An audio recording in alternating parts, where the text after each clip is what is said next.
Meridian Audiobooks presents The Tigers of Trengganu by Lieutenant Colonel A. Locke, Malayan Civil Service. In the jungles of Trengganu, the tiger was not merely a magnificent wild animal. For the people living on the edge of the jungle, it could be a very real threat. A cow would disappear. A tiger would be seen crossing a road. Fresh tracks would appear near a village, and sometimes a tiger would begin killing livestock so regularly that people were afraid to leave their homes. When Lieutenant Colonel Locke arrived in Kemaman in January 1949, he had never shot a tiger. Yet, as the government administrative officer responsible for the district, he soon found himself having to deal with them. The problem was complicated. The countryside was covered in jungle, roads were few, the tigers were elusive, and this was the period of the Malayan emergency, when communist terrorists were operating in the same wilderness through which Locke had to travel. To hunt a tiger, he first had to understand one. Where did it go? How did it hunt? Where did it take its kills? How could a man follow an animal that could move through thick jungle almost without making a sound? And most importantly, what happened when the tiger stopped avoiding man? In the next 3 years, Locke would study these animals at close quarters, learning from their tracks, their kills, and the people who had lived alongside them for generations. What began as an administrative problem became a fascination. Among the tigers he encountered, 2 young tigresses would become particularly memorable. They were sisters. One became a persistent killer of village livestock. The other developed an unusual curiosity about people. For some time, Locke did not realize that there were 2 animals at all. Eventually, the truth emerged. There were 2 tigresses moving around KIJAL Hill. They became known as the KIJAL twins. Their story would involve mistaken identity, elusive animals, dangerous encounters, and a hunt that continued for many months. And now, let us hear the story in Locke's own words, beginning with his arrival in Kemaman and his first encounters with the tigers that would become such a memorable part of his life. Chapter 1. Background. I was posted to Kemaman as Government Administrative Officer in January 1949. This administrative area of Trengganu, which is among the least developed of the Malay states, consists of the 2 districts of Kemaman and Dungan. Between them they cover 1,936 square miles, with a predominantly Malay population, few Chinese having yet been attracted to the area. The 2 district offices are 50 miles apart. There are only 3 roads in the area. The main route is the East Coast Road, running from Kuantan in the south, through Kemaman, Dungan and Kuala Trengganu, the state capital, to Kota Baru in the north. There are only 2 side roads. One is a 19-mile stretch from Kemaman inland to a village called Ayapute. The other is a motorable track turning left in a half-circle from Kemasek before ending abruptly at Ebol. These 3 roads were all classified as red by the police at the time that I left Kemaman in 1941. This meant that travelers using them were liable to be ambushed by communist terrorists. Traveling about the area was neither as difficult nor as risky as these bald facts might suggest, however. A car, boat or bicycle could be used with discretion to visit most places, although many journeys had to be completed on foot. I had not been in Kemaman very long before I realized that as the officer responsible for the administration of the area, I would have to do something to check the depredations of the local tigers, which were killing a great many cattle and other domestic animals. In common with other game, these tigers had multiplied during the Japanese occupation. The emergency, as the present warfare against the terrorists was termed, had prevented those Malays who possessed shotguns from hunting them. The losses suffered by the villagers were considerable. Over a period of 7 weeks, one tiger killed 23 cattle within a distance of a mile from my quarters. These animals were worth, on average, 100 straight dollars each. In other words, the total loss caused by this brute was $2,300, or over $10 a day, which was more than the average Malay in the area would earn in a fortnight. The most annoying thing about this particular tiger was that he ate from none of these beasts, leaving each beast untouched where he killed it. Some of the tigers had also begun to make a nuisance of themselves in other ways. Parents would be reluctant to send their children to school along a road across which a tiger had been seen to stroll the previous evening. Rubber tappers, too, encountered them or their recent tracks regularly and would neglect or leave their work in consequence. It is a good deal easier to write about freeing an area of cattle-killing tigers than it is to carry out such a task. 3 facts soon became apparent. First, unless I set out to learn their ways, I would destroy no tigers, for I had never shot one before. Second, I was too busy with my work to be able to spend much time looking for them myself. And third, I would have to devise some means of protection against terrorists. The first requirement was fulfilled by devoting most of my leisure hours to visiting spots at which a tiger had made a kill or which they were known to frequent. I studied their general habits, how they killed, and where they took their kills to feed from them. I sat over kills with Malays and spent hours discussing tigers with them. Eventually, I became so engrossed in these absorbing animals that the opportunity to study them assumed greater importance than the need to shoot them, although I did shoot them when I must. The Malay district officers made it unnecessary for me to look for tigers myself. They organized an intelligence system which kept me informed, mainly through headmen, called penggulus in Malaya, of all kills in the inhabited parts of the area. This enabled me to keep approximate track of the movements of the most troublesome tigers. The information, since it had to be received early if good use was to be made of it, was either relayed by telephone, often through the cooperation of the police, or it was brought in personally by the headmen. I was served equally well so far as protection was concerned. Not far from my home was the village of Binjai. Here was a splendid group of Malays who had enrolled as auxiliary policemen in order to protect their homes from the terrorists. They were armed with shotguns. I had only to tell the Penggulu of Binjai that I wanted an escort, and twice as many men as I needed would volunteer to go with me. When I shot my last tiger in a rather unhealthy area just before I went on leave, these Malays posted themselves round the spot as sentries, leaving me unguarded only on the side from which the tiger would approach. There are 2 points that I particularly wish to emphasize. The first is that tigers are not normally dangerous to human beings. Unless they are man-eaters, they prefer to give people as wide a berth as the average person would wish to give them. To quote an example, one evening, with the aid of 2 Malays, I made preparations to sit in wait for a tigress on the edge of a small patch of swamp, not much bigger than a tennis court, which lay in a hollow among scattered Malay houses. On the opposite side of the swamp, a number of young Malay children were playing in the late afternoon sunlight. When my helpers withdrew and left me hidden there, the children, not knowing that I was hidden there, varied their game by chasing each other round the swamp. Sometimes they entered the edge of it to hide from each other. An hour later, not long after they had dispersed to their homes, the tigress, who had been lying concealed in the swamp throughout the day, came out to the remains of the cow she had killed the previous night. There I shot her. Had she wished, she could have killed any of those children with the greatest of ease. She made no attempt to do so.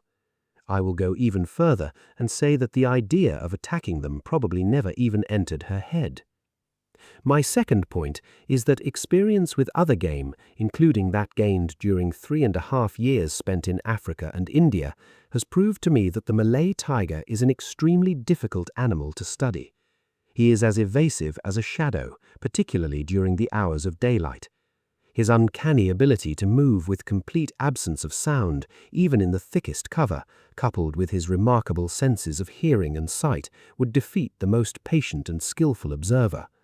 Because of this, one could only learn of his habits by piecing together scattered, sometimes meager facts collected patiently over a period of time. Thus, an estimate of the area over which a tiger normally operates could be made from news of kills, from the rare occasions when the animal was actually seen, and from the footprints, or pugs as they are called, which I came across or were reported to me. I believe that the right conclusions were formed from such information, especially since it was gathered over a period of 3 years, but I would hesitate to make any more definite assertion than that. I never attempted to kill a tiger unless I had received complaints about it and had satisfied myself that it was making a nuisance of itself. I shot alone, usually at night, darkness and the use of an electric torch taking from the tiger some of the advantages which were his by day. Only by such means can Malay tigers be dealt with efficiently.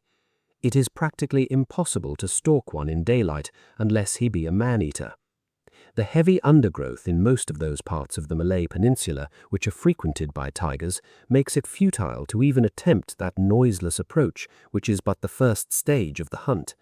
Furthermore, the type of tiger with which I most commonly had to deal with, that found on the outskirts of inhabited areas, was almost entirely nocturnal.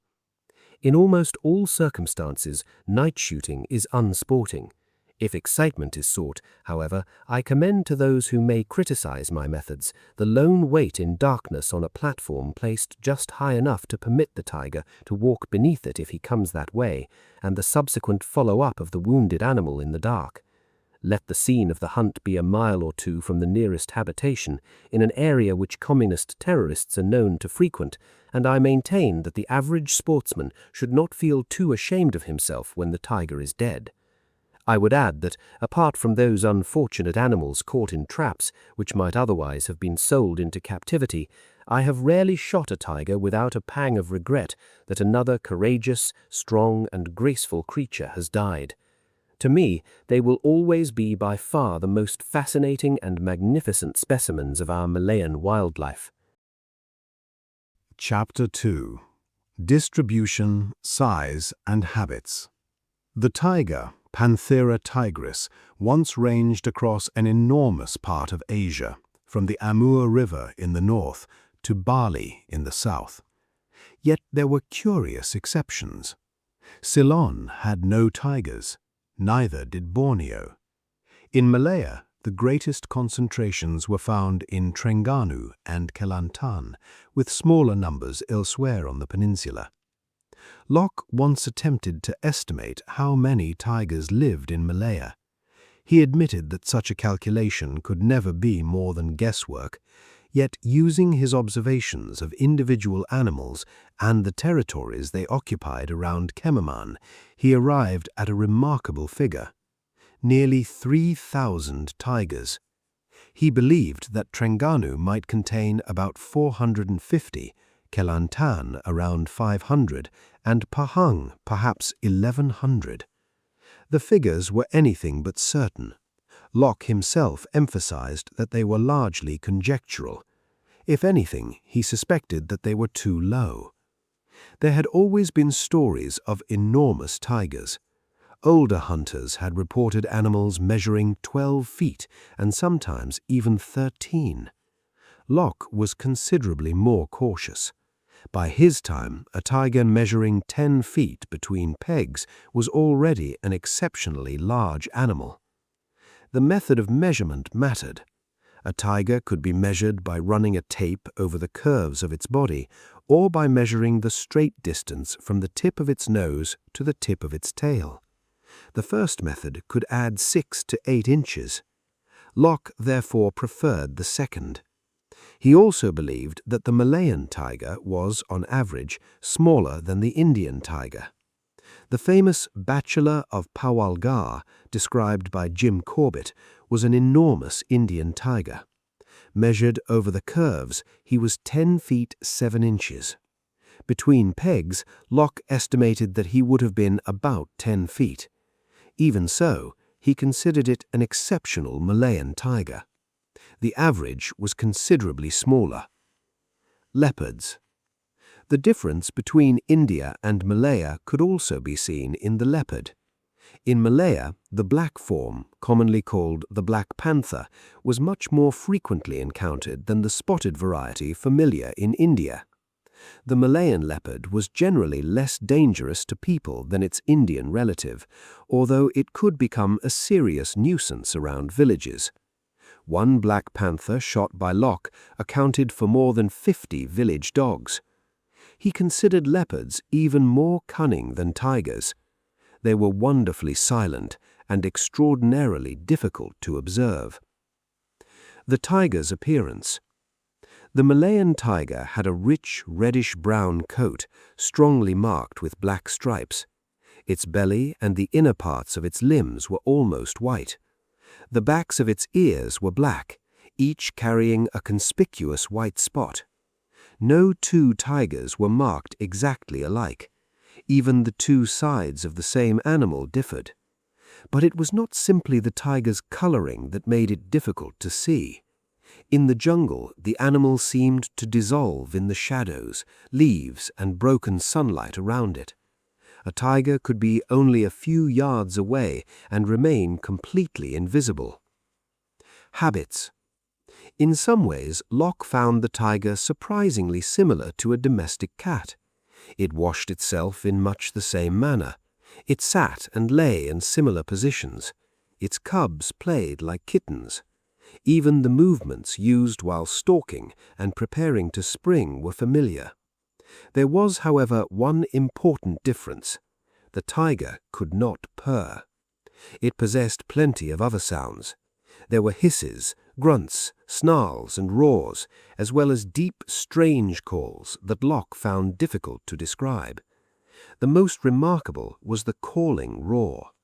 It was enormously powerful, at once challenging and mournful, sinister and majestic. It began with a long, full-throated note, followed by a pause, and then a deep, explosive boom. But the tiger's silence could be as impressive as its voice. It could move through the thickest vegetation without making a sound. Its hearing was exceptionally acute. Its eyesight was equally remarkable. And yet its sense of smell, Locke believed, was comparatively poor. Village tigers and jungle tigers. In Malaya, Locke found it useful to divide tigers roughly into two types. One lived around the outskirts of human settlements. These took advantage of domestic livestock when the opportunity arose and were mainly nocturnal. The other remained in the jungle and depended on wild game. These tigers could hunt during daylight as readily as after dark. The distinction was not absolute. A tiger that normally hunted at night might attack cattle in broad daylight if hunger drove it to do so. But generally speaking, the tigers around villages were the ones that caused trouble. The jungle tigers were another matter. Locke had little reason to shoot them. They were harming nobody. They lived on wild animals and played an important part in maintaining the balance of nature. Without tigers, Locke believed, wild pigs and deer would increase greatly. Farmers and estate managers would soon feel the consequences. The tiger was not simply another predator, it was part of the natural system. The monsoon. Locke also wondered whether the monsoon affected the movements of tigers. During the dry season, the coastal swamps became smaller, and the wild pigs that fed in them tended to move inland, where the jungle remained damp. If the pigs moved inland, the tigers might follow. Alternatively, when natural prey became scarce near the coast, the tigers might turn more frequently to domestic animals. Locke could not prove the theory, but he had noticed one interesting fact. Most of the tigers he found it necessary to destroy were killed during the dry months. Breeding. Believed that tigers in Malaya generally bred between November and March. The male and female normally remained together only during the short period when the tigress was in season. Stories of a tiger and tigress hunting together, he believed, were largely mistaken. It was the tigress and her growing cubs that were more likely to hunt together. A litter could contain as many as 6 cubs, although 3 was more usual. In the wild, however, survival was difficult. Disease, drowning, and other dangers could quickly reduce their number. The tigress was an extraordinarily devoted mother, but devotion was only part of her task. She also had to teach her young how to survive. At first, the cubs lived almost entirely on milk. Later, the tigress began bringing them small animals. Eventually, they followed her when she hunted. The education was gradual. They had to learn to move silently. They had to learn to use their eyes and ears. They had to learn to swim and to approach prey from downwind. They also had to discover what was safe to eat and what was better avoided. At about a year old, they began taking part in kills. Even then, they were still learning. Locke believed that a young tiger did not become truly proficient at killing until roughly 18 months of age. The tigress and her cub. Locke had several opportunities to observe tigresses with cubs. One pair lived in a swampy area near the coast where patches of silver sand carried the unmistakable marks of tiger paws. At first, the tracks made little sense. They went in every direction. There were impressions showing where the animals had sat, rolled over, and chased one another. Then Locke realized what he was seeing. The tigress and her cub had been playing. The cub would hide behind bushes. The mother would chase it. They would roll and grapple together in the sand. It was the same chase-and-catch game played by a domestic cat and her kittens. One impression even showed where the cub had pushed its hind feet against her mother's body. Locke could only imagine what the 2 animals had been doing there beneath the moonlight. He wished he could have watched them. But play was only part of the cub's education. The young tiger also had to learn how to kill. The buffalo calf. One morning, some Malays showed Locke the carcass of a buffalo calf. They believed a black panther had killed it. Locke examined the evidence and came to a different conclusion. He believed that the attacker had been a young tiger. The cub had managed to bring the calf down, but it had not been strong enough to hold the powerful young buffalo. The wounded animal escaped and eventually ran into the sea. Locke and Ma'amat followed the tracks backwards. They found evidence of a remarkable chase. The tigress and her cub had apparently attempted to separate the calf from the herd. The adult buffaloes had panicked and scattered. The tigress had raced after them. The cub had attacked the calf on the opposite side of a creek. But when the calf broke away, the youngster did not pursue it. Perhaps it had become anxious at being separated from its mother. The tracks told the story of a young predator still learning its trade. The cub was brave enough to attack, but it had not yet mastered the skill. Growing up. A young tiger remained with her mother for nearly 2 years. During that time, it learned almost everything necessary to survive. It learned to stalk. It learned to kill. It learned to move silently through the jungle. It learned to swim and to recognize danger. And it learned through play. The education was not formal. The mother did not teach the cub in any deliberate human sense. The youngster watched, followed, and imitated. Eventually, it became capable of surviving alone. Then the relationship changed. A tigress might once have risked her life to defend her cub, but when the instinct to seek a mate returned, her attitude could be indifferent or even hostile. The young tiger was now on its own. It would continue growing until about 5 years of age, increasing mainly in strength and weight. If it survived the traps, guns, fights, disease, and all the other dangers of the jungle, Locke believed it might live for 25 or even 30 years. But eventually old age came. The coat lost its luster, the rich coloring faded, the face became gray, the claws spread and lost their sharpness, teeth broke or disappeared. The pug became wider and more deeply cracked. Locke once encountered an ancient tiger in Kemaman whose face looked almost white in the moonlight. Even walking appeared to be an effort. He considered shooting it, believing that a quick death might be kinder than allowing it to suffer. But before he could do so, the old tiger disappeared into the jungle. Locke never discovered what became of it. He could only hope that it had found some quiet place in which to die. For Locke, the tiger was therefore much more than a large and dangerous cat. It was an animal of extraordinary intelligence, patience, and adaptability. It could be a silent hunter, a devoted mother, a playful creature, or a formidable predator. And the more Locke learned about it, the more he realized how little could be understood from a single sighting. A footprint in the mud, a half-eaten carcass, a sudden roar in the darkness, a set of tracks disappearing into the jungle. These were the fragments from which the life of the tiger had to be reconstructed. And for a man who had arrived in Kemaman knowing almost nothing about hunting tigers, those fragments would soon become an obsession. Chapter 3. Diet, Kills, and Area Covered.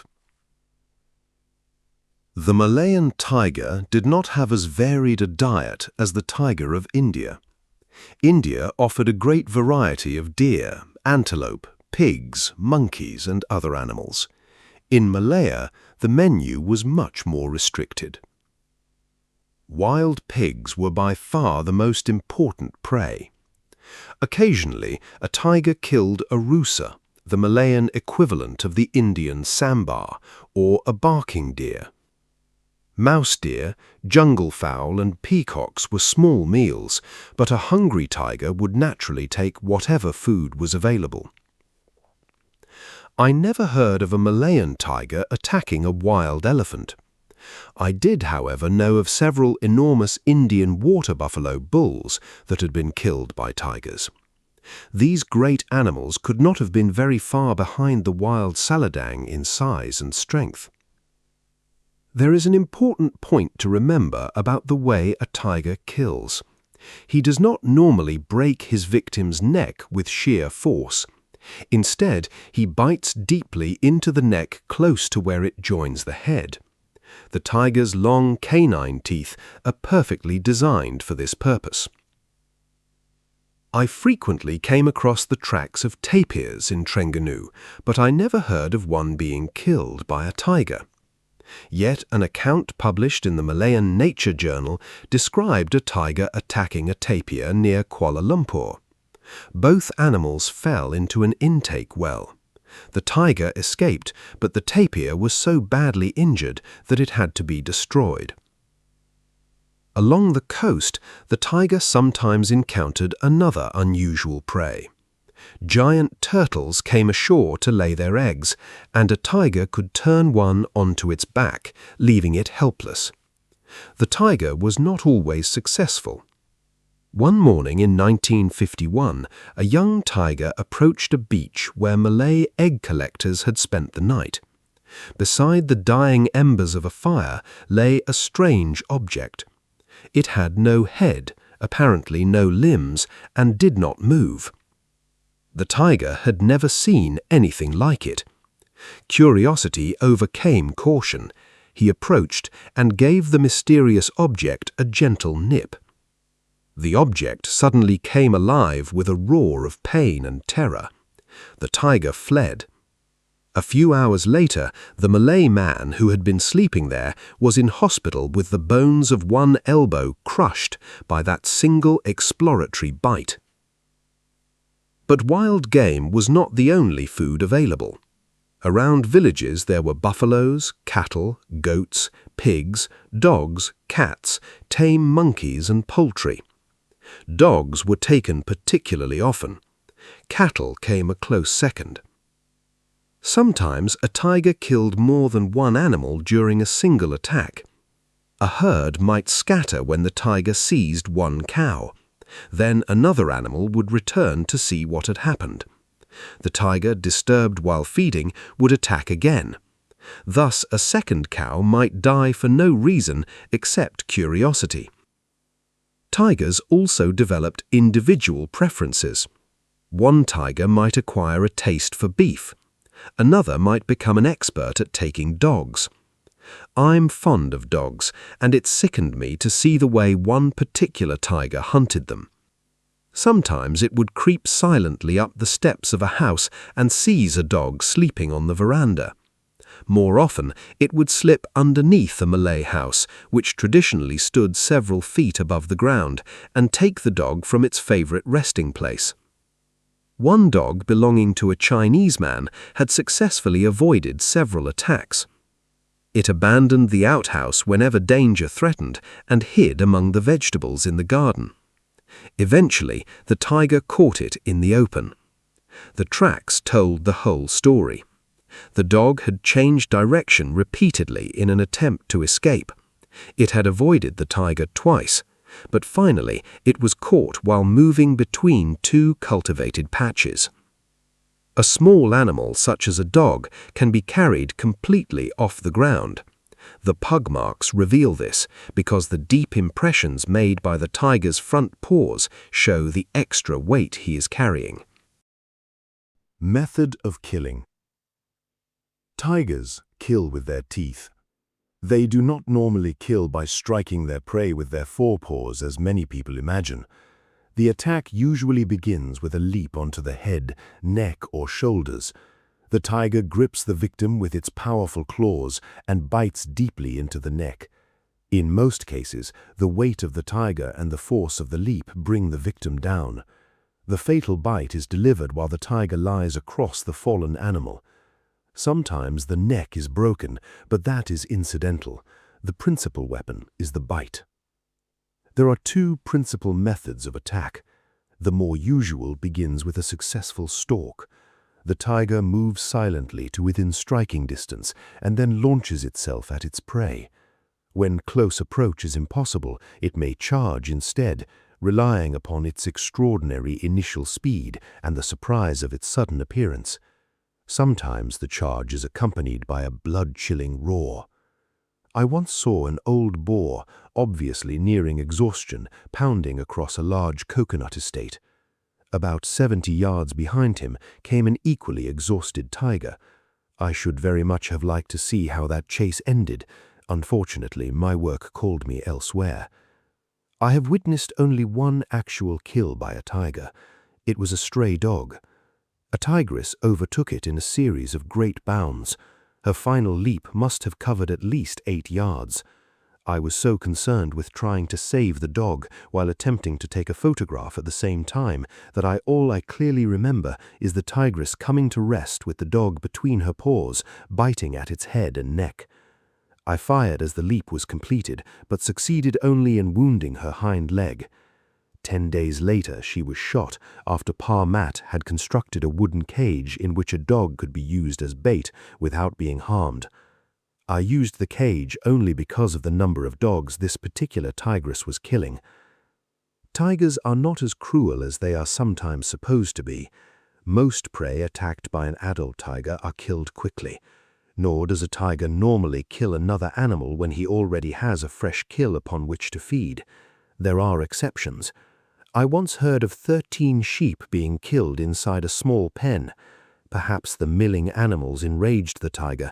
Perhaps he was simply fascinated by creatures that were unusual in that part of Malaya. I cannot say. Moving a kill. Once an animal has been killed, the tiger normally moves the carcass to a sheltered place where he can feed. A place near water is often selected. A tiger wants to drink regularly while feeding. There is an interesting difference between wild and domestic animals. Wild animals are rarely dragged as far as domestic animals. The reason is obvious.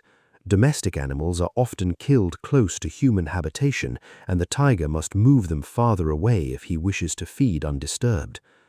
The carrying power of the Malayan tiger is not comparable with some of the feats attributed to Indian tigers. Small animals such as dogs, young pigs, and immature goats can be carried completely clear of the ground. A heavy carcass is another matter. When a buffalo, cow, or large wild boar has to be moved, the tiger grips it with his teeth and walks backwards, pulling with a series of short, powerful movements. He is remarkably determined. One young tiger spent half the night trying to remove a cow he had killed inside the compound of a Malay house. He could jump over the fence easily enough, but the dead cow was another matter. From the pug marks and the hair caught on the upper rail, it was possible to reconstruct the struggle. Again and again the tiger tried to swing the carcass over the fence. Again and again it fell back. He finally gave up only when the cow fell into a steep-sided ditch and became wedged so tightly that even the tiger could not move it. I have seen the same stubbornness when the horns of a dead animal became caught beneath a root. The tiger would continue pulling in the same direction, even when a simple change of position would have freed the carcass. Whether this is stupidity or stubborn pride, I cannot say. The strength involved in moving a kill is sometimes extraordinary. A buffalo was once left by a tigress among a great mass of grass and reeds. 8 fishermen, all accustomed to hauling heavy loads, tried to move it. They could not shift it an inch. Eventually, a 4-wheel drive truck with a winch had to pull it free. Later, when the tigress returned in the darkness, I decided not to interfere. I wanted to see whether she could move the buffalo herself. All I heard were 2 enormous whooshes as the carcass slid across the ground. The tigress had begun dragging it back into cover. After that, I shot her. Feeding. Once a tiger has brought his kill to a suitable place, he begins to feed. In most cases, he starts with the buttocks.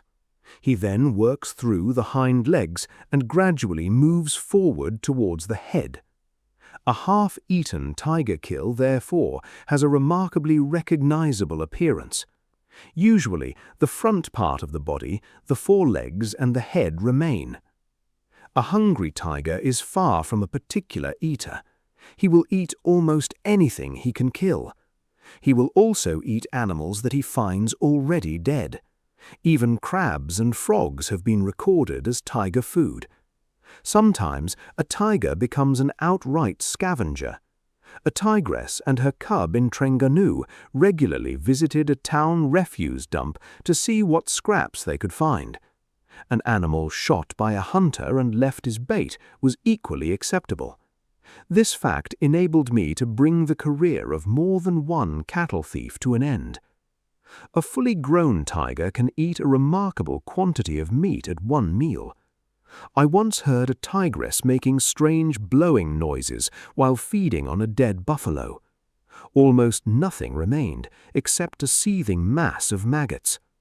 I had no doubt that she was blowing in an attempt to clear the grubs from her nostrils. The sounds made by a tiger while feeding are distinctive and far from pleasant. There is the tearing of flesh, followed by great gulps as the meat is swallowed. When a tiger returns to a kill, the grinding of his teeth can often be heard, accompanied by a soft rasping sound from his throat.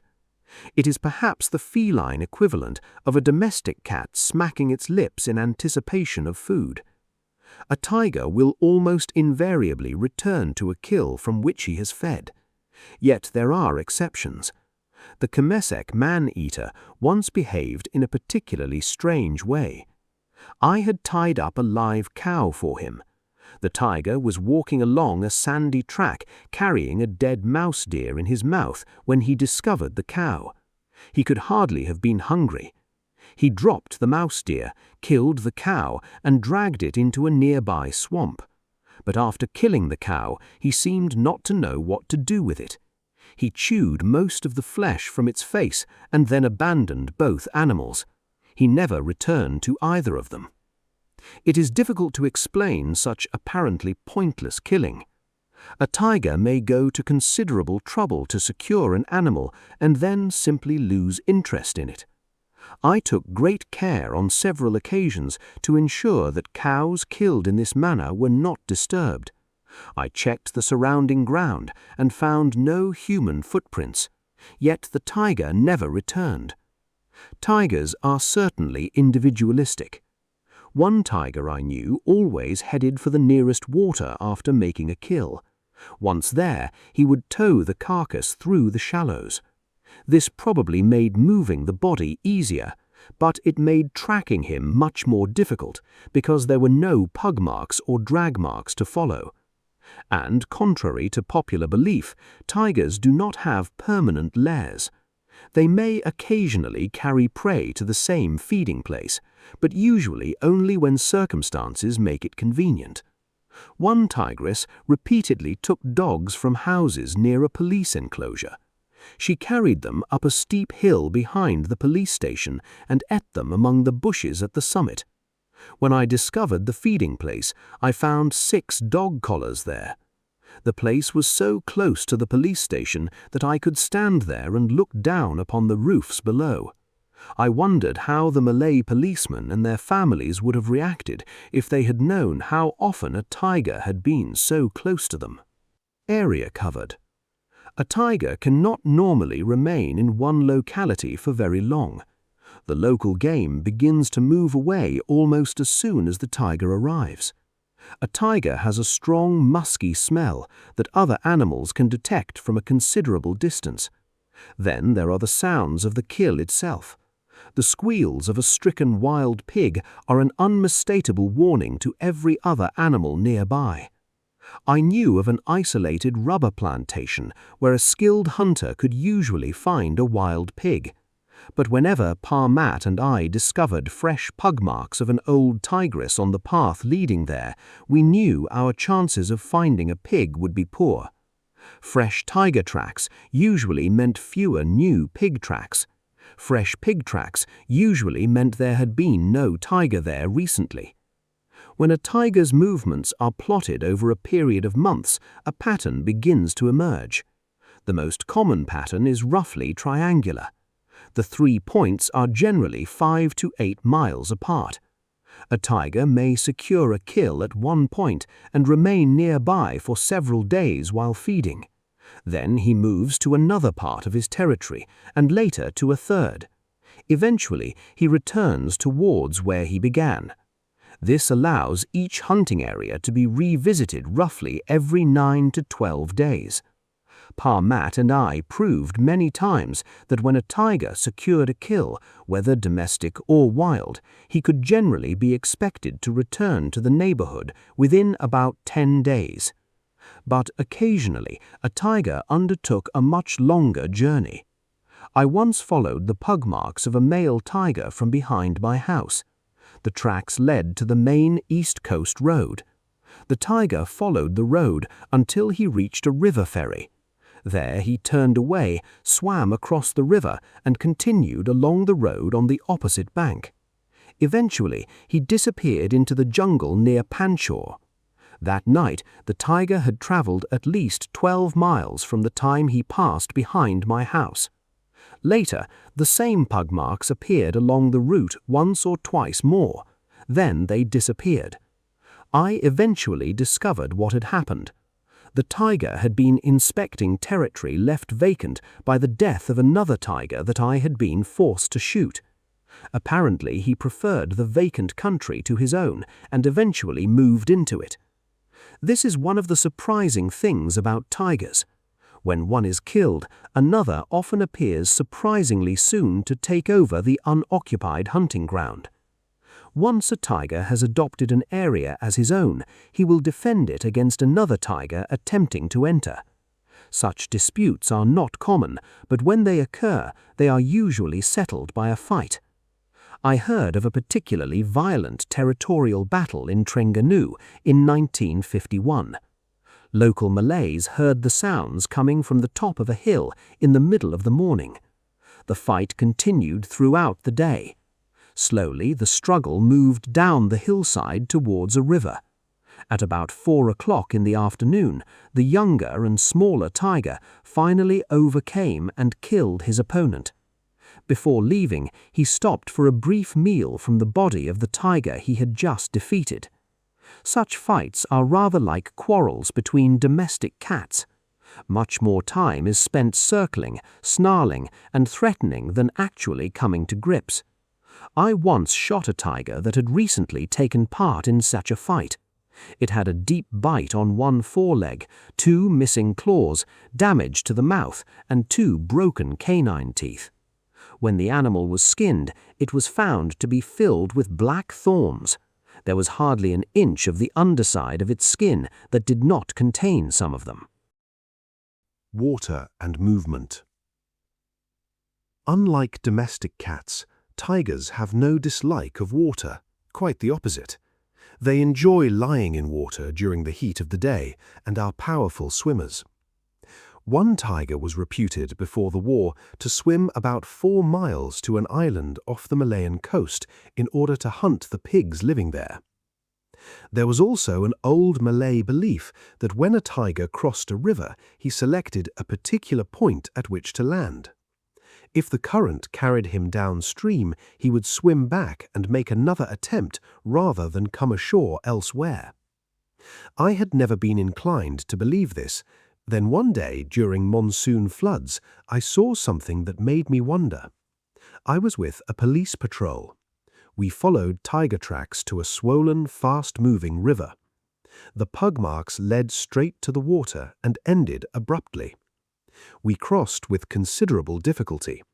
When I reached the opposite bank, there, directly in line with the tracks on the other side, were the pug marks of the tiger climbing from the water. The current was so powerful that even a strong swimmer would have been swept some distance downstream, yet the tiger apparently swam back until he reached almost the exact point at which he had intended to land. Perhaps the old Malay belief contained more truth than I had thought. Tigers do not normally climb trees, but when frightened or threatened, they have been known to climb considerable heights. One Malay lost his life because he believed he could escape a man-eating tiger by climbing a tree. The tiger followed him. The unfortunate man had nowhere to go but down. Spring guns and traps. Malays had several traditional methods of killing tigers that they could not or would not shoot themselves. The 3 principal methods were traps, spring guns, and nooses. Some people were frightened of tigers for superstitious reasons. I once knew 3 men, one actually armed with a gun, sitting in a tree trembling with fear while a tiger below fed at its leisure. Fortunately, this was not typical of Malay carriage. I could give many examples of Malays displaying great bravery when defending themselves against tigers. The skull of one tiger in the private museum at Johor Bahru told a particularly remarkable story. A Malay, armed only with a knife, had killed it after the animal had already killed 2 of his relatives. The man himself was badly injured, but he received a suitable reward for his courage. Traditional tiger traps were usually made from stout jungle poles and rotan. A live dog or goat was placed inside for bait. When the tiger entered, a door dropped behind him. Another type used a heavy mass of logs that fell when the tiger triggered the mechanism. Spring guns were even dangerous. A gun was fixed beside a kill or across a tiger track with a line attached to the trigger. When the animal crossed the line, the gun discharged. Such devices had become illegal because of the danger they posed to people and other animals. The noose was one of the oldest methods and one of the cruelest. A long, flexible sapling was bent down and connected to a wire noose laid across a tiger's path. When the tiger placed a foot inside the loop, the sapling sprang upwards and tightened the wire around his leg.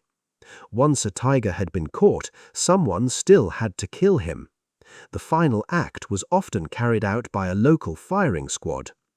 Pa Mat had considerable amusement at my expense when I shot a tiger caught in one of these wire nooses. I was certain the animal was securely held. I approached rather confidently and fired the final shot through its neck at close range. The tiger rolled over, kicked once or twice, and appeared to be dead. At that exact moment, the noose slipped from its forepaw. The sapling sprang back into position. The tiger was a large animal, and I fully deserved the fright I received for having taken such foolish liberties with him. The principal objection to these traditional methods was that they made no distinction between a harmless tiger and the livestock killer or man-eater for whom the traps were supposedly intended. Most tigers avoided human beings, yet people often treated every tiger as a potential enemy. They seemed not to appreciate that many of these animals lived almost entirely on wild pigs, animals themselves causing enormous damage to agriculture. Before electric torches, Malays sometimes sat over a kill using a coconut oil lamp. A plated straw fisherman's hat was placed over the lamp so that its light was directed downwards onto the carcass. Some tigers were frightened away. A bold cattle killer or man-eater might ignore it. Tigers are extraordinarily contrary creatures. Make one small mistake while preparing to sit over a kill, and the tiger may notice that something is wrong and stay away. Yet try deliberately to prevent a tiger from approaching his own kill, and you may have the greatest difficulty doing so. Once, while I was away from Kemaman, a tigress killed a cow belonging to a Malay I had previously reprimanded for failing to report earlier kills promptly. The man knew I would return the next day. He feared that the tigress would drag the carcass away before I arrived. So he drove sticks into the ground around the cow and hung pieces of old clothing from them, hoping to frighten the tiger away. Before darkness fell, he added a lamp. The tigress ignored all of it. As soon as darkness came, she returned, dragged the cow away, and took it into a nearby thick jungle. Fortunately, she could not finish feeding that night. She returned the following evening when I was waiting for her. She was an incautious animal. I could hear her approaching for a long time before she reached the kill. Shooting her, therefore, was a simple matter. Chapter 4. Tiger Hunting. There are many ways of hunting a tiger, but in Trengganu there was really only one practical method for dealing with the animals that had become a nuisance. The tiger had to come to you. To stalk one through the jungle in daylight was almost impossible. The undergrowth was usually too dense, and the tiger's senses were too good. Even when moving through the thickest cover, he could travel with almost complete silence. His hearing and eyesight were so acute that a slightest mistake could betray the hunter. The tigers that lived around inhabited areas were also largely nocturnal. For this reason, most of my shooting was done at night, usually with the aid of an electric torch. Darkness took away some of the advantages that belonged to the tiger during daylight. I never attempted to kill a tiger merely because I wanted to shoot one. There had to be a reason. Usually, there had been complaints about an animal killing cattle, dogs, or other domestic animals. I would first satisfy myself that the tiger really was responsible and that it had become a nuisance. Only then would I begin the hunt. Night shooting may not sound particularly sporting, but anyone who thinks it is easy has never sat alone in a tree in complete darkness waiting for a tiger to appear. The platform must be high enough to keep the tiger from reaching the hunter, but not so high that a shot becomes difficult. Then comes the waiting. And sometimes the waiting is followed by something even more difficult: tracking a wounded tiger through the darkness. That is an experience which can test the courage of even the most experienced hunter. The platform. The platform doesn't need to be elaborate. A simple wooden seat securely fastened to a suitable tree is enough. One arrangement I used consisted of a plank with holes bored through its corners. 4 ropes, each 6 yards long, were passed through the holes and knotted above and below the plank. This made a portable seat that could be fixed quickly in almost any tree. Speed was useful, but security was essential. The seat had to be absolutely rigid. If it moved or swayed, the ropes and wood could creak, and one small, unexpected noise might warn the tiger that something was wrong.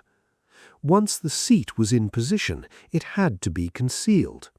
Branches from a nearby tree of the same kind were best for this purpose.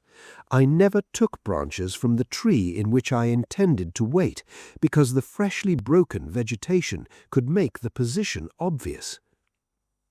There were several details that were particularly important.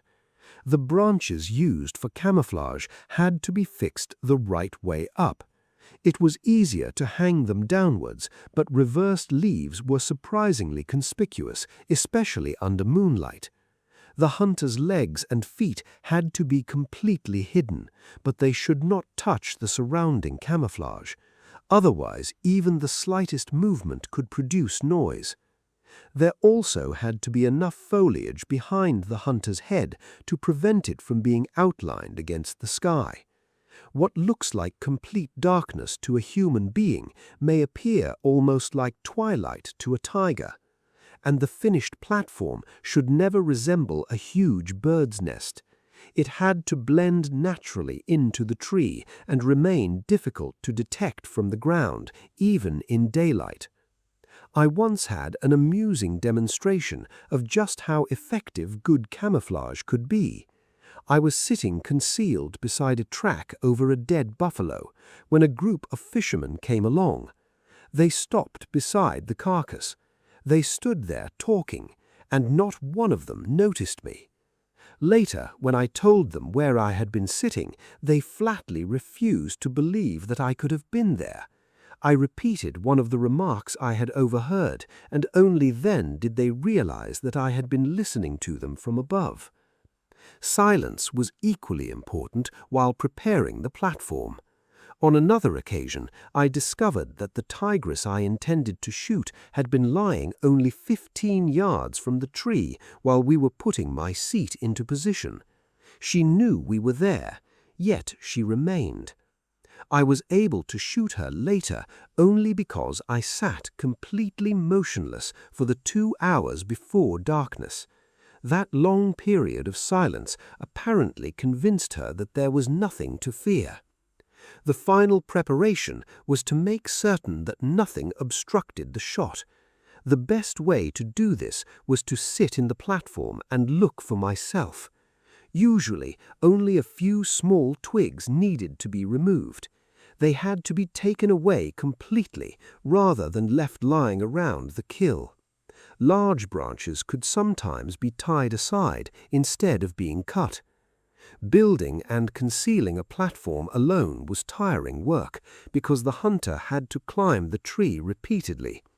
With 2 people, one on the ground and one in the tree, the job could be completed in a fraction of the time. Pa Matt and I could normally secure and conceal my portable seat in almost 15 minutes. On one particularly urgent occasion, we did the entire job in less than 2 minutes. The tiger was shot in daylight. The importance of time. Everything should be normally ready by about 4:30 in the afternoon. The hunter should be in position by 5. That leaves roughly 2 hours before darkness. Those 2 hours are valuable. A tiger may be somewhere nearby. He may have heard the preparations and become suspicious. If the hunter remains completely still for a long enough period, the animal may gradually regain its confidence. It is a mistake to wait until darkness is almost upon you before taking your position. A friend of mine learned this lesson the hard way. A cow had been killed close to a Malay village. He arranged a comfortable shooting position inside a Malay house. He even cut a small hole in the bark wall so that he could fire from a chair. Everything was ready, but instead of taking his position immediately, he went to drink coffee with some of the local Malays. The conversation continued. The coffee was followed by more conversation. By the time he finally returned to his shooting position, it was almost completely dark. He settled down and spent the entire night waiting. He resisted the temptation to fall asleep and maintained his watch until dawn. Then, as the first faint light appeared in the sky, he discovered the reason for his failure. The tiger had arrived before he began his watch. The animal had taken the cow and disappeared. My friend had spent the entire night sitting comfortably beside a wall, watching over a kill that was no longer there. This is a Meridian Audiobooks presentation. If you're enjoying this audiobook, please like, share, and subscribe to the channel. Thank you for listening. Waiting for the tiger. Once the hunter is in position, patience becomes everything. The tiger may arrive early, he may arrive late, he may not arrive at all. The hunter must be prepared for every possibility. If the tiger comes to the kill while there is still daylight, the opportunity may be excellent, but darkness makes the waiting much more difficult. The hunter can no longer rely upon his eyes, he must listen. A tiger moving through thick vegetation can be almost completely silent. Yet once he begins to feed, there is no mistaking the sound. The crunch of teeth against bone, the tearing of flesh, the occasional movement of vegetation. Those sounds become the hunter's eyes. It is important not to become impatient. Once a tiger has begun feeding, he will probably remain at the kill for 2 hours or more. There is therefore no need to rush. The hunter's greatest enemy at that moment may be his own excitement. Even those who have spent years around tigers feel their hearts begin to pound when they first realize that one is close. I have experienced it myself many times. The best thing to do is simply to wait. Let the body settle. Let the breathing become steady. Allow the tiger to become absorbed in his meal. The longer he remains undisturbed, the less likely he is to suspect danger. The shot in darkness. When the hunter is ready, the shooting torch can be switched on. The position of the torch is important. It must illuminate the foresight of the rifle without dazzling the shooter. A small plastic torch is ideal because its casing does not produce a bright reflection. A 2-cell torch provides sufficient light, provided that the shooter is not blinded by it. The rifle should already be familiar enough to be roughly aimed in darkness. Then, when the torch is switched on, only a slight adjustment should be necessary. If the tiger has been located accurately by sound, the light should reveal him at once. For a brief moment, the surprised animal will usually remain still. That moment is enough. The shot must be deliberate and accurate. There is no excuse for making a careless shot at such close range with a modern weapon. But a tiger that has been shot before may react very differently. He may already understand what the sudden light means. An old tiger in the Kemaman district provided an excellent example. Some time earlier, he had been injured in a collision with a car. He survived the accident, but from that time onward, he developed an overwhelming fear of bright lights. One evening, I found him feeding over a dead cow. I switched on my torch. The reaction was extraordinary. The tiger reared up and fell backwards into the bushes. I immediately switched the light off. Even then, he did not return. Instead, he lay hidden in the bushes, making the most miserable moaning sounds. They were not roars. They were not growls.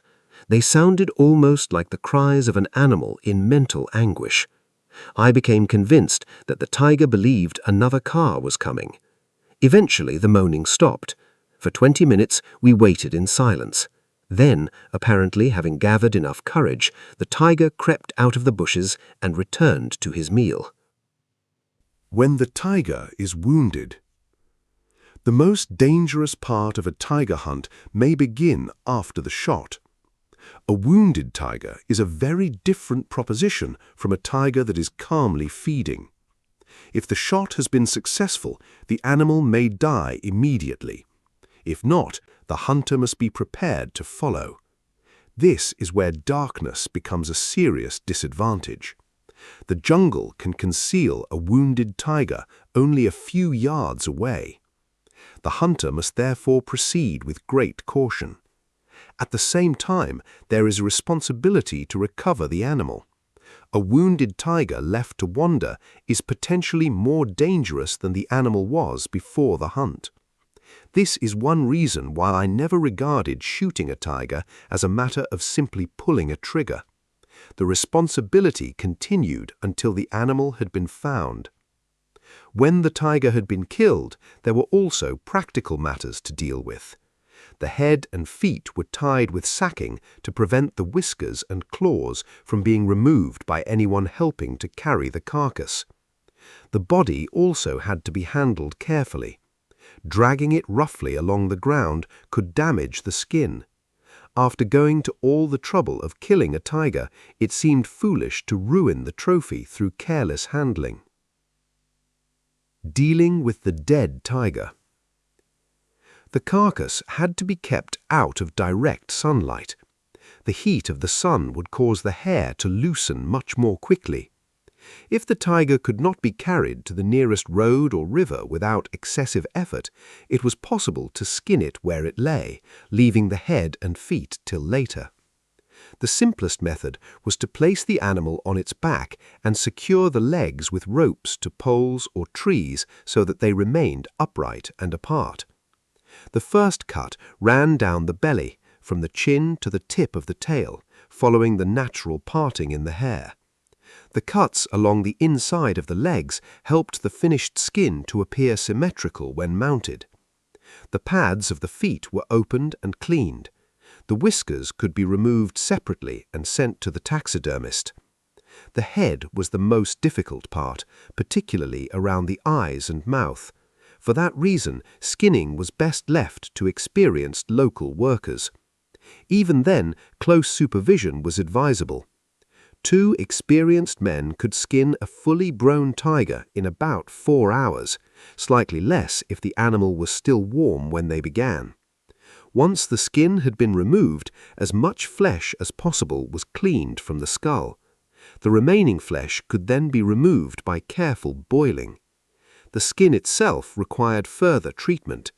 Sun-drying was disastrous. If drying was attempted, it had to be done in the shade.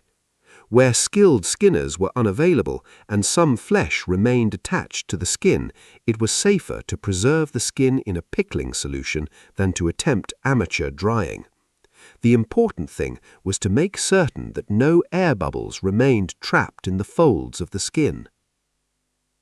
Hunting with a camera. There was another way of hunting a tiger, not with a rifle, with a camera. Photographing tigers was becoming increasingly popular, although my own efforts were not especially successful. One photograph showed a tiger's head peering from the bushes, but the image lost much of its definition when enlarged. Another photograph was technically excellent. Unfortunately, the tiger leapt sideways at exactly the wrong moment. The resulting picture was perfect in every respect except that the tiger was no longer in it. Photography presented its own difficulties. A flashlight was necessary in darkness, but the reflector had to be concealed. The problem was that the shiny surface of the reflector was almost impossible for a tiger to ignore. The animal would often notice it immediately.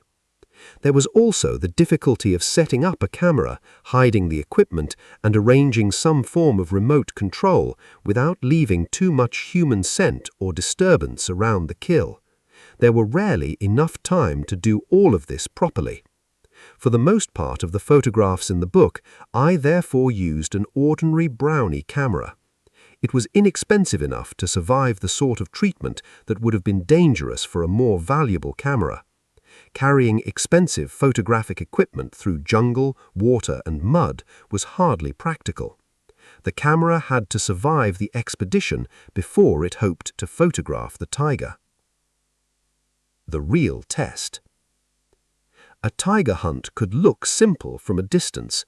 Find the kill, build the platform, wait, switch on the light, shoot. But in reality, every stage contained the possibility of failure. The tiger might arrive before the hunter was ready. He might approach from the wrong direction. He might detect the platform. He might remain hidden. He might be frightened by the light. And if wounded, he might disappear into the jungle and turn the entire hunt into a dangerous search. The hunter therefore needed more than a rifle. He needed patience. He needed silence. He needed an understanding of the animal. Above all, he needed to remember that the tiger was not simply a target. It was an extraordinarily intelligent, powerful, and elusive animal that had survived in the jungle by avoiding precisely the sort of danger the hunter represented. And when darkness finally settled over the forest, the real hunt began. Chapter 5. My First Tiger.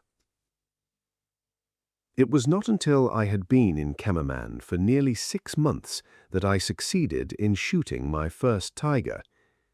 For the first 4 months, I had been far too busy traveling around the area and making the acquaintance of the people to have much time for anything else.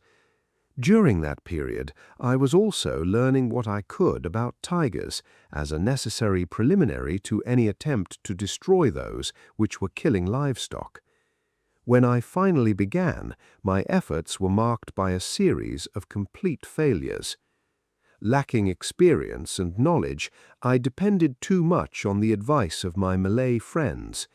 Many willing helpers were available, some with experience and some without. Because I was busy, I left them to make the arrangements necessary for sitting up over a kill, and joined them in the evenings at the time they recommended for the shooting. The arrangements varied widely. Sometimes a vast area of undergrowth would be cut down around the dead cow or whatever animal I was to watch over, so that I would have a good field of fire. Sometimes I sat on the ground. At other times, I sat on a large platform or ramp erected in a tree. Any number of people would volunteer to sit up with me, eager to tell me when the tiger approached and when I should shoot. I always had to use a great deal of persuasion to reduce the number of people with me to 2. As the night wore on, sometimes I wondered whether I should wake my companions if anything actually happened. A record of these unsuccessful attempts was kept. After 18 long nights, during which no tiger approached and the Kemaman mosquitoes grew fat at my expense, I decided that my helpers and advisers possessed more enthusiasm than experience.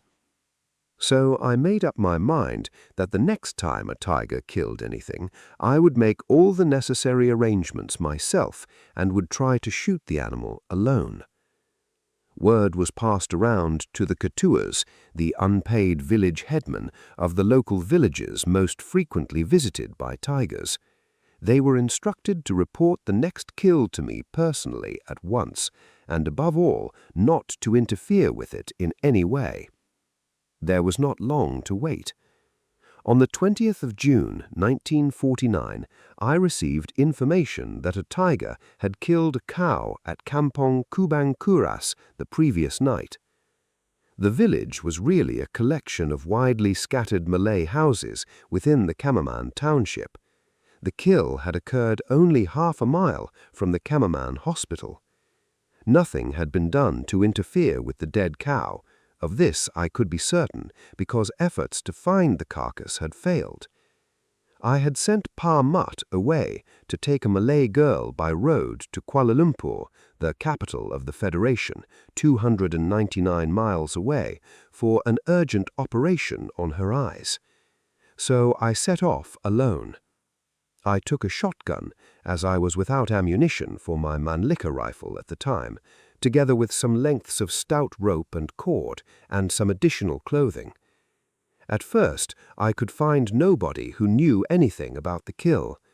Eventually, however, I located a middle-aged woman who offered to show me where the dead cow was thought to be lying. It was unusual for a Malay woman to volunteer to help a stranger, as I then was, but this good soul quickly proved herself a cut above the average. Before we could continue, a large monitor lizard had to be dealt with. I had wounded it with a borrowed spear after it seized one of her young fowls. She helped me dispatch it, and then we set off again. I was soon shown an area of land about 2 acres in extent, into which the tiger was believed to have dragged the dead cow. Flanked on 3 sides by grassland and on the 4th by a rubber smallholding, the area was almost completely covered with undergrowth as high as a man's head. There were only a few open grassy patches. I thanked the woman, who by then seemed very anxious to return home, and began to circle the overgrown area in search of the place where the drag entered it. A tiger drags rather than carries anything except the smallest animals, and usually leaves a clear trail of flattened grass, bent vegetation, and broken twigs. I have always had the unfortunate habit of finding the particular object I am looking for only after examining almost everything else. My search for the drag was no exception. I had gone almost completely around the piece of land before I finally discovered what I was looking for. Having found the trail, I followed it back to the place where the cow had been killed. There was a considerable amount of blood, long since dried to a blackish brown, together with signs of a struggle. I was not experienced enough at that time to find any of the tiger's pug marks, and I doubt very much whether they would have told me anything even if I had been able to recognize them. I returned to the edge of the undergrowth where the drag disappeared. There I stopped to load the shotgun with LG, a heavy type of buckshot, each cartridge containing 6 large lead pellets. I lit a cigarette. Then I had to make up my mind whether I really wanted to shoot a tiger or not. The undergrowth looked extremely thick and ominous. I hoped that I would not meet a large tiger face to face, and I was not at all certain what I ought to do if I did. Nevertheless, I moved forward along the drag with exaggerated caution. I had not gone very far before my nose told me that I was approaching the end of my search. Soon I was examining the dead cow. The tiger had left it in a cave-like recess among some creeper-covered bushes. There were a great many fat and unpleasant bluebottle flies around it. At the time, I regarded them with nothing but dislike. I did not yet know how useful they could be in locating a kill. The position of the carcass was unfortunate. Both hind legs and the rear portion of the body had been eaten, and there would have been little chance of shooting the tiger in darkness without cutting down a great deal of the surrounding vegetation. I did not want to disturb the place in that way. I was becoming convinced that this had been the cause of my earlier failures. So I went off to reconnoiter. Not many yards away, I discovered a narrow strip of grass that appeared to be the remains of an old track. I realized that the carcass could be moved onto this strip, where I would have a clear view of it from the corner tree of the adjoining rubber plantation. A strenuous half-hour followed. I must have impressed a number of Malays with the peculiarity of my behavior. First, I obtained about 20 yards of thick wire and fashioned one end into a loop. Returning to the kill, I managed to pass the loop over the head of the dead cow with the aid of a stick. I took great care not to touch the carcass. This was not because of the appalling smell, although it certainly made me retch. I simply did not want to contaminate the carcass with human scent. The next step required even more patience. I selected 4 of the stronger Malays, who had inevitably gathered to see what the Tuan was doing. I lined them up in single file and led them to the kill. No one else was allowed to move from the rubber plantation. The 4 men then dragged the dead cow out behind them so that the carcass slid along the ground along the route we had taken. I judged that its powerful smell would obligate any trace of our footsteps. When the kill had been placed where I wanted it, I removed the wire, again using a stick. I ignored the suggestions of the onlookers that the cow should be tied down to prevent the tiger from moving it. Then came the platform. I erected it as low down in the rubber tree as the branches would permit. 2 short lengths of plank, borrowed from a nearby house, were all that I used. I wanted no noisy cutting of poles in case the tiger was lying close at hand. What a job I had with the mal-weaning Malays while preparing my perch. Small boys wanted to examine the cow and walked around it repeatedly. The men were anxious to cut down bushes so that the tiger, if it came near, could easily be seen. They thought the platform should be large enough to hold at least 3 men, allowing several of them to wait with me. In short, they tried to help by doing almost everything I was determined to avoid. When all was ready, I ordered the Malays, with the exception of 1 young man whom I knew slightly, to return to their homes and remain indoors. To make certain that they obeyed, I explained that I was so nervous that if anybody approached the tree, I might shoot at them by mistake, thinking they were the tiger. When the 2 of us were finally alone, I changed into the clothing I had selected for the long wait. I was convinced that it was essential to make no slightest unnecessary movement.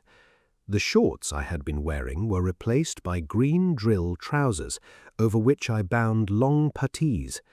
A second pair of trousers, a dark cotton scarf, and a thin waterproof parachutist's jacket over my shirt completed the outfit. My solitary Malay watched these preparations with amazement. He had never before seen a European wearing so many clothes. After explaining what I required of him, I climbed into my seat. Uncomfortable previous experiences had persuaded me to furnish it with a cushion. I lowered a strong cord, and my helper attached the shotgun, my bag containing spare cartridges, and finally a dark-colored monsoon cape and a wide-brimmed hat for protection against rain. I arranged everything to my satisfaction and covered my face, neck, and hands with mosquito repellent. Then I looked down to tell the Malay that he was no longer needed. I need not have bothered. The feeling of being left alone down there had already proved too much for him. He had slipped away. Sitting in my isolated little world, I checked my preparations. Everything had been timed carefully, and I was ready and waiting a full 2 hours before I expected the tiger to appear. I knew very little about tigers in those days. I did not know whether they usually lay up near their kills during daylight, as they often do, or whether they came down from the jungle in the early evening and made their final approach after dark.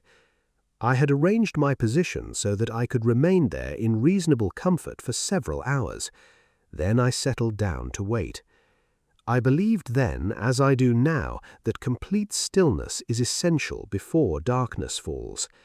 After dark, movements can be made slowly and carefully, provided they produce no rustling or creaking. The final thing I did was to push forward the safety catch of the gun. It was an old double-barreled shotgun with which I had rarely succeeded in bringing down even a bird. I wanted to make certain there would be no telltale click when the time came to use it. Nothing happened until about 6:30 in the evening. Then a faint sound, something gently brushing against leaves to my right, caught my attention. Without moving my head, I managed to catch a momentary glimpse of the hindquarters of a tiger as they disappeared into the undergrowth ahead of me. The animal had approached silently from behind, through the rubber. My heart began to pound. This surprised me because it was not the first tiger I had seen at close quarters. But this was different. This was my first attempt to shoot a tiger on my own, and already the animal seemed willing to cooperate. Perhaps my theories about the importance of remaining still were correct after all. or perhaps the tiger had caught sight of me as he approached from behind. The brief glimpse was followed by 10 absorbing minutes during which I saw nothing and heard nothing. Then came the unmistakable crunch of teeth on bone. The tiger had entered the undergrowth to my right and moved 70 yards across in front of me to the place where the dead cow lay. He had done it without giving me the slightest indication of his presence. There was no sound, no telltale movement of vegetation. I was astonished that such a large animal could move so silently. Then I became puzzled by what he was eating. Suddenly, it occurred to me that I must have left at least one leg bone behind when I moved the cow. It was a mistake I resolved never to make again. After a while, the sounds of feeding stopped. I was left in a state of great anxiety as the darkness gradually hid the cow from my view. Soon I could make out little more than the faint line of the narrow strip of grass on which it lay. I feared that the tiger, discovering that his meal had disappeared, would look no further than the single bone. Perhaps he would chew it for a while and then leave to begin a new night's hunting somewhere else. I was in despair. I vowed that I would never again move a kill from the place where the tiger had left it. Then I fancied that I could see a shadowy movement where the strip of lighter-colored grass ended. I strained my eyes into the darkness. The movement, if there had been one at all, stopped. Once again I felt discouraged. Then suddenly I became convinced, for no apparent reason, that something had come to the dead cow. I pushed forward the switch of the electric torch, which I had tied to the shotgun, and found myself looking straight into the face of the tiger. The tiger stared back at me. The expression on his face seemed to say very clearly, "What the blazes do you think you are doing?" To this day I can close my eyes and see that tiger standing there as though we had confronted each other only a moment ago. The torch did not illuminate him clearly. His eyes shone like balls of crimson fire. I later learned that this effect is only seen when looking directly and deeply into a tiger's eyes. From the animal's posture, I formed a clear but completely mistaken impression that he had placed his forepaws on the dead cow so that he could look at me more closely. It seemed to me that we faced each other for an age. Then I realized that if I did not act quickly, the tiger would disappear. I fired the right-hand barrel of the gun straight into his face. 3 things happened almost simultaneously. The torch went out. The gun, which I had been holding awkwardly and far too loosely, struck me a glancing but violent blow on the side of the face, and the tiger, as I heard in the darkness, made a terrific bound to my left, crashed into the bushes, and then apparently became still. Every nerve in my body was strained as I tried to discover where the tiger was and what he was doing. I had been told that a wounded tiger might thrash violently about in the undergrowth. I expected to hear the sounds of movement, or perhaps the noises of an animal dying. I heard nothing. After 20 anxious minutes, I tested the torch. It was still working. I swept its light methodically backwards and forwards over the ground in front of me. There was nothing. No sign that I could see of the tiger's arrival, no sign of his hurried departure.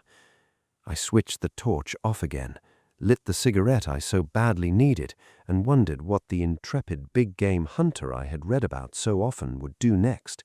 Would he calmly curl up in the tree and sleep until morning, or would he descend and follow the wounded animal, assuming he had hit it at all? In my case, that was far from certain. With some reluctance, I chose the latter course. The ground below looked distinctly uninviting. I had not yet acquired the knack of sleeping on a small platform, and was quite certain I would fall out of the tree if I tried to spend the night there. Once I reached the ground, however, I realized that a night in the tree, uncomfortable though it might have been, held considerably more attraction than the strange shadows cast by my torch as they danced around me. I was frightened enough to be uncertain what to do next. Then the torch made the decision for me. It went out. After that, despite all my frantic efforts, it refused to light again. I would like to say that I was annoyed at having to postpone my search for the tiger. I cannot. My principal feeling was one of considerable relief. All I remember clearly is that I walked straight into a solid rubber tree, fell twice over roots, and then blundered into some bushes. After that, I pulled myself together and made my way more slowly to the nearest Malay house. There I spent the night. After answering a number of questions from the Malays who had heard the shot, I bathed at the well and ate a meal of rice and fish before retiring to the sleeping mat they had provided. It was not only the hardness of the floor that made it difficult to sleep. I could not be certain whether I had wounded my tiger. The thought of searching him in the undergrowth the next morning did not appeal to me at all. Whenever I closed my eyes, I saw a pair of blood-red eyes staring back at me. The follow-up. At dawn the following morning, I carefully examined the cow and the surrounding ground. There were no telltale bloodstains, no tiger hair. It was impossible to tell whether the animal had been wounded. Anyone who attempts to shoot a wild animal should automatically accept responsibility for ensuring that a wounded creature is not left to die slowly. With a wounded tiger, this is even more important. The animal must be followed and dispatched, particularly in a populated area where someone might unknowingly approach it and be attacked. My task was to search an area of overgrown land for a tiger which might or might not be wounded. If the buckshot had missed him or only slightly injured him, he probably would have moved away during the night. If I found him, there was the possibility that he would either be dead or wounded badly enough to prevent him from traveling far. I knew little about tigers then, but I already knew that a wounded tiger was a very dangerous animal. The best way to find him, if he was still there, would be to look for the place where he had lain during the night or for signs of blood. As I began my search, it started to rain heavily. The rain greatly reduced my chances of finding a fresh blood trail if the tiger had changed his position. It also made it much harder to hear any movement. I have followed wounded tigers by day and night many times since that day, but experience does little to reduce the tension until the animal has been found. There is also a noticeable reaction afterwards. On this occasion, I was watched by a number of local Malays who had established themselves in trees overlooking parts of the area. It took me nearly 2 hours to cover every foot of the ground. Nothing was found to suggest that the tiger was there. Just as I finished, the rain stopped. I took the precaution of renewing the cartridges in the gun. The right-hand barrel was loaded with solid ball, effectively converting the shotgun into a smooth-bore rifle, firing a round lead ball weighing 1¼ ounces. Although it now appeared certain that the tiger had moved away during the night, I decided to make one more check. I wanted to be absolutely certain that my movements had not forced the animal to change position and evade me, either deliberately or unintentionally. This time I moved more quickly. Soon, near the particularly dense undergrowth where the tiger had originally left the cow, I found one small and very watery-looking drop of blood on a leaf. By then the Malay onlookers had descended from their trees. 5 of the more daring men, convinced that there was no tiger there, began following behind me at a distance. I had warned them several times not to do so. I was new to the game, otherwise such foolishness would not have been permitted. Not long after finding that solitary spot of blood, I glanced up from the ground just in time to see the tiger walk across a small patch of open ground near the edge of the undergrowth. he disappeared behind some Straits rhododendron bushes.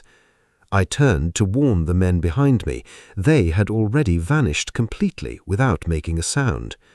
Moving forward as quietly as possible, I saw the tiger standing broadside to me at a distance of about 25 yards.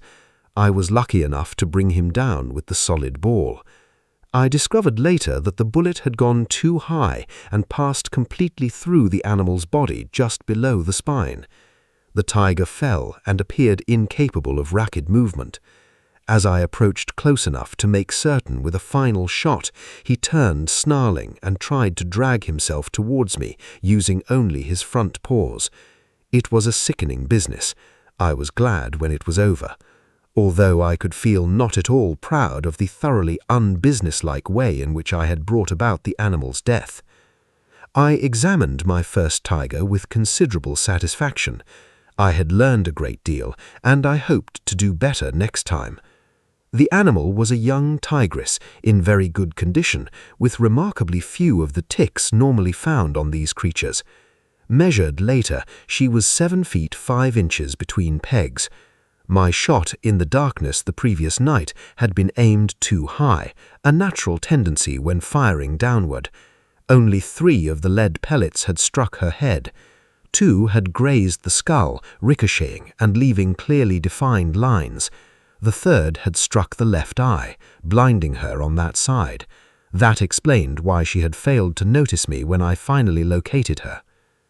2 days later, I received a supply of soft-nose ammunition for my .375 Mannlicher rifle. From then on, I used that much more efficient weapon. Chapter 6. The KIJAL Twins. It is charitable to think that the misdemeanors of the KIJAL twins, which they certainly were, could be attributed to their bad upbringing. Their father was the biggest tiger I had ever shot. He was a confirmed killer of buffaloes. He killed once too often, however, and I found him lying dead in the velvety darkness with a bullet through his heart, 60 yards from the place where he had been feeding when I fired at him. Their mother also appeared to have a rooted dislike of natural food. In an area where wild pigs abounded, she preferred to take any kind of village livestock that she could get between her paws and her teeth, buffaloes, cows, and goats. She, too, eventually went the way of her mate, although her killing was not quite such a clean-cut matter as his had been. The evening that I sat in wait for her near her last kill was one of heavy rain and gusty wind. The boom of the sea surf was close at hand, adding to the noise which concealed the sound of her approach. I did not know that she had been shot at before, nor was I then aware that an experienced tiger will sometimes growl as the kill is approached in the hope that a would-be hunter will react to the sound and disclose his presence. I was waiting in a swamp which contained no trees, so I was sitting 7 feet off the ground on a plank supported by 4 shaky poles stuck into the soft mud behind a low clump of bushes. Her first full-throated snarl came after a series of capable roars produced much earlier, before the rain and wind began, from the hillside facing me. It made me jump. It also filled me with surprise that the volume of the roar was not sufficient to send my shaky perch teetering to the ground. She repeated the threat twice more, as if to reassure herself that no human being was about before she began her meal. I was wet and unsympathetic enough to reward her with a bullet below her right eye, which was all that could be seen of her in the light of my shooting torch. At the time their mother died, the twins had already begun their own hunting, probably because the mating season was near at hand and the old tigress had no further time for them. They hunted together for some months, living on whatever food the jungle provided, and supplementing this fare with an occasional goat from KIJAL Darat. Then they separated, as tigers and tigresses will. One moved over to the south side of KIJAL Hill, making her domain the area roughly bounded by the three villages of Panchor, Telok Menkwang, and Telok Menkwang, although she never ventured quite as far as the last-named village. Her sister usually kept to the northern side of Hill, but there were times when I saw their tracks together and knew that their loneliness had led them to join forces temporarily. The Malays tend to take a philosophical view of the depredations of tigers, as they indeed must in Trengganu. They regard it as a matter of course and the will of Allah if an occasional goat or calf is killed and dragged away to be eaten.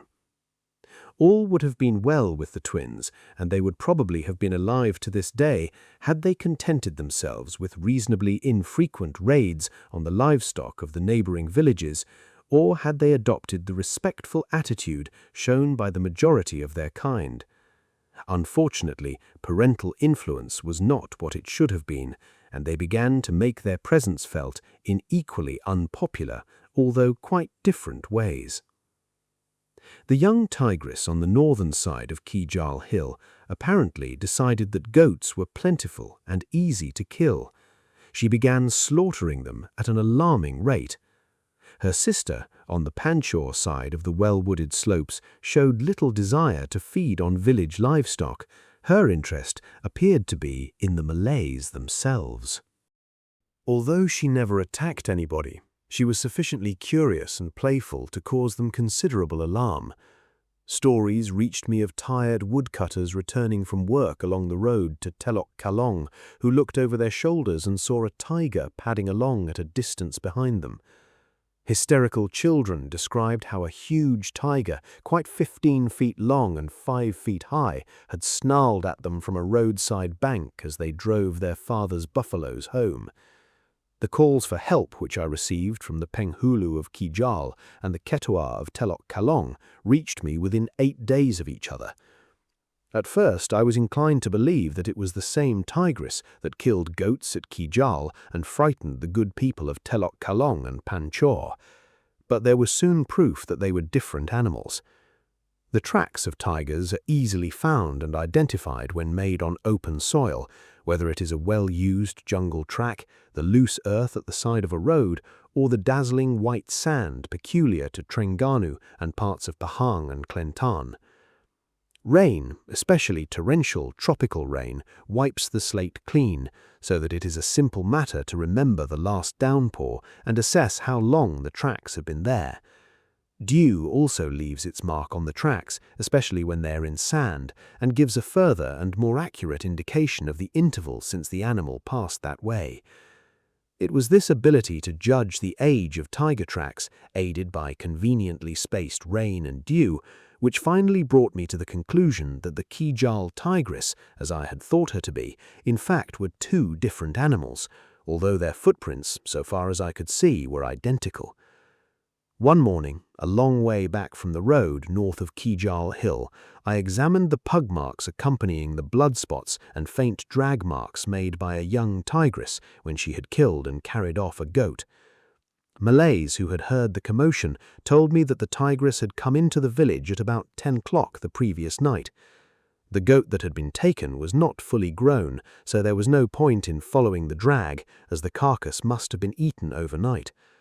I also knew that having eaten a substantial meal, the tigress would be heavy and lazy and would not go very far before finding a sheltered place in which to lie up during the heat of the day. Leaving KIJAL, I followed the main road over the hill and left my car at the southern foot of it to walk the 2 miles to Panchor, where I had to examine some land that had formed the subject of a petition to the state government. Almost immediately after striking inland from the road, I noticed on the sandy path I was following the tracks of a young tigress that had come from the direction of Panchor and turned off towards Telok Kalong. The pug marks were marked by dew, so it was highly improbable that the animal that made them could have killed a goat at KIJAL the same night. There were therefore 2 tigresses in the area, and both were very much the same size and age. Wondering whether they might be from the same litter, I made inquiries and discovered that the Penghulu of KIJAL himself had seen a tigress with 2 cubs cross the road north of KIJAL Hill about a year earlier. Although Pa Mat and I often had an eye on several different tigers at the same time, we normally tried to deal with them one by one. In this case, we had 2 tigresses living next door to each other, and elusive animals they proved to be. The northern twin would kill a goat at KIJAL, and the night afterwards I would wander round and through the village with a torch and rifle, hoping to catch a glint from her eyes. Darat KIJAL, as the inland part of the village is called, is spread along half a mile of the main road. Some of the widely spaced houses extend back from the road for more than a mile. The dwellings are erected among coconut trees on flat, grassy land, with few fences to mark the limit of one landowner's property from that of his neighbor. It was an ideal place in which to search for a tiger at night. I would perhaps have devoted the better part of 2 successive nights to such aimless but enjoyably promising searches, when news would reach me that the southern twin had been up to her pranks again near Telok Kalong. Then the scene of the hunt would change to the south side of the hill, and my nightly walks would take me up and down the track leading to Panchor and along the paths made by woodcutters on the slopes between the main road and the sea. One night, the tigresses joined forces again to kill a large billy goat on that side of Darat KIJAL, which is bounded by the foot of KIJAL Hill. To do so, they coolly went right under a Malay house and into the enclosure below it, where the goats were kept. When the irate and alarmed owner of the goats shone a torch on them, they turned their yellow eyes at him insolently and indifferently, without pausing in their task of dragging the goat away.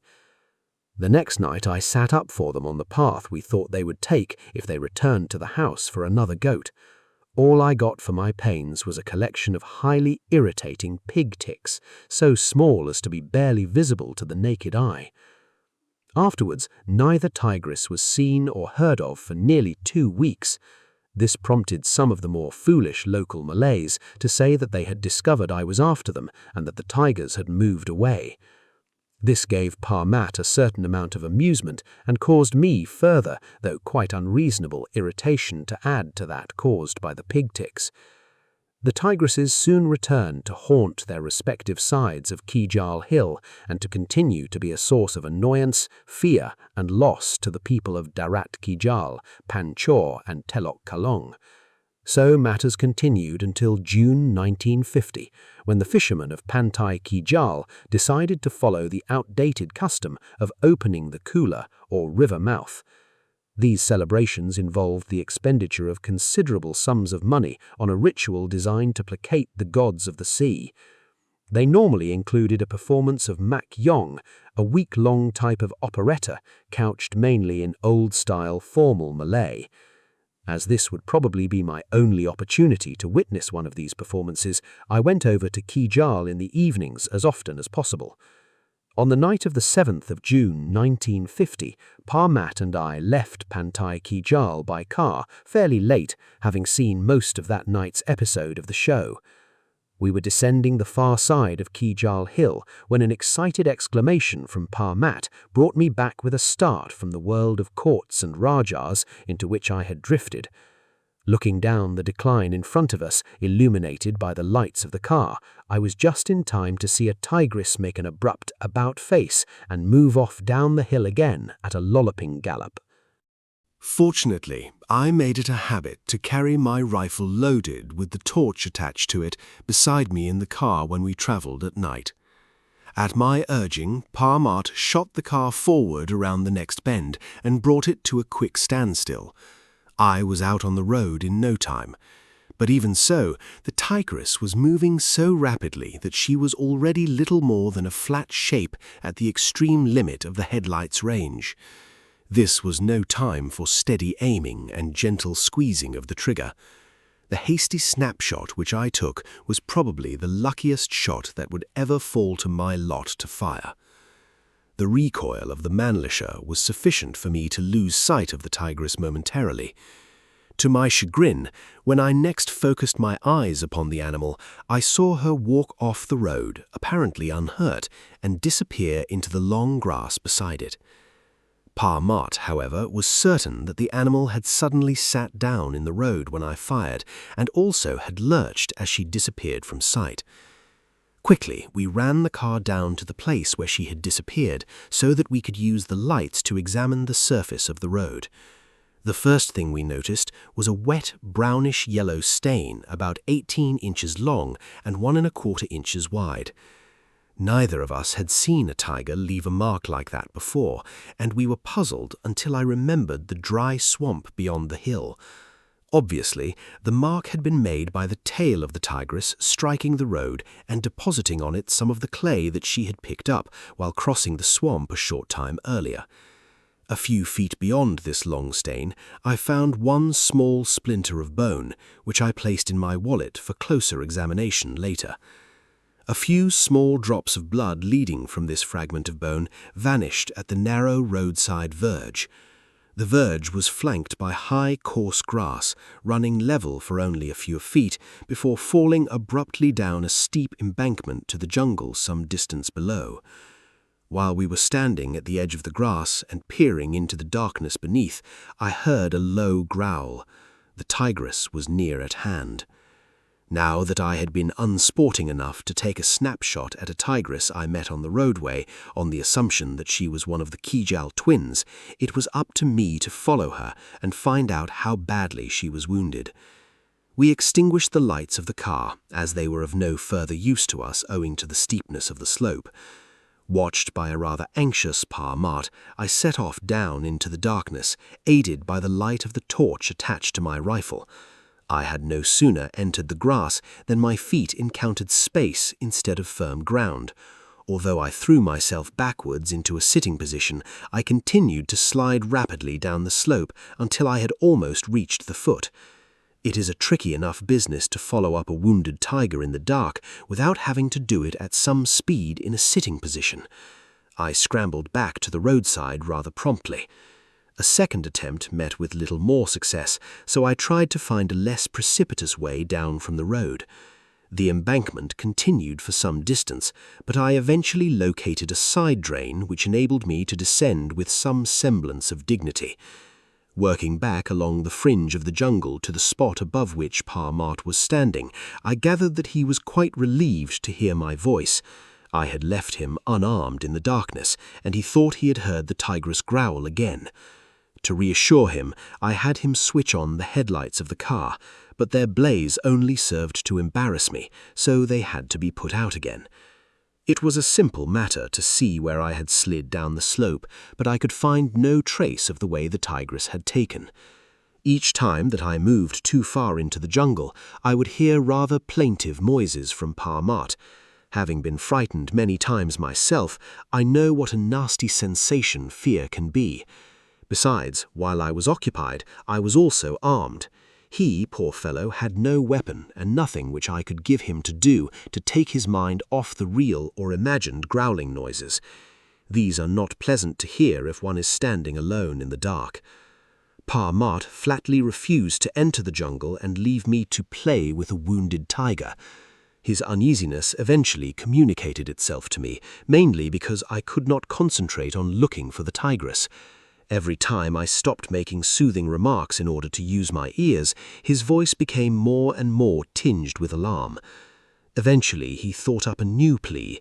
He pointed out that unless we started for Kamaman soon, the ferry would have stopped working for the night.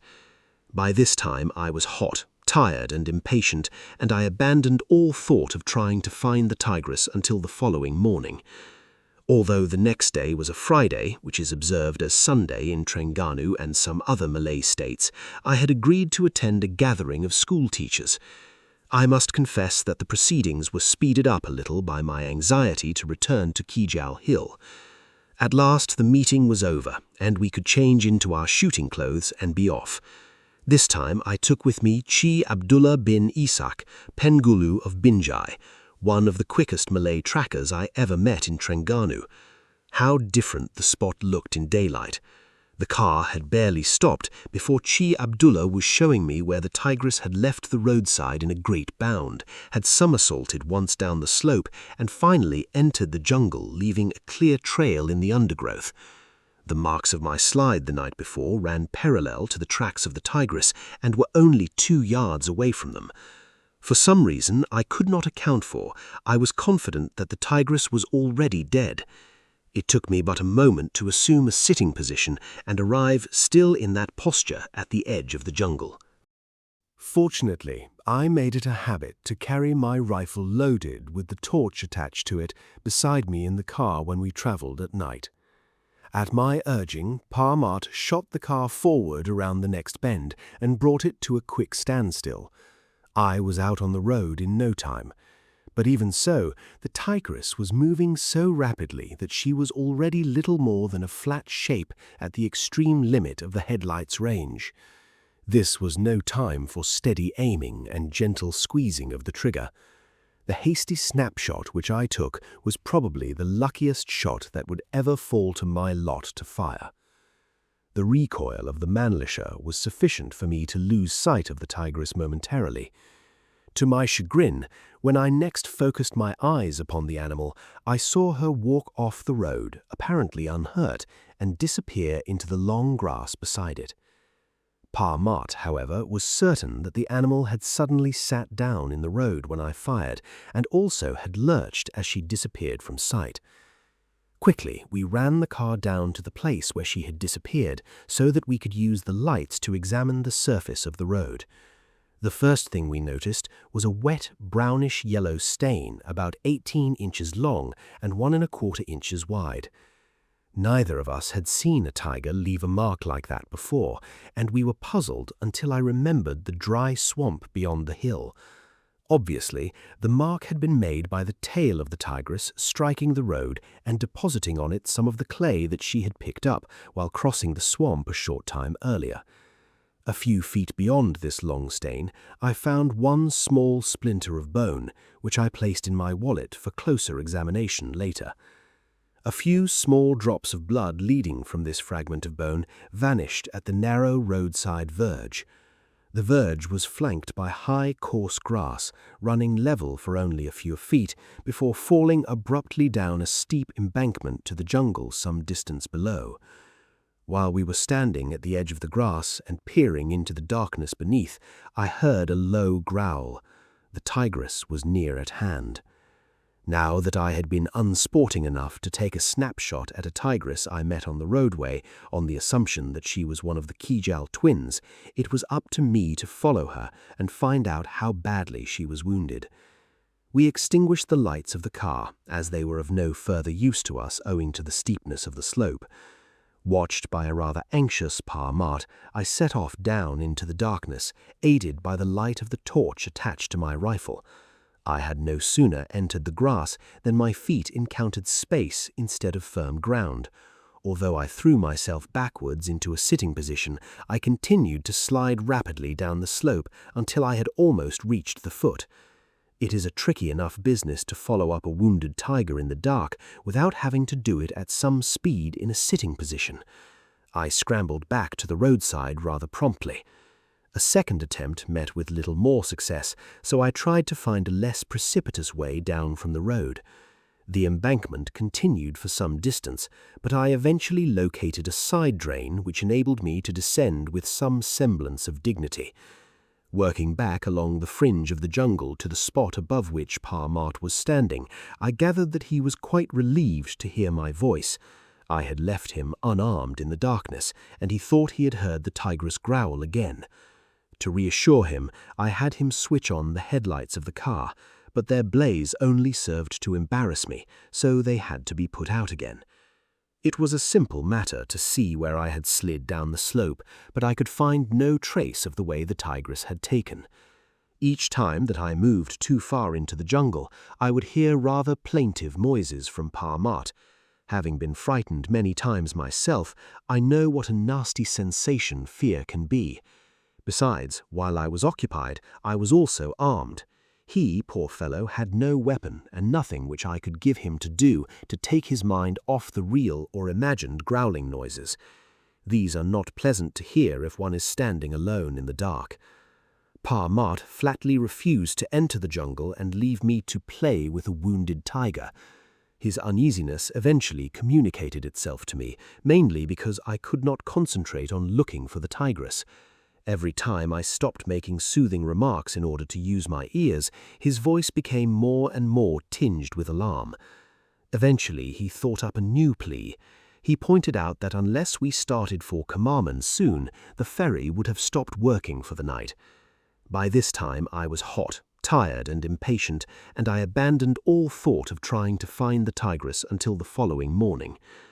Although the next day was a Friday, which is observed as Sunday in Trengganu and some other Malay states, I had agreed to attend a gathering of school teachers. I must confess that the proceedings were speeded up a little by my anxiety to return to KIJAL Hill. At last the meeting was over, and we could change into our shooting clothes and be off. This time I took with me Chi Abdullah bin Ishaq, Penghulu of Binjai, one of the quickest Malay trackers I ever met in Trengganu. How different the spot looked in daylight. The car had barely stopped before Chi Abdullah was showing me where the tigress had left the roadside in a great bound, had somersaulted once down the slope, and finally entered the jungle, leaving a clear trail in the undergrowth. The marks of my slide the night before ran parallel to the tracks of the tigress and were only 2 yards away from them. For some reason I could not account for, I was confident that the tigress was already dead. It took me but a moment to assume a sitting position and arrive still in that posture at the edge of the jungle. A rather startled Penghulu followed me involuntarily by the same means immediately afterwards. Pa Mat came behind us more sedately. Within a few minutes we were examining the dead tigress. The slope from the road was so steep that her death throes had carried her down, half rolling and half sliding, to finish in a huddled heap with her head jammed beneath a fallen tree. The body had telescoped towards the head, making her look disappointingly small after the enormous apparition we had seen on the roadway the previous night. Measured later, she was only 7 feet 4 inches between pegs. Her lower body, limbs and tail were covered with caked clay, confirming my theory about the long brown mark we had found on the roadway after the shot. While Pa Mat went back to Telok Kalong to fetch men to help bring out the carcass, the Penghulu and I cut and twisted lianas to bind the feet together. We also cleared with our parangs the path up which we would have to climb back to the road. Even with 6 sturdy fishermen and their ropes to help us, it was warm, hard work moving the dead tigress up to the car. We finally managed it by almost towing her up the slope, 4 men hauling on ropes from above, while the rest of us eased the burden up and over the more difficult parts. The shot I had fired the previous evening had been a very lucky one. Aimed at an indistinct shape travelling fast downhill in uncertain light, the bullet had struck the centre of the tail, an inch or 2 from its junction with the body. The fragment of bone we had found the previous night had come from the tail. The bullet had afterwards travelled the full length of the body. During skinning, the mushroomed lead tip of it was discovered clenched between the animal's back teeth. The growl I had heard must have been the death rattle. The fact that the tigress had stood up again after being hit, walked to the side of the road and then jumped down the embankment gave proof of the enormous strength and vitality possessed by these animals. By foul means rather than fair, I had accounted for one of the KIJAL twins. Meeting her, as I had done when she was coming from the direction of Panchor, I naturally assumed that she was the animal which had been pestering the people of Telok Kalong. Subsequent events were to prove that it was the Darat KIJAL tigress I had shot that night, presumably on her way back to a visit to her sister. Over a month passed before I realized what had happened. No more goats were killed at Darat KIJAL, but reports of a tiger being encountered in the Panchor Telok Kalong area began to reach me. The second twin. During the following July and August, the little spare time at my disposal was occupied in hunting a tiger and tigress which, quite independently of each other, were causing trouble at Bengal, on the other side of Kemaman from KIJAL. Luck was with me, and I finally killed the pair of them within 5 days of each other, the female on the 21st of August 1950, and the tiger on the 26th of August 1950. I shot the female over a wild pig which she had killed and used an artificial bait to trick the tiger into approaching me sufficiently near for a shot on a night of brilliant moonlight.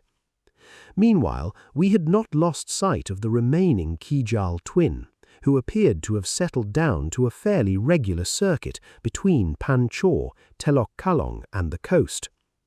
I discovered the track which she almost invariably followed when returning to Panchor and worked out when she would next use it.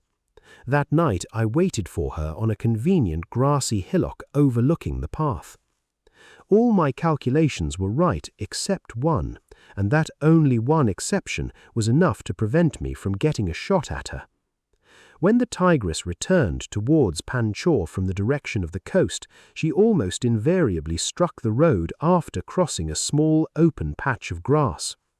She then had only to follow the road for 40 yards to reach the beginning of the track to Panchor beside which I was lying in wait for her. Knowing this, I had left my car parked 100 yards south of the Panchor track so that the tigress wouldn't see it. As luck would have it, on that particular night she struck the road much further south than usual and immediately encountered the car. Parmat and the man waiting in it with him heard her hasty leap back off the roadway onto the bank. When they climbed the bank just afterwards, their torch caught one yellow flicker of her eyes before she turned back into the jungle again. I had shot the first of the twins in a most unsatisfactory and unsporting manner on the roadway by night. As it turned out, her sister came to a very similar end, although she first provided a little more excitement. On the 28th of September 1950, I went to Dungun to attend Parents' Day at the girls' school there. My wife came with me, as did the group teacher, Muda bin Abdul Rahman. My wife had repeatedly asked me to take her along when I was going out after tigers and had just as consistently been refused, for reasons which must be obvious. Returning from Dungun at 9:30 that night, we met the tigress standing in the middle of the road at the exact spot where she had encountered my car when I had waited for her on the Panchor track. She was then a bare 200 yards from the place where her sister had died. Directly she realized that a car was approaching, she walked off the road to our right and disappeared. Parmat ran the car to a quiet standstill, and I was out in the road beside it in a flash, swinging my rifle slowly backwards and forwards in the hope of catching the reflection of her eyes in the light of the torch attached to it. My wife was leaning out of the car window, watching me about 3 yards directly behind me. At that particular place on the roadside verge, the Public Works Department had been excavating soil for road repairs. This work had left a small cavity with its steepest side nearest to me, exactly 5 feet measured afterwards from where I was standing. In this hole, unbeknownst to me, the tigress was crouching and looking up at me.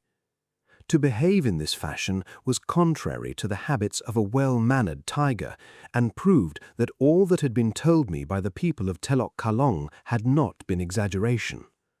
I swung the torch round twice in sweeping half-circles over the undergrowth farther away, then directed it momentarily onto a low cluster of large reddish leaves that caught my eye.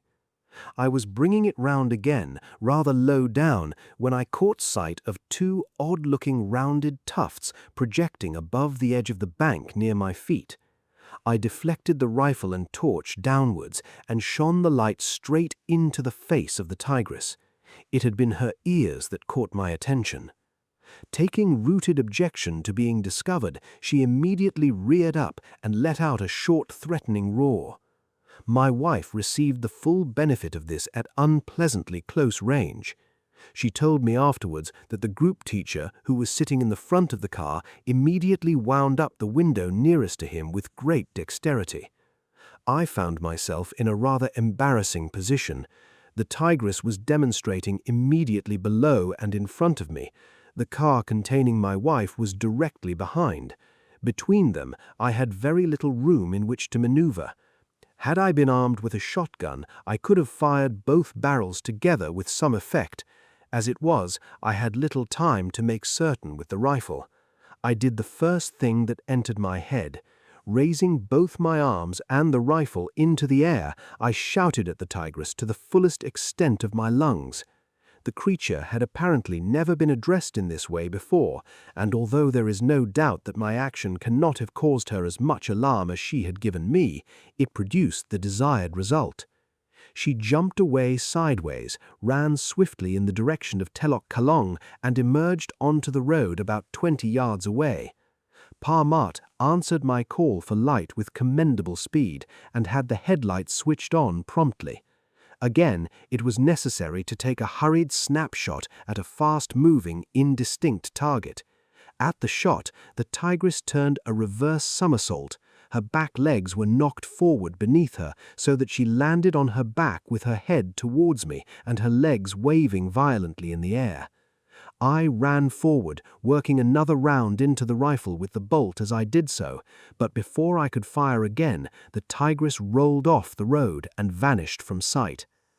The tracks showed blood splashes where the tigress had fallen. She had regained her feet after rolling twice and then entered the nearby undergrowth. During these events, I had been wearing clothes far more in keeping with a social engagement than a tiger hunt. Directly we saw what had happened to the tigress, Pa Mat opened the boot of the car so that I might change into older and more suitable clothing in which to follow her up. It was at this stage that my wife intervened. "Do you really think," she asked, "that I am going to sit here and let you crawl through that hole in the undergrowth in the dark after a wounded tiger?" I began to argue, but those who are married will appreciate that there are times when the most persuasive words fall on deaf ears. Pa Mat lent me a hand, but that only brought the group teacher into the discussion. As he once been Pa Mat's head schoolmaster, we gained no ground. Finally, of course, Pa Mat and I had to give way and agree to postpone our search for the tigress until the following day. By doing so, we missed an excellent chance of killing her that night. When we returned the next afternoon, once more accompanied by Penghulu Abdullah, we found that after negotiating the roadside patch of undergrowth into which she had disappeared, the tigress had spent the night on the edge of a small clearing just beyond. In the frenzy caused by the pain of her wound, the unfortunate animal had proceeded to bite down all the young saplings within her reach. Had I followed her up in the darkness, I would, I think, have had her at a disadvantage in that small clearing and could have ended her pain. The three of us, Pa Mat, Penghulu Abdullah, and myself, now began the task of finding out where the tigress had gone. From the torn and tattered saplings, the tracks led us across a stretch of muddy water onto the slopes of a small bush-covered hill beyond. This takes only a moment or two to describe in writing, but it took the three of us over half an hour to find the trail because of the water into which it led us. Eventually, the Penghulu found, on a small piece of white wood, a single smear of dried blood where the wounded animal had left the swamp. There, the trail ended. The ground beneath the bushes on the hillside was too firm for the pads of the tigresses to have made any impression on it. We could find no further trace of the animal, although the three of us, all well versed in tracking of that kind, searched thoroughly until darkness, sifting through dry leaves and examining minutely the lower leaves of bushes in the hope of finding a single drop of dried blood. It was fortunate that the next day was a Friday, so that we were able to renew the search early, casting round in ever-widening circles from the place where the tigress had left the swamp. Again we could find nothing, although our quest took us as far as Panchor, where we followed a difficult trail made by a different tiger through another and far more extensive swamp. Pa Mat and I were both satisfied from the heavy way in which she had been brought down by the shot that the tigress had received a severe wound. So too, but with less reason, were the people of Telok Kalong and Panchor. They declined to use the main road past the spot until they were satisfied that she was dead. It was imperative to find the animal, and to find her quickly. Thus, while I was occupied in the office throughout the following day, Pa Mat and Penghulu Abdullah occupied themselves in rounding up a number of men, a list of whose names I had prepared the previous evening. They finished with a band of 15 of the toughest-looking Malays I had ever seen together. Every one of them had a shotgun. I also knew from personal experience that each and every one of them could be depended upon to carry out the scheme I had in mind. We went to the spot by truck that afternoon. There I explained to the men that they were to keep in line 5 yards apart so that each of them could be seen or heard by those on either side of him. Then we began to beat in line from the place where we had found that single telltale smear of blood. The first 2 sweeps, taken in a direction away from the road, produced nothing. The third, on which I set the long line of men moving parallel to the road, was more successful. When the line had crossed the hill which the 3 of us had searched so thoroughly before and reached the grass-covered slopes beyond, the prearranged signal of a whistle sounded. It indicated that some sign of the tigress had been found. Running down the halted line, I was shown the marks in the coarse grass where a tiger had either lain or had fallen heavily. Putting my face close to the ground, I confirmed by smell that the beast had been there the night before. The odor also made it clear that the beast was wounded. Renewing my warnings to the searchers to exercise great caution, I set the line in motion again, crossing backwards and forwards in front of it so that I might cover as much ground as possible. Very soon afterwards, a shot rang out.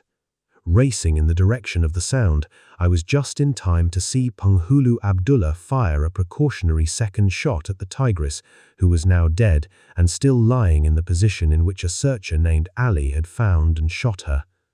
We cleared some of the surrounding undergrowth in order to take the photograph shown in the book. My bullet hit the right hind leg squarely and broke the main bone in 3 places. I was glad that the animal was at last out of her misery. During our early searches, we must have passed her very close on more than one occasion, for we eventually found her only 300 yards from the edge of the swamp where the blood trail had ended. Unlike other wounded tigers for which I have searched, she had not disclosed her position by snarling at us.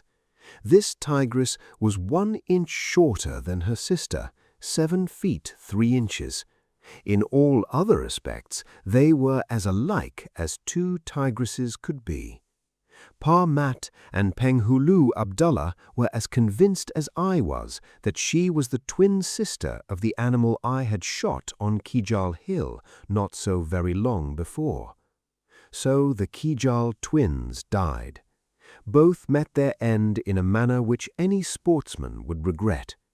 Both were shot on the roadway as the result of chance encounters. They were also the only 2 animals I failed to follow up and dispatch immediately after shooting them. Their destruction by such means would have been inexcusable had they not been making a nuisance of themselves. I had succeeded in eliminating them, but my success was an empty one. The villagers of Telok Kalong and Panchor and the goat owners of Darat KIJAL were the only people with real cause for satisfaction. This is a Meridian Audiobooks presentation. If you're enjoying this audiobook, please like, share, and subscribe to the channel. Thank you for listening. Chapter 7. Man-Eating Tigers. A Malayan tiger does not often turn man-eater. When he does lose his natural fear of man in this way, he is usually destroyed before he has killed many people.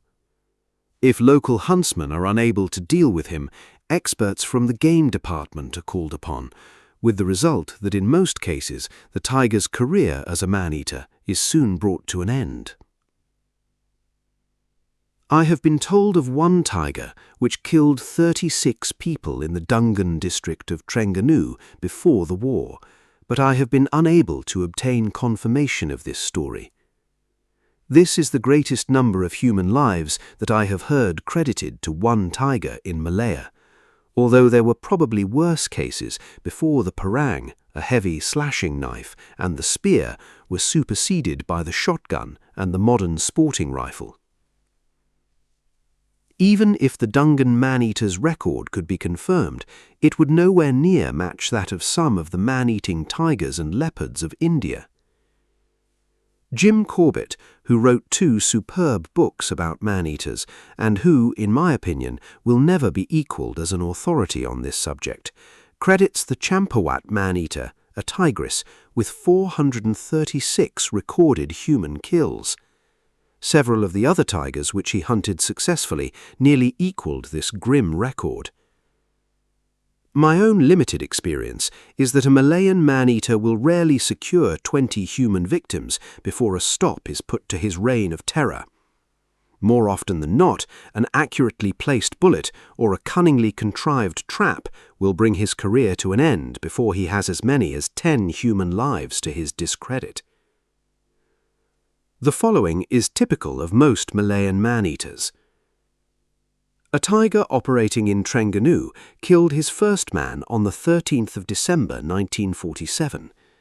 He killed 4 more people on the 15th of June, the 20th of June, the 8th of September, and the 17th of December 1948, before being shot by a headman on the 31st of December after killing 4 goats.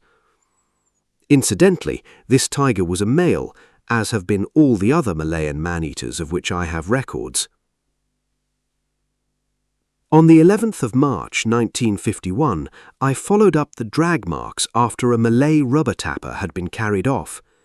There was no doubt that this man had been killed by a tigress. No other kill occurred in the neighborhood afterwards, however, and I would not describe a tigress, or a tiger for that matter, as a man-eater because of a solitary kill.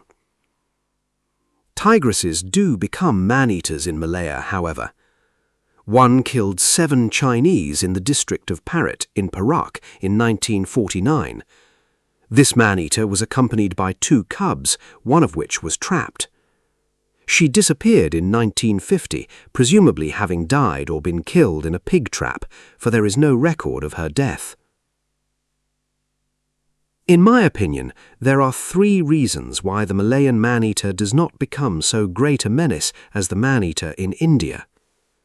First, the Malayan tiger operates over a smaller area and is therefore easier to locate and consequently to kill. Second, the Malays display greater determination and skill in dealing with tigers than do the Indian villagers. And third, help from experienced hunters is more readily forthcoming in Malaya. I could quote many examples to support the first 2 of these contentions. The Kemasek man-eater, which killed 12 people in Trengganu between September 1950 and July 1951, ranged over an area of not more than 150 square miles. The Indian man-eating tigress of Chogar, which was credited with 64 victims, was known to operate over an area of 1,500 square miles. I know personally of one incident in which a young Malay whose wife had been seized by a tiger clung to her in an attempt to save her. Finding this of no avail, he drove the animal off with the short knife that he was carrying. Unfortunately, the woman lived for only a few minutes afterwards. Corbett quotes only a few similar cases from India. Furthermore, I believe that apart from Gurkhas, the Indian villagers themselves do not kill as many tigers as do the Malays, who seem willing, when necessary, to tackle them even with spears or knives. Why do tigers become man-eaters? The shortest possible answer to that question is when they lose their instinctive fear of man. In most cases, the Indian tiger begins to kill human beings when circumstances beyond his control rob him of his ability to obtain sufficient natural food. These circumstances are usually either an injury which slows him down or prevents him in other ways from killing game, or the natural results of old age, slowness, failing eyesight, broken teeth, or bruised and worn-out claws, all of which have the same effect. Among other contributory factors in India have been outbreaks of contagious or infectious disease which have swept the country. Hindus normally cremate their dead. When deaths are frequent, however, and the strength of a village is decimated by disease, it is sufficient from the religious point of view to place a live coal in the mouth of the corpse. It is then cast over a cliff or disposed of in some other way which avoids burial. It is known that carnivores have fed from such collections of dead bodies and have thus lost their fear of man and acquired a taste for human flesh. Leonard, of the Malayan Game Department, who had many years of experience with all types of game on the peninsula, told me that the Malayan tiger turns man-eater for the same reasons as the Indian variety, except that on the peninsula there would not normally be unburied corpses from which it could feed. He also considers that grown cubs reared by a man-eating tigress will occasionally kill a human being when they are hungry and no natural food is available, because they have lost their instinctive fear of man and have become accustomed to human flesh. Jim Corbett expressed the opinion that the cubs of a man-eating tigress do not automatically become man-eaters. This difference in the views of two authorities, backed by long experience, is one on which I am not qualified to express a definite opinion.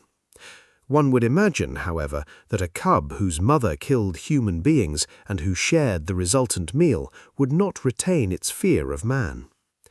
The only man-eaters of which I had personal knowledge in Malaya were males, so there could be no question of their ways being handed down to their cubs. Leonard throws new light onto the general question of man-eating tigers by dividing them into two classes, the permanent man-eater and the man-eater which kills man only at intervals. The permanent man-eater is the tiger so crippled by injury or old age that he has become incapable of killing anything but human beings. As Leonard states, such man-eaters are easier to deal with than the other variety because they can more readily be marked down. That an old or badly injured tiger can always kill human beings when he is unable to obtain deer or pig is something of a reflection on a civilization which has robbed man of much of his sense of hearing, most of his sense of smell, and some of his natural instinct of self-preservation.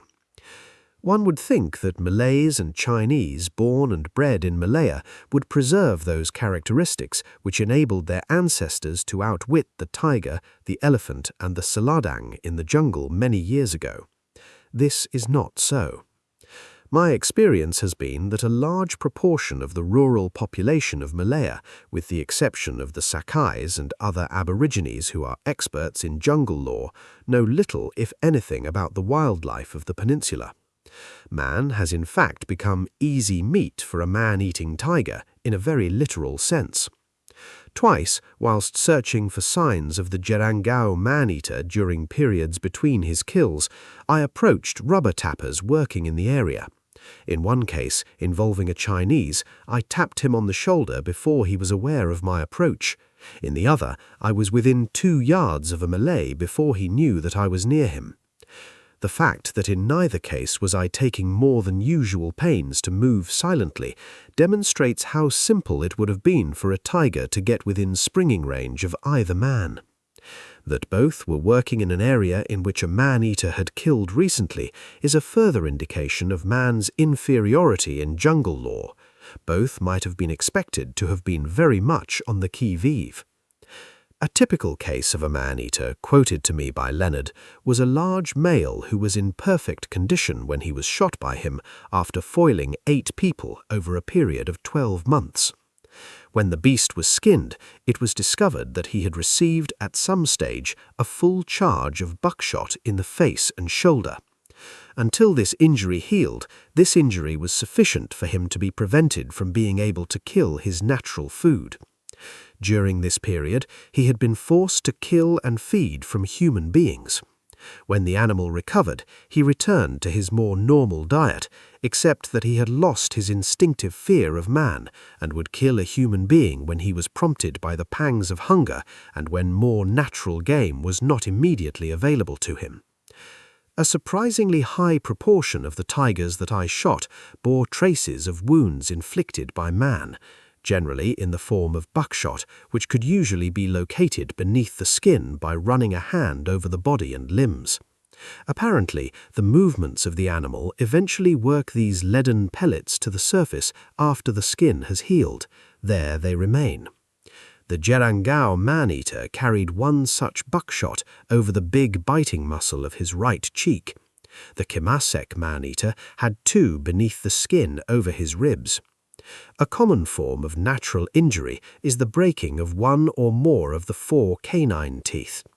These comprise the tiger's chief means of killing game, nature having designed them sufficient length to sink deep into the flesh of the victim and thus reach a vital spot. When these teeth are lost through old age, or when more than 2 are broken off short, a tiger experiences great difficulty in killing his prey after he has sprung upon it. Deer, being more delicate animals in every way, would be more easily dispatched than pigs, which have thick skins and heavy layers of muscle and flesh to help protect them. These canine teeth are sometimes broken during fights. More frequently, the damage occurs when the tiger is working at the bones of big bovines to reach the succulent marrow within. When the break is an old one, the sharp edges of the tooth are found to be worn down, turning it into a smooth, rounded knob.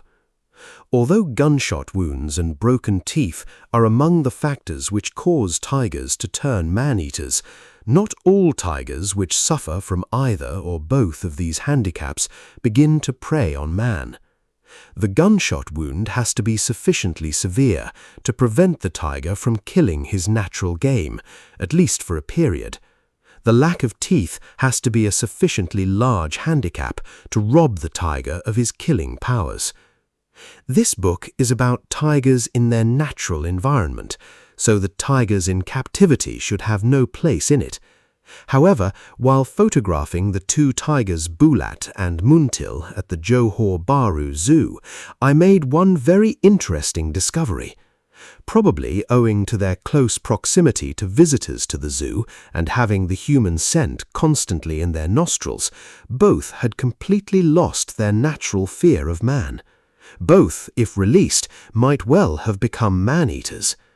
Bulat once ignored me completely while I was trying to get a full face of him on camera, pressed against the bars.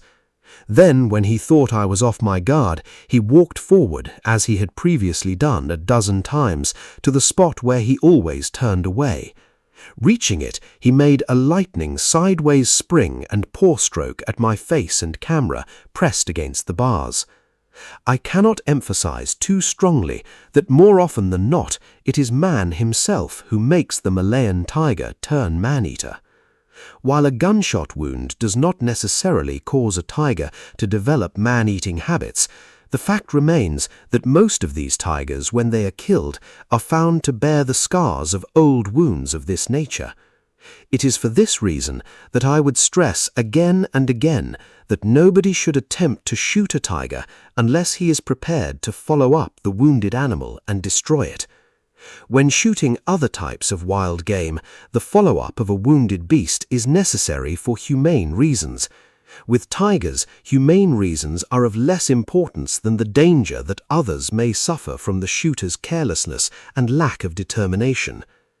Having made the point that tigers turn man-eaters only when something has occurred to make them lose their instinctive fear of man, I must lay equal emphasis on the fact that the average tiger, if left alone by man, will retain his fear of human beings throughout his life.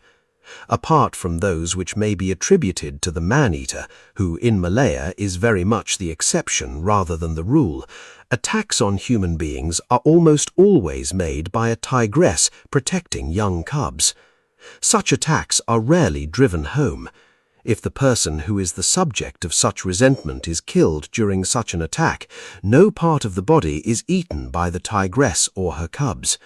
The danger having been removed, the fear of man prevails, and the corpse is left untouched. I have examined the injuries of the victims of 2 such attacks by tigresses.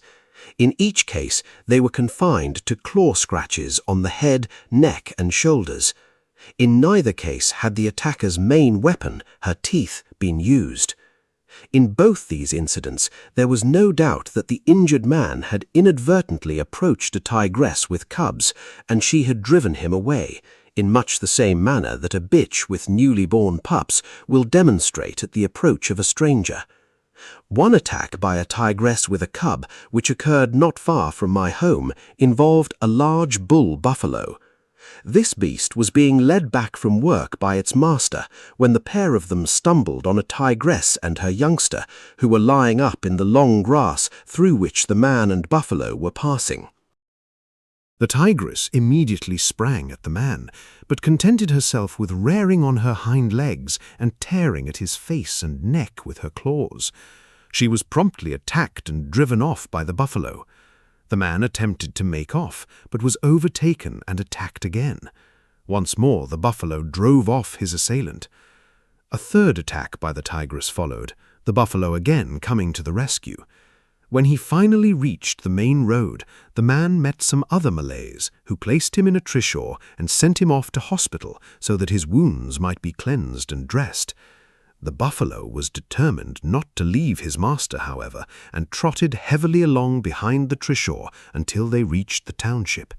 There he stopped, eyeing the retreating vehicle in doubt, before turning and making his solitary way home again. Malays who met him on the road told me afterwards that he walked with a definite swagger, punctuated by an arrogant shaking of his great head and by self-congratulatory snorts and grunts. Apart from their vigilance when accompanied by cubs, tigresses are rather truculent animals during the breeding season, especially if they cannot locate a mate as quickly as they would like. I would not put it beyond them to attack human beings who accidentally approach too close or who surprise them while they are in such a mood. 2 rather amusing incidents, resulting, I believe, from the bad temper of a tigress in such a condition, occurred whilst I was stationed in Kemaman. In the first, a tigress chased a bus full of people for half a mile. In the second, armed police travelling in a truck were pursued in similar fashion. On neither occasion did the tigress succeed in overtaking the vehicle she was chasing, probably because neither of the drivers was prepared to wait and see what her intentions were. Apart from temperamental tigresses with or without cubs, there are other occasions on which a tiger cannot altogether be blamed for attacking a human being. I would say that unless the animal is a man-eater, such attacks are confined to those made, first, by a tiger surprised over a fresh kill or inadvertently cornered, second, by a wounded tiger. Most experienced sportsmen agree that a wounded tiger is as dangerous as any living animal, but it does not follow that a wounded tiger will always attack those who set out to track him down or who inadvertently come across him. I remember very well 2 particular occasions on which tigers who had been wounded but not killed outright were followed up in the dark. During these searches, the light of my torch clearly indicated my position to the animal that I was after. Although neither of these animals was wounded severely enough to be incapacitated from attacking, neither of them did in fact do so. Both animals were followed up immediately after being shot at and could not therefore have been affected by that stiffening of their wounds, which many hunters claim handicaps an injured tiger considerably. The advice generally given is to allow at least half an hour's respite before starting the follow-up. I prefer not to do so, as I maintain that the animal is in greater pain and therefore more truculent when the numbing effect of the high-velocity bullet had had time to wear off. Furthermore, I consider that a wounded tiger is at a greater disadvantage when he is still dazed by the terrific impact of the bullet than he is when given time to recover from the initial shock and nurse his grievance. Compare my experiences with the 2 wounded tigers mentioned above with a statement that appeared in an English newspaper article on man-eating tigers on the 26th of August 1951. This article quoted a seasoned Malayan huntsman as saying, "Once wounded, a tiger will attack any man on sight, even after the wound has healed." The truth of the matter is that a wounded tiger is an extremely dangerous animal, but it does not follow automatically that all wounded tigers will attack.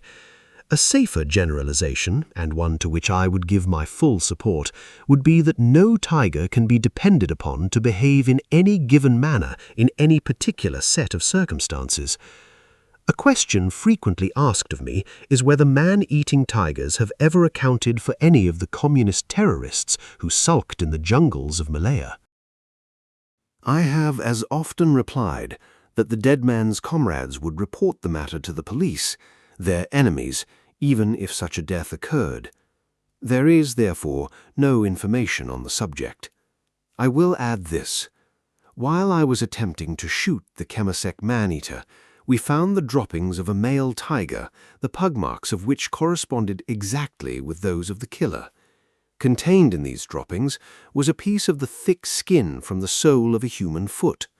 This was 8 days after the man-eater's last reported kill. I formed my own conclusions and leave those who read this to do the same. The fact that a man-eating tiger secures most of his victims by day is an advantage to those who endeavor to shoot him. Another advantage, although perhaps a more doubtful one, is that when a tiger turns man-eater, he loses his instinctive fear of man. This means that he will not bolt at the approach of a human being, as will a normal tiger. As he almost invariably conceals himself cunningly and remains motionless when a likely victim comes within sight, it is necessary for a most careful lookout to be kept when searching for him. Hunting man-eaters calls for great patience and some endurance. It has also been said that courage is required.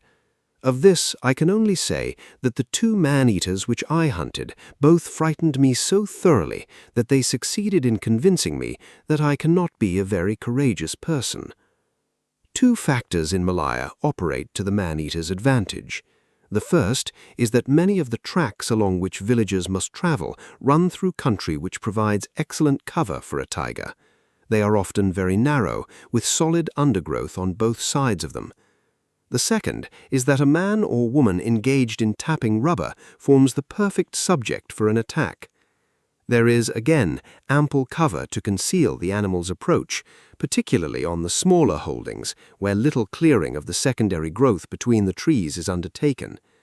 Even when the ground is kept clear, opportunities exist for the animal to stalk undetected to the edge of the planted area, where it meets the jungle, and there to wait for his victim to approach him. The very nature of the rubber tapper's task places him at a disadvantage. Tappers almost invariably work at a distance from their colleagues. The pause which they must make at each tree, the concentration that they must apply to their work, and the stooping position adopted during the actual tapping all combine to favor the man-eater. Once he has marked down his victim, the man-eater will either stalk right up to him or launch his attack by a charge accompanied by a blood-curdling roar. No matter which method is adopted, the tiger then grasps his victim with the claws of the forepaws and kills by biting into the neck, in which the long upper and lower canine teeth practically meet. Death must in such circumstances be almost instantaneous. In the majority of the cases which I saw, there were claw marks on the back of one shoulder and on the opposite cheek or scalp. The bite was made sideways from behind into the neck, usually on the left-hand side. Drags. Directly that the man-eater has secured a victim, he proceeds to drag the corpse away to find a suitable place in which to feed from it. I have never known a man-eater to feed at the spot where the victim was secured, although I have sometimes noticed that brief stops to eat have been made during the drag. These stops differ from those which occur when man-eaters hear people approaching, moves the corpse to a different spot, and is again disturbed as they continue to follow him. The Chemisek man-eater once led me 1.5 miles through most difficult country in this way, always succeeding in keeping ahead of me. Each time that he realized that he was being compelled to move on again, he voiced his annoyance in a manner which frightened me considerably. He finally left the body without having had a real opportunity to feed from it and without giving me a chance to have a shot at him. The corpse of a dead person is dragged at the neck, not carried, as apparently occurs in India. It often happens that during the drag, the tiger does not relinquish the original grip with his mouth by which he ended the life of his victim. If the hold on the neck is altered, the fact is apparent from the greater amount of blood found at intervals on the line of the trail. A characteristic feature of the drags which I have followed has been the 2 lines made by the toes or heels of the victims. The clothes are nearly always torn off by thorns or sticks while the body is being carried away, and are found at intervals along the grim trail. When he is making off with his kill, sometimes dragging it at his side, sometimes walking with it between his legs, the man-eater often behaves in a manner which can only be described as aimless. Like the tiger who has killed a domestic animal, but to a greater extent, he behaves as though he is too beset by a feeling of guilt at the crime he has committed to realize what he is about. He will drag his victim much further than he really needs. He will ignore excellent feeding places which would prove most acceptable to him if the kill were a wild pig or deer. More often than not, he will finish up in an ill-concealed spot with poor protection from the sun. The JERANGAU man-eater once swam the body of a Chinese rubber tapper across a narrow river. Reaching the far bank, he turned sharply to the left, proceeding along the water's edge for about 30 yards. He then re-entered the water and went back across the river. Having covered nearly 1 mile, he finally began to feed at a spot which was a bare 200 yards from the place where he had struck the man down. I cannot believe that such behavior is deliberate or that it represents an attempt to throw pursuers off the trail. If a man-eater cared to keep traveling in one direction, he could put such a distance between himself and those seeking to overtake him that they would have little chance of coming up with him before dark. It would take a very brave, indeed a foolhardy man to follow up a confirmed man-eater by night. Without wishing to go into too many gruesome details, I will state that the man-eater normally feeds first from the limbs, beginning with the feet. The JERANGAU man-eater invariably consumed the left legs of his victims. The Chemisek man-eater always first ate the right leg.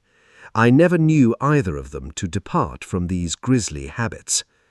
Malays will aver that a man-eater cannot feed from a corpse which is lying on its back because the animal dare not look into the face of man. In fact, it matters little to the man-eater whether the kill is lying face downwards or not. Most victims are attacked from behind, fall on their faces, and remain face downwards during the drag. Few people are lucky enough to survive an attack by a man-eater. The Chemisek man-eater attacked his first human being on the 12th of September, 1949. He did not kill his first man until almost exactly a year later, on the 29th of September, 1950.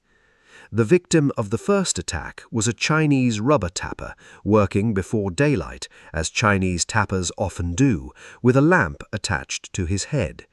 His wife was tapping nearby. They had adopted the practice of communicating with each other by shouting at regular intervals. The idea is that if one of a pair of tappers who adopt this system fails to obtain a reply, he stops work and goes to investigate. This is what happened when the Chinese tapper suddenly ceased calling to his wife. She went to see what was wrong, found blood and pug marks, and at once raised the alarm. A search party was organized. By great good luck, one member of it noticed the feet of the unconscious man, which were just visible at the edge of the jungle. He was hurried to hospital and eventually recovered, although when I last saw him his neck was badly scarred and the coordination of his limbs was impaired. A man-eater is sometimes driven off a victim after an attack, but even if the person is then still alive, he usually succumbs within a short time. The wounds very quickly turn septic, particularly in such a hot climate. This is largely due to the decayed meat and filth which collect on the underside of the claws. Although the limited area over which they range makes it easier to locate Malayan man-eaters than Indian tigers of this kind, there is one great difficulty in shooting these brutes on the peninsula. From reading Jim Corbett's Man-Eaters of Kuman, it is evident that when he had set out to destroy a man-eater, he had a free hand to do as he wished. Rarely were the animal's kills, whether man or beast, disturbed before he wished them to be. During attempts to destroy the Rudraprayag leopard, poison was injected into human kills so that the man-eater would feed from them and die. On another occasion, the body of a young boy killed by the leopard was chained out in a courtyard in the hope that the animal would return to it. Such methods would be out of the question in Malaya, where dead Muslims must be buried as soon as possible to meet the requirements of their religion. As I shall relate in the story dealing with the JERANGAU man-eater in the next chapter of this book, my attempts to destroy this animal were repeatedly foiled by having human kills removed before I could reach the spot where the tiger had left them. There was not the slightest intention on my part of allowing the man-eater to feed from the body. It was essential, however, that the corpse should be permitted to remain out as an attraction to the man-eater to return to that spot. When this was at last done, more through fear of the tiger than through a wish to comply with the instructions which I had issued, the tiger was shot as it reached the corpse. In most cases in Malaya, the fact that a man-eater has killed a human being is soon discovered. Perhaps the attack may have been witnessed or the sounds of it heard by a terrified colleague working only a short distance away. The alarm is raised at once. Soon as large a body of men as the village can produce sets out to retrieve the body. In some cases, depending on local circumstances, the search is conducted by the police. The searchers are often inadequately armed. A courageous police corporal who once insisted on accompanying me as an anti-terrorist escort, despite my pleas and threats, carried only an automatic pistol. They show great bravery in recovering the body, that they automatically make it virtually impossible for the tiger to be shot until he kills again. The dead body provides the best possible opportunity of establishing contact with the man-eater. It is this chance of getting within range of him that the searchers unintentionally spoil when they remove the corpse. What happens is that, when the remains have been recovered, they are carried back to the nearest village. They are then transported, often by boat, to the local hospital so that the cause of death may be confirmed officially. After the search party has gone off with the body, but usually not until darkness has fallen, the man-eater returns to the place where he left the kill. Finding it there no longer, he may follow the path along which it has been carried, but thereafter his interest in it ends. The chances are that nothing more will be heard of him until he kills again. I have attempted to describe in my story of the JERANGAU man-eater in the next chapter of this book some of the setbacks which are likely to be experienced in trying to destroy one of these tigers. In this case, it was not so much the cunning and skill of the man-eater, but a series of misfortunes which enabled him to remain alive. It is these strokes of bad fortune and unsuccessful efforts of destruction which usually make a man-eater still more difficult to kill. In addition, it is particularly disheartening to realize that the tiger is almost certainly to secure one more victim at least, because he has not been destroyed. As I had some experience with tigers in Kemaman, I felt that it was incumbent on me to do my utmost to destroy the only two local beasts which turned man-eater while I was there. Not only was this in the general interests of my area, I was also prompted by being able to imagine very clearly the extreme terror which an unarmed man must experience in the last moments before dying such a death. The Kimasik man-eater. There were several unusual features about the career of the Kimasic man-eater. In this case, I am far from convinced that the animal in question became a man-eater for any of the customary reasons. To begin with, he made his first attack on a human being towards the end of 1949. As I have already stated, the injured man survived. The next attack, in which a Chinese man was killed and partly eaten, took place almost exactly a year later. If an injury or some other disability led this tiger to make his first attack, it cannot have been a very serious one. Nor can it be asserted that the incident was an indication that the tiger had lost his instinct for man. Had he done so at that stage, one would have imagined that it would not have been long before he made another attack, especially as the area over which he operated consisted largely of rubber smallholdings. These were invariably overgrown, that they would afford him excellent cover. Furthermore, much of the local rubber tapping was started before dawn with the aid of headlamps. Tappers working alone in this manner fell easy victims to a man-eating tiger, as this animal proved later, most convincingly. An even more significant fact about this tiger was that he killed all his victims between the 18th and 29th days of each month. It will be seen from his record that not one person was killed during the first half of any month. His recorded attacks were: on the 12th of September 1949, he attacked a Chinese man at Telok Batu. The man survived. On the 29th of September 1950, he killed a Chinese man at Pondok Limau. On the 25th of November 1950, he killed a Chinese man at Bukit Takal. On the 27th of January 1951, he killed a Chinese man at Pondok Limau. On the 23rd of May 1951, he killed a Malay man at Kampong Tebuan. On the 18th of June 1951, he killed a Chinese woman at Payo. On the 20th of June 1951, he killed a Malay woman at Ibok. On the 21st of June 1951, he killed a Chinese man at Bukit Takal. On the 27th of June 1951, he killed a Malay man at Gebogor. On the 18th of July 1951, he killed a Malay man at Beletek. On the 21st of July 1951, he killed a Chinese man at Bukit Stongkal. On the 25th of July 1951, he killed a Malay woman at Payo. And on the 27th of July 1951, he killed a Malay man at Tumpat. Apart from the dates, there are two other very interesting things about these details. First, a straight line drawn on a map between the two furthest kills gives a distance of under 10 miles. Secondly, the periods which elapsed between certain kills confirm that this tiger could kill wild game when he wished, otherwise he must have perished from hunger. Even during the rapid succession of 8 kills between the 18th of June and the 27th of July, there is a gap of 21 days when the man-eater did not feed from human flesh and must have eaten elsewhere. What do these facts disclose? It is evident that this tiger confined himself to a comparatively small area of jungle and rubberland. It is equally clear that he did not have to depend on killing human beings to satisfy his hunger. There remains his peculiar habit of attacking people only as the end of the month approached.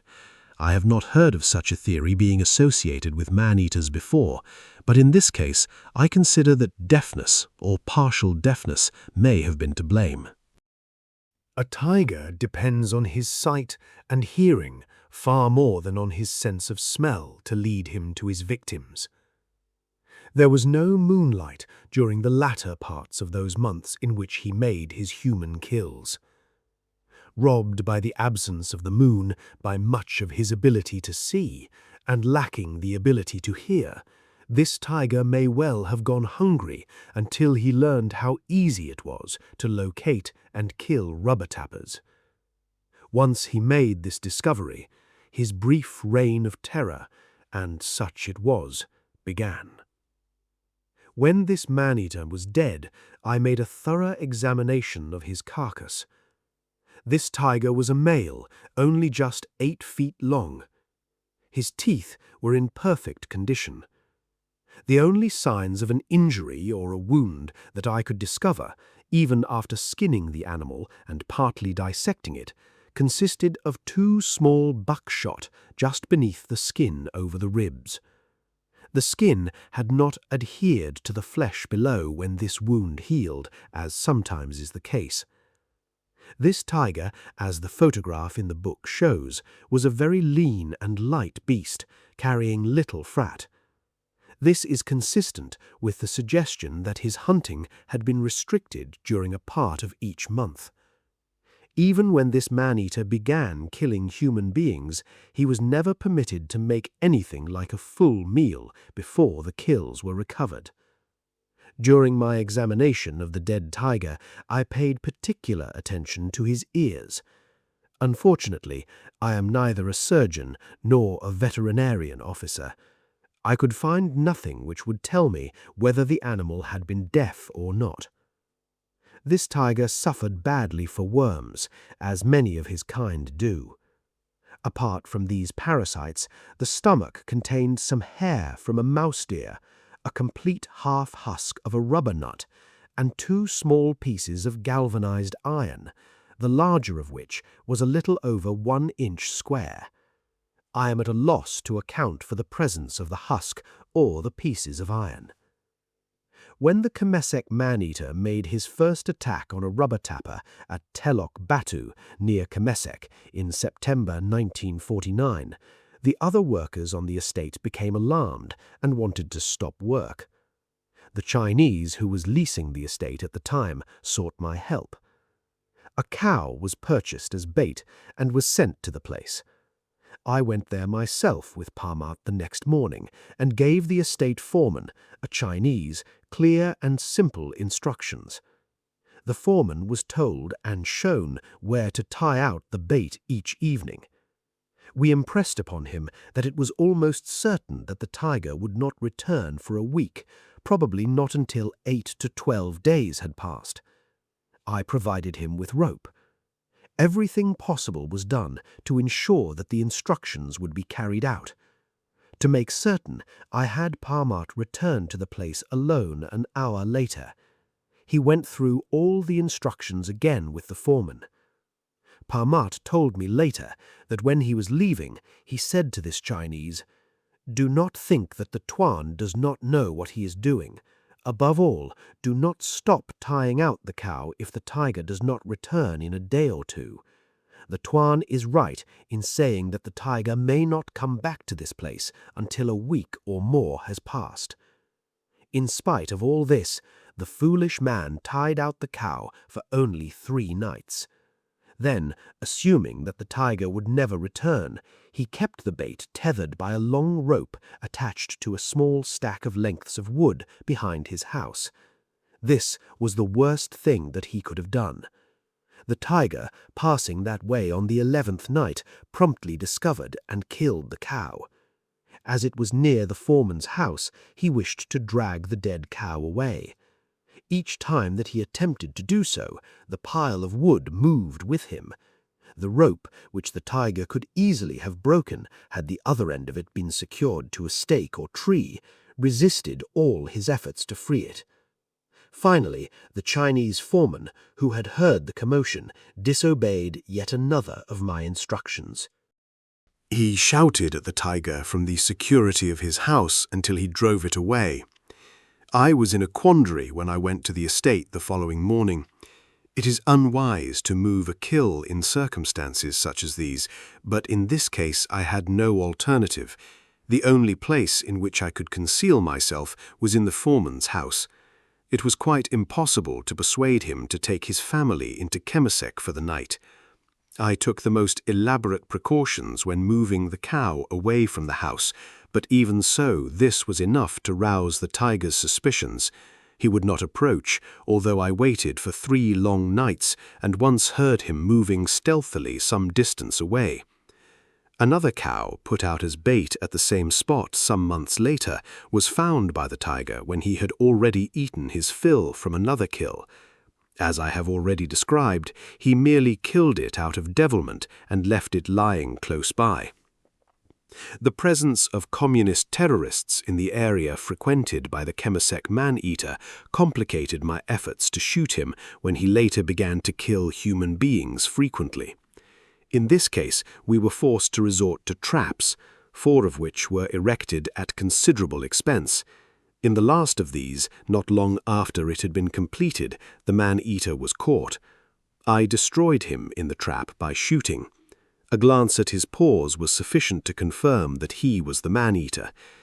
The people who lived in the area over which he had operated did not share my confidence, since they were convinced that 2 man-eating tigers had been at work. Nobody has been killed in the area by a tiger since that day, however.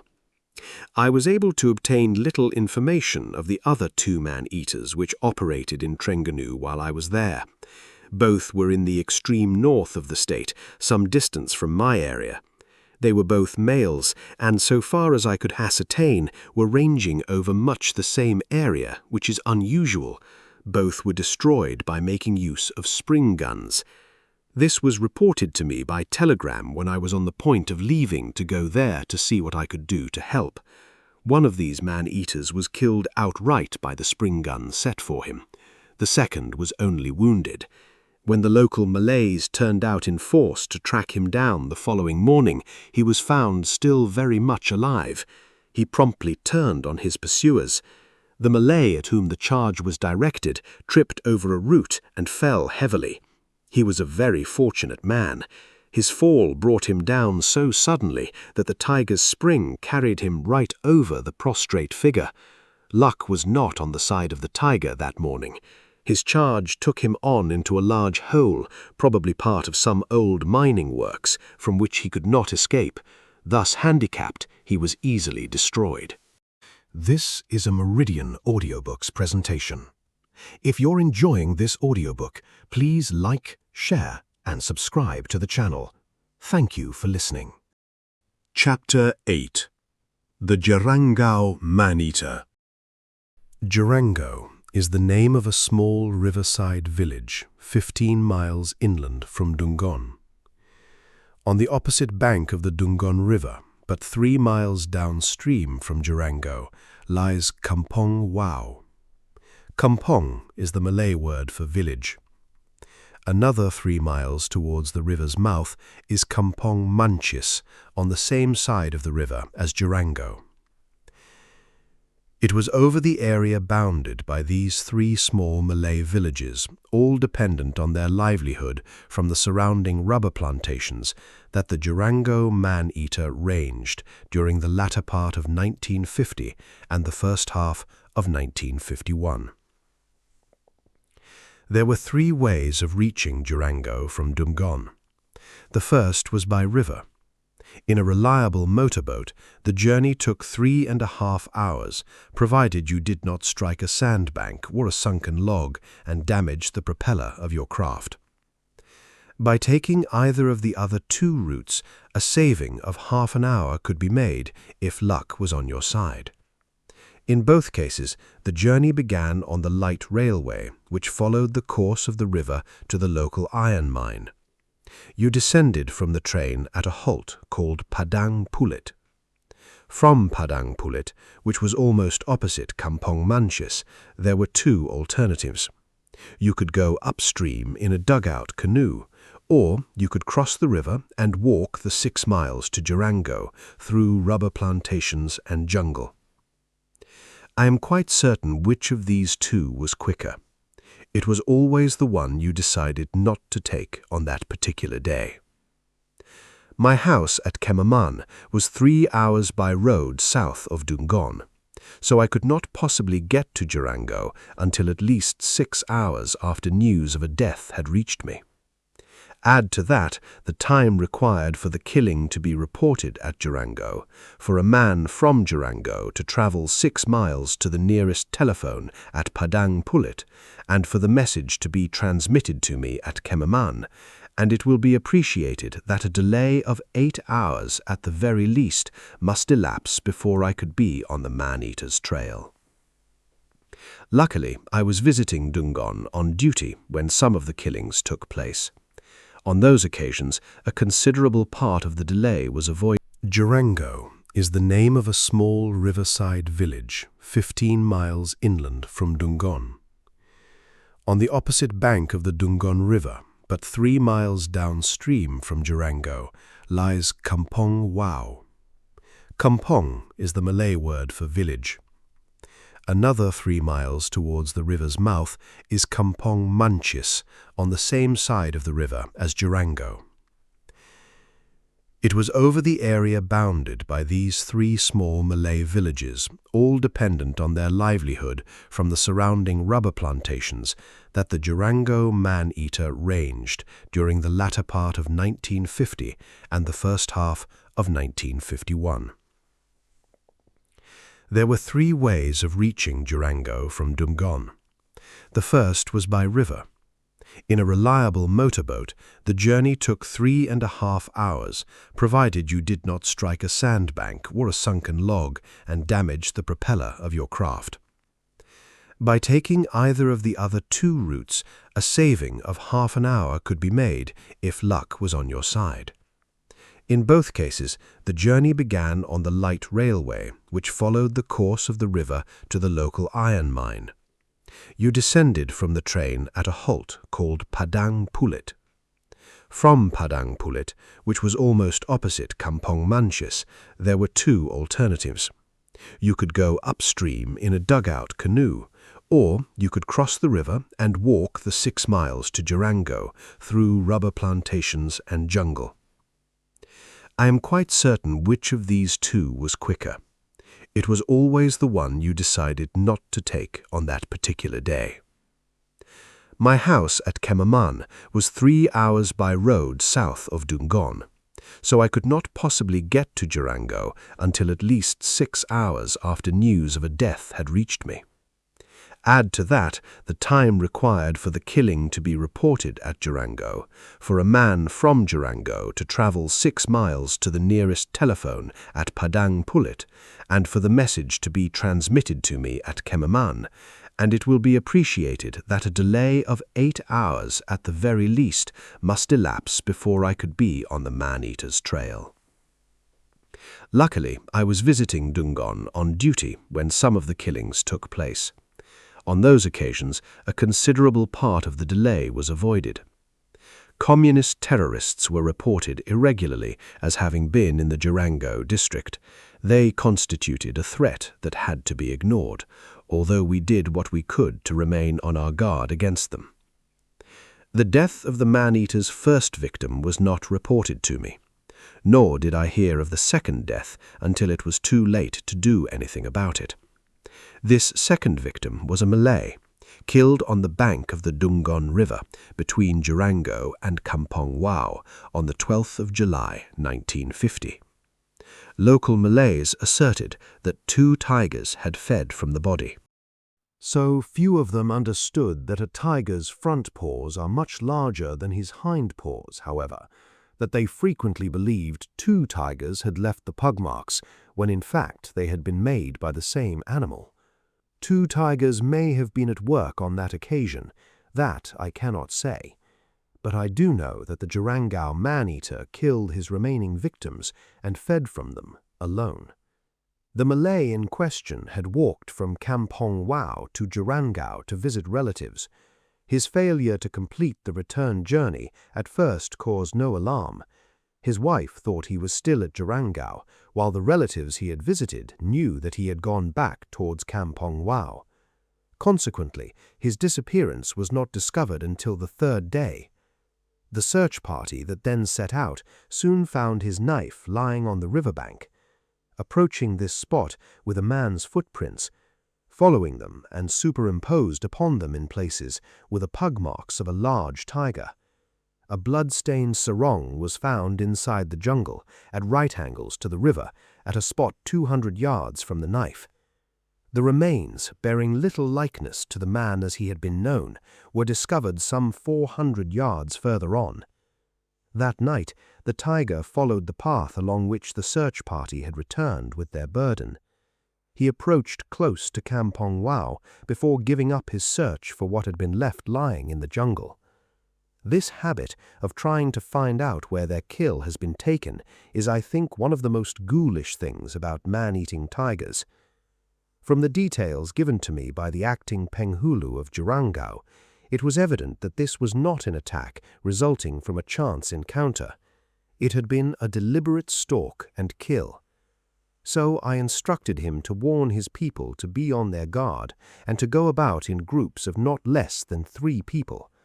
This advice, heeded at first, was soon forgotten. Another Malay, this time a rubber tapper, was killed on the 27th of January 1951. In this case, the body was recovered with only one leg eaten. Again, I learned of the death too late to reach the spot in time to attempt to follow up the tiger. The man-eater soon struck again. On the 1st of February 1951, there occurred the first of a series of exasperating incidents which were to dog my efforts to kill this tiger. Work connected with the activities of communist terrorists had taken me far up the Dungan River. While returning by boat, I passed Kampong Wau, in which the 4th victim had lived, just before noon on the 1st of February. I noticed a number of people gathered on the riverbank. Concluding that, as it was a Friday, they were going to the mosque, and having much on my mind, I overcame my inclination to stop and went on downstream. Had I halted, as I intended to do when I first saw those Malays, I would have had my first real opportunity to go after the tiger. When I saw them, they were actually awaiting the return of the party of men which had gone off to look for the body. It became clear at this stage that not only would this tiger almost certainly kill again, but that unless I could obtain early news of the next death and preferably arrive at the spot before the body was moved, I would have little chance of dealing with him. As a result, instructions were issued to the acting Penghulu of JERANGAU to impress upon the local Malays and Chinese the need to report the next death at once. The officer in charge of the Dungan Police District, H.K. Batchelor, made similar arrangements with the Malay police officer in charge at JERANGAU. I would like to say here that the JERANGAU man-eater might be alive to this day but for the help given me by Batchelor. Unfortunately, Batch, as we knew him in Trengganu, was killed in a river ambush by communist terrorists not far from JERANGAU a few months later. Nothing more was heard of the man-eater for over a month. Then, on the 7th of March 1951, he killed his 5th man, another Malay rubber tapper. I happened to be in Dungun when the news was received there, and set off at once by motorboat to JERANGAU, with great hopes of arriving at the spot before the body was moved. Halfway up the river, however, we met another motorboat towing a smaller craft. In this was the body of the dead man. While changing the clothes on the body, I needed the blood-stained ones for a scheme that I had in mind. I saw that the tiger had killed in the usual manner, seizing the unfortunate Malay from behind by the face and shoulder and sinking his teeth into the neck.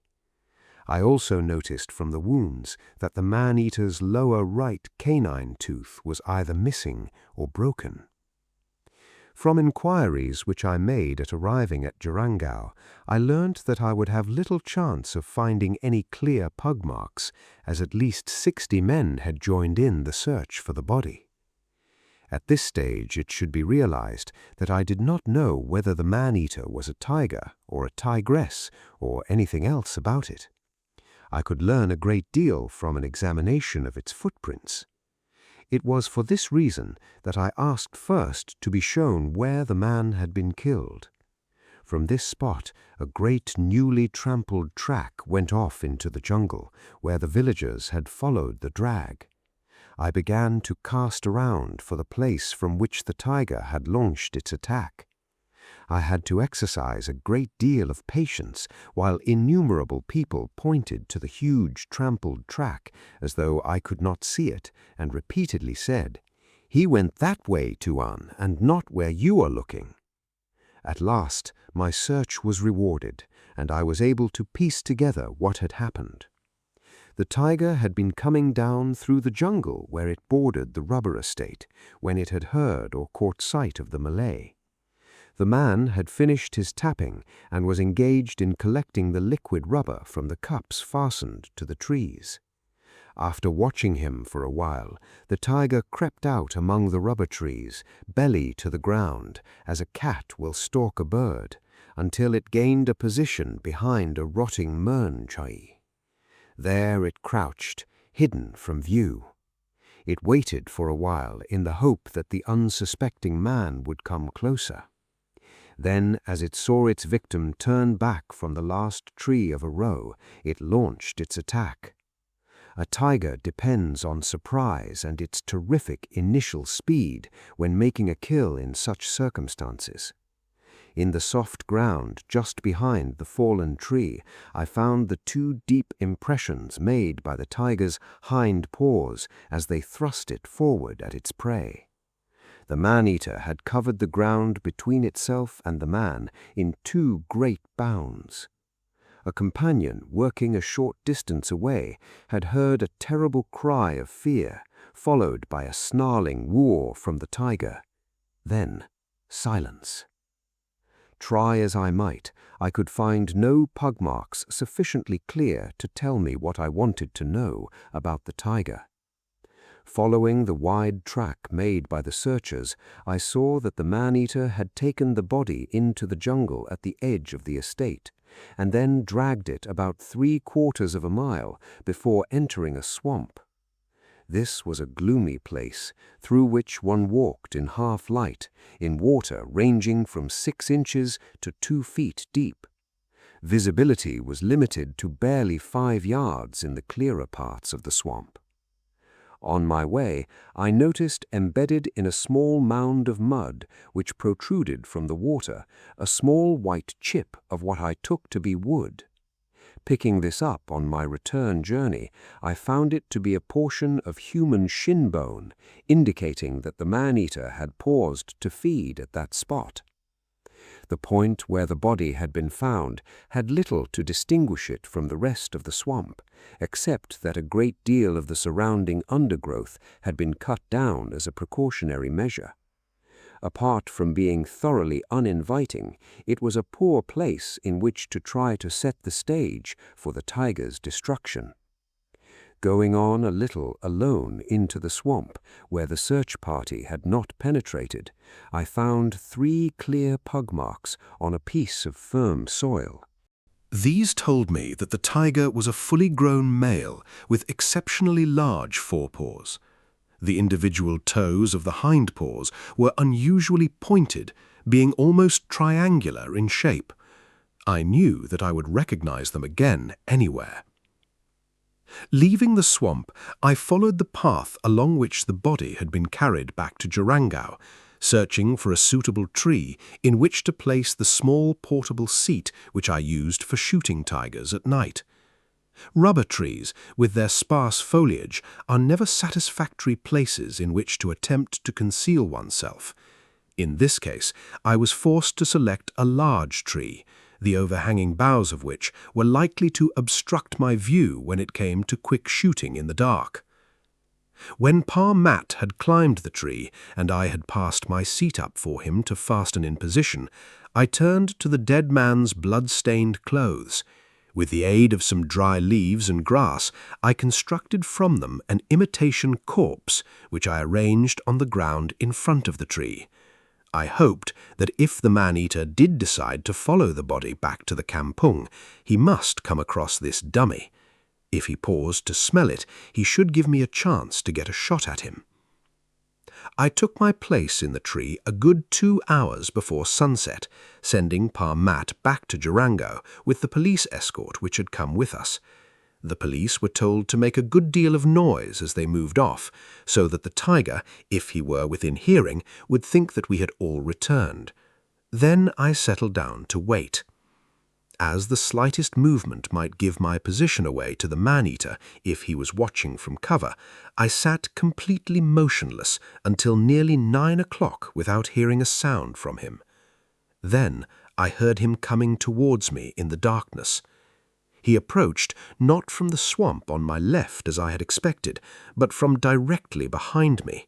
Moving very slowly and carefully, he passed directly beneath me, went forward a short distance, and then stopped. I already had my rifle held to my shoulder so that it could be fired without further movement.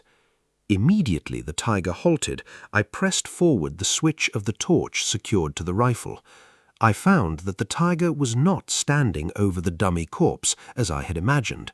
Instead, he had his back to me and was slightly to my left. The result was that all but half his head and right shoulder were hidden from me by a bough of the tree in which I was sitting. I took quick but careful aim high on the shoulder and fired. At the exact moment that I did so, the tiger turned sharply on his hind legs and swung off to the left. For an agonizing split second, I was conscious that the animal was turning away. The realization came to me too late to prevent the completion of the act of squeezing the trigger. The man-eater's movement and the shot seemed to coincide exactly. I was mystified by the complete silence which followed. Had I missed the tiger completely, or wounded him slightly, I would have expected to hear him bound off. Had I killed him outright, I would still have heard the sound of his last convulsions. As it was, I heard nothing. After waiting for 10 minutes, I descended from my perch. As both hands were needed in order to reach the ground, I had no option but to sling the rifle over one shoulder, with the lighted torch pointed downwards. This climb down into the darkness, with the possibility that the man-eater was waiting below, was not the most pleasant thing that I have done. I examined the place where the tiger had been standing when I fired at him. I found his pug marks and the hole in the ground made by the bullet. There was no hair near this hole, nor was there any blood or fragments of bone. I followed the pug marks far enough into the swamp to make sure that no blood had dropped afterwards. Then, feeling that I was permitting the tiger too great an advantage, I returned to my tree. I sat smoking with my back to it, not intending to climb to my seat again, but I began imagining that I could hear rustlings and the sound of movements behind me. Feeling rather cowardly, I eventually returned to my safe perch. It was some time before Parmat and the escort returned. The roar of the Mannlicher had been heard at JERANGAU. They came through the rubber in a compact body, torches blazing, with 4 local Malays bearing 2 strong poles on which to carry out the dead tiger. Parmat had made them bring these, telling them that the tiger was certainly dead. What could I say in the face of such confidence? I had no excuses to make. I had missed a first-rate chance to kill the man-eater, and that was all there was to it. I have rarely felt more depressed. Our journey the next morning back to Dungon and then on to Kemaman was a gloomy one. Quite apart from the fact that the man-eater lived to kill again, I knew that next time he would think twice before returning to a kill in the dark. It was almost certain that the trick with the dummy corpse would not succeed in attracting him again. Following my unsuccessful attempt to kill the man-eater, written instructions were issued to the village headman that the body of the next person killed by the tiger was not to be moved until I arrived at the spot. These instructions, written in Jawi, were handed out by a Malay officer who visited the kampongs concerned and explained to the villagers why this step was necessary. I also obtained a fat cow from Dungon and sent it to JERANGAU by motorboat. This beast was tied out in the rubber plantation every night and was rested and fed in the village during the daytime. The tiger took the slightest interest in it. Because most of the villagers were now frightened to go out to work, there was a local move to put out some spring guns. This proposal was overruled. These dangerous contrivances are easily set off by domestic animals. The shot passing over a small animal such as a dog may hit anybody who happens to be in line with the gun. Frequently they only wound the tiger that sets them off, thus making him a greater menace. After an interval of 20 days, the man-eater killed a Chinese rubber tapper, not very far from the scene of my previous attempt to shoot the brute. The information that I received late in the afternoon was that the body had been left lying where it had been found. When I arrived early the next morning, I was dismayed to discover 3 things. First, the body had been moved to a small clearing to make it easier for me to shoot the tiger. Second, it had been swathed in cloth like an Egyptian mummy.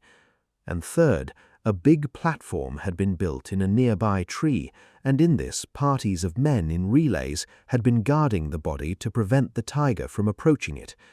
These misguided attempts to help, all of which were contrary to the instructions which had been issued, had almost certainly frightened the tiger away from the kill for good. However, the local people thought he would return, and more to convince me of my determination to help them than anything else, I waited there alone for 14 hours. For reasons which must be obvious, since the man had been dead for some time, it was not a very pleasant vigil. I was not sorry when the great-eared nightjars began to greet the dawn. During my wait, I heard nothing of the tiger. It seemed to me that every time I had a chance to kill the man-eater, it was inevitable that something or another would go wrong. A Malay bomo at JERANGAU and another at Dungon both told me quite independently that it would be impossible for me to shoot the tiger until it had killed its 8th man. One was encouraging enough to add the proviso, "If he does not kill you first, Tuan." The 7th victim of the man-eater died on the 6th of April, south of Kampong Manchis. He was a Malay who had gone fishing in the Dungon River. His body was recovered the same evening. I was away on tour when this killing occurred and learnt about it 2 days later. The next kill would be the 8th. It would prove whether the Malay bomos were right or not. Not long after he killed his 7th man, the man-eater attacked and slew a fully grown male buffalo barely half a mile from the JERANGAU police station. Misfortune continued to dog my efforts, for the carcass was not discovered until 3 days later. Until then, the man-eater had been feeding from the buffalo in the open, offering an excellent opportunity for a clear shot. When the villagers found the dead beast, the man-eater dragged what was left of it into a swamp nearby. I was having lunch at Dungun when the news came through. Although I made use of the mine railway, I was unable to reach Padang Pulut until 4 o'clock. Although we almost certainly broke the record for the walk from Kampong Manchis to JERANGAU, we were not at the kill until 6 o'clock. We immediately began to erect my seat. The pug marks round the spot from which the kill had been moved were clearly those of the man-eater. None of the trees near the kill was strong enough to bear the weight of a man, so we chose the biggest that we could find, which was about 3 inches thick. Beside it, we erected 3 other poles which we stuck into the mud. To these 4 uprights we attached my seat and then camouflaged it. The whole affair was very shaky. We were working against time, knee-deep in mud and water, and pestered by mosquitoes. It was nearly dark when Pa Mat and the 2 Malays I had persuaded to help us went off, leaving me to myself.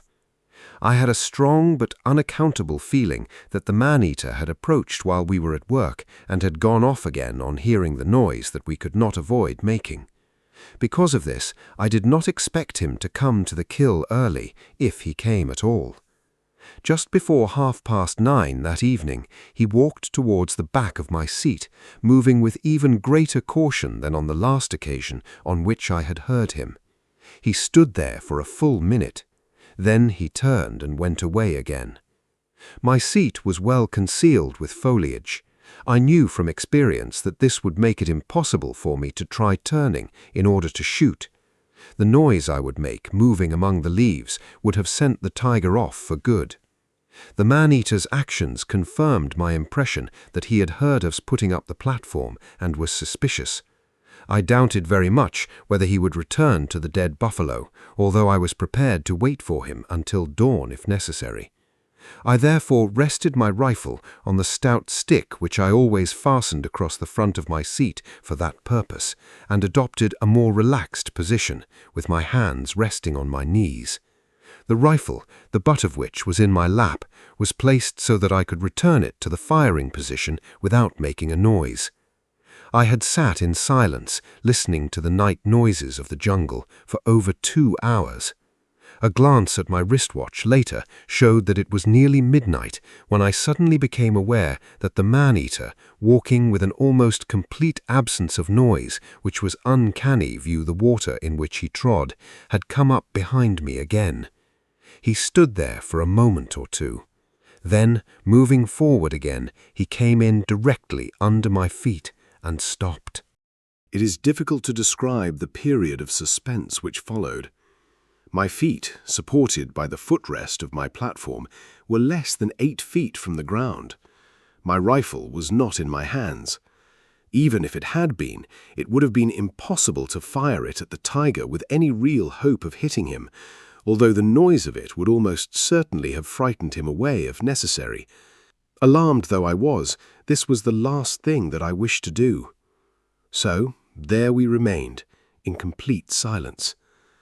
I was not sure whether the tiger was interested in me or in his dead buffalo. I did know that if he had a hankering for human flesh, he had only to stand on his hind legs to reach my feet with his forepaws. After a wait of at least 3 minutes, which to me seemed much more like 15 minutes at the time, the man-eater began to creep cautiously towards the dead buffalo, which lay in front of me. With equal care, my hands gently found the rifle. Very slowly, I began to raise it to my shoulder. My hopes ran high. I decided that directly the tiger had moved forward far enough, I would switch on my torch and try a snapshot. He was so close to me that I could hardly miss him. My main difficulty was to make certain of his exact position from the sound of his movements. Until I switched on my torch, I would see nothing in the darkness. Slowly the man-eater crept forward. Slowly the mannlicher came to my shoulder. Try my eyes as I might, I could see nothing. Suddenly, the tiger did something which I have never known one of his kind do before or since. He drew in his breath clearly and sharply in a distinct hiss. The noise was made in much the same way in which people will catch their breath when something unpleasant, which has half been expected, suddenly happens. Thinking over the incident afterwards, I came to the conclusion that looking back over his shoulder, the tiger had suddenly made out the bulk of my platform against the sky. I was convinced that I had made no sound to warn him. As he made this noise, the man-eater leapt into crashing movement, not forward as I had hoped, but backwards and to my right. My torch went on at once, although I scrambled to my feet immediately and swept the light round the undergrowth behind me. I could discern no movement. It is not easy to rise suddenly from a sitting position in a small seat suspended in mid-air. It was the time taken to do so which helped the tiger to escape. Even had he gone forward, I would have been very fortunate to have hit him because of the rapidity of his movements. Another chance missed. I put my head in my hands and very nearly wept. Inevitably, on such occasions, there is ample room for recrimination. Should I have done this and not that? I asked myself 100 such questions and mentally kicked myself all round the extensive rubber estates of JERANGAU while waiting for the dawn to come. Then, miserable and stiff, wondering how I had ever succeeded in shooting any tigers at all, I splashed down into the swamp and walked dejectedly back to the village. No further news of the man-eater was received, and during the days that followed, the local people began to hope that the 2 scares I had given him had driven him away for good. Then, on the 23rd of April 1951, he killed another Malay rubber tapper 6 miles away from JERANGAU at Kampong Manchis. This man was killed at 10 o'clock in the morning. I heard later that the man-eater had been seen some time earlier that same morning as he crossed the Dungan River below Kampong Wau. This was his most daring attack to date. Previously, he had attacked people only when they were alone. This time, he pulled down his victim while the man was standing beside another Malay, again near the extreme edge of the rubber plantation where it met the jungle. The dead man's companion suffered so badly from shock that he was incapable of speech for 7 hours afterwards. I, for one, do not blame him. To hear the breathtaking roar of a charging tiger close behind you and to have your companion killed at your very side must be a truly terrifying experience. Some weeks later, I had another man-eater threaten me at close range in thick undergrowth. That was almost enough to make my heart stop beating momentarily, armed as I was with a good rifle. For some reason, which subsequent inquiries failed to make clear, the people of Kampong Manchis did not report the death of the man-eater's 8th victim until nearly 4 in the afternoon. Bachelor rang me up at once, and I left Kemaman for Dumgun as soon as I had collected my rifle from my quarters. All my other gear, including spare clothing, was already in the car, as it had been every day since my first attempt to shoot this tiger. By the time we reached Dungun, it was obvious that I could not possibly arrive at Kampong Manchis before dark. Bachelor came to my help by arranging that the anti-terrorist police escort, which would come down from the iron mine, would meet me at Padang Pulit the next morning. We had crossed the river and were in Kampong Manchis before 9 the following morning. There was then some slight bother about the anti-terrorist police escort. The sergeant in charge, whom I happened to know personally, had instructions to escort me wherever I went. It was clear that I would have no hope of shooting the tiger if I were accompanied by a dozen policemen. We compromised. One Malay constable who volunteered for the job came along to act as my escort. His real function, although I did not mention this, was to give moral support to Parmat, who would have to return by himself if I remained in the jungle alone. We prepared to start, but a further complication arose. Parmat, burdened as he was with the portable platform and a number of ropes, could not possibly make effective use of the shotgun with which I had armed him in the event of an emergency. Seeing that this was one of the occasions on which he was really uneasy, I agreed that an elderly Malay should accompany us to carry the load. 4 people make a party which is exactly 3 too many when the quarry is a man-eater. In this case, it could not be helped. Even as it was, I could see that the sergeant was far from happy with the arrangements I had made. We left Kampong Manchis to proceed first to the spot where the man had been killed. We took with us 2 local rubber tappers to point out the place. They took to their heels as we neared it, and I did not see them again. The rubber small holding across which we now made our way was roughly rectangular in shape. It lay at an angle to the river Manchis, with the tree at its northern corner only 5 yards from the river bank. The man had been collecting latex with his companion. The 2 of them must have either been seen or heard by the tiger from the further bank of the river, which there was only about 15 feet wide. Crossing the river, he entered the bushes to their left as they approached this northern tree. Both men were facing the tree and the river. The scrub enabled the man-eater to get within 8 feet of their backs before he made his spring. I doubt very much whether the Malay he killed had much time to realize what was happening to him. Having secured his victim, the tiger took the body across the river and made off with it into the jungle from which he came. It was through this rather forbidding-looking jungle that we now began to follow the drag. I went ahead, followed at a distance of some 15 yards by Parmat. The constable and the other Malay walked together, further back still. A follow-up of this nature is an exacting and tiring business. It is always oppressively hot working in jungle into which no breeze can penetrate. Noise must be kept to an absolute minimum in the hope that the tiger may be surprised feeding or at rest. A guard must be kept against a surprise attack. Added to these causes of stress is the knowledge that your search will eventually bring you to a most unpleasant sight. On this occasion, I was handicapped by having 3 people with me, a heavy responsibility. Furthermore, the sound of their footsteps, no matter how quietly they tried to walk, made it difficult for me to hear the sound of any movement that there might be ahead of us. It was 1.5 hours before I found a place for which I had been searching. It was then about 11:30 in the morning, and the body had been at the man-eater's mercy since 10 o'clock the previous day.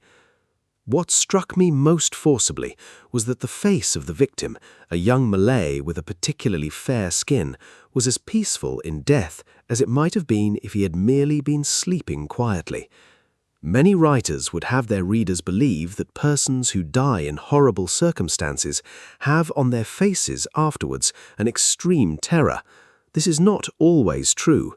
It was certainly not so in this case. My examination of the remains showed that the tiger had been feeding from them very recently. From what I saw, I decided that he had not left the spot because of our approach, but had gone off for a drink, as tigers frequently do when feeding.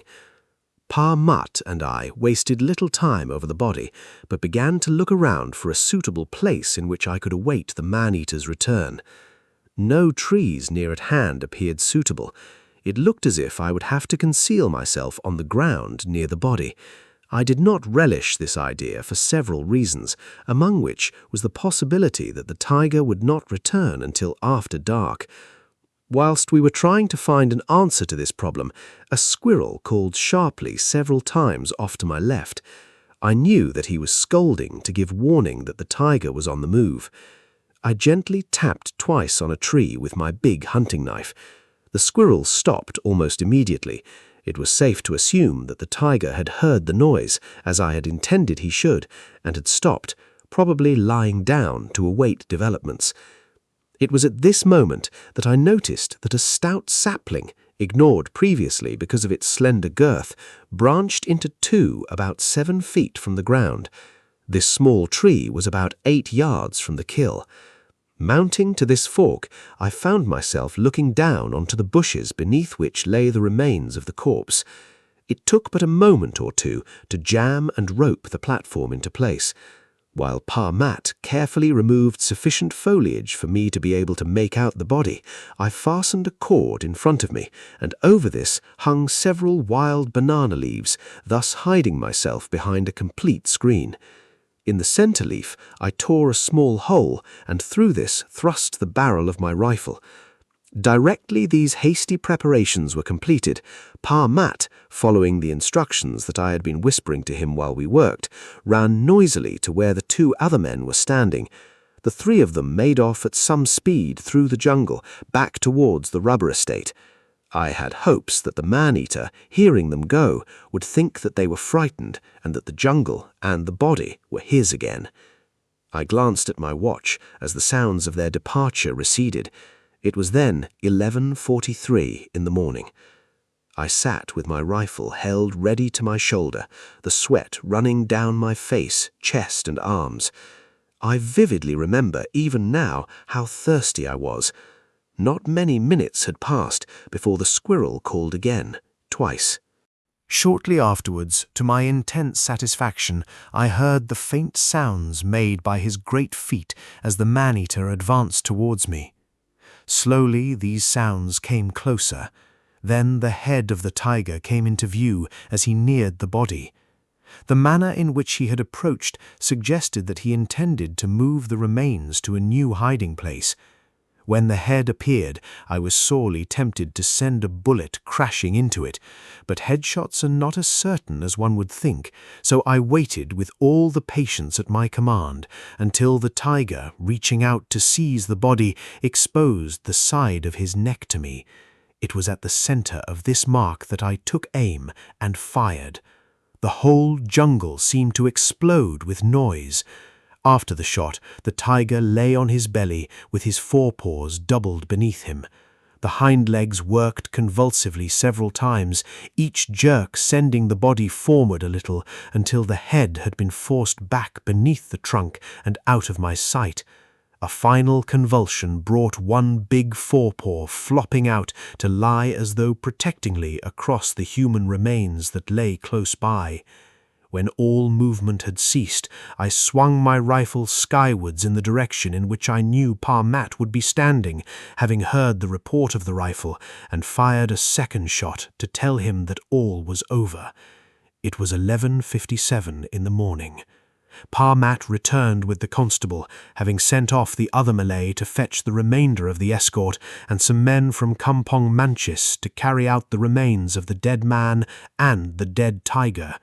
We photographed the two of them as they lay to provide positive proof that it was the man-eater which had been killed.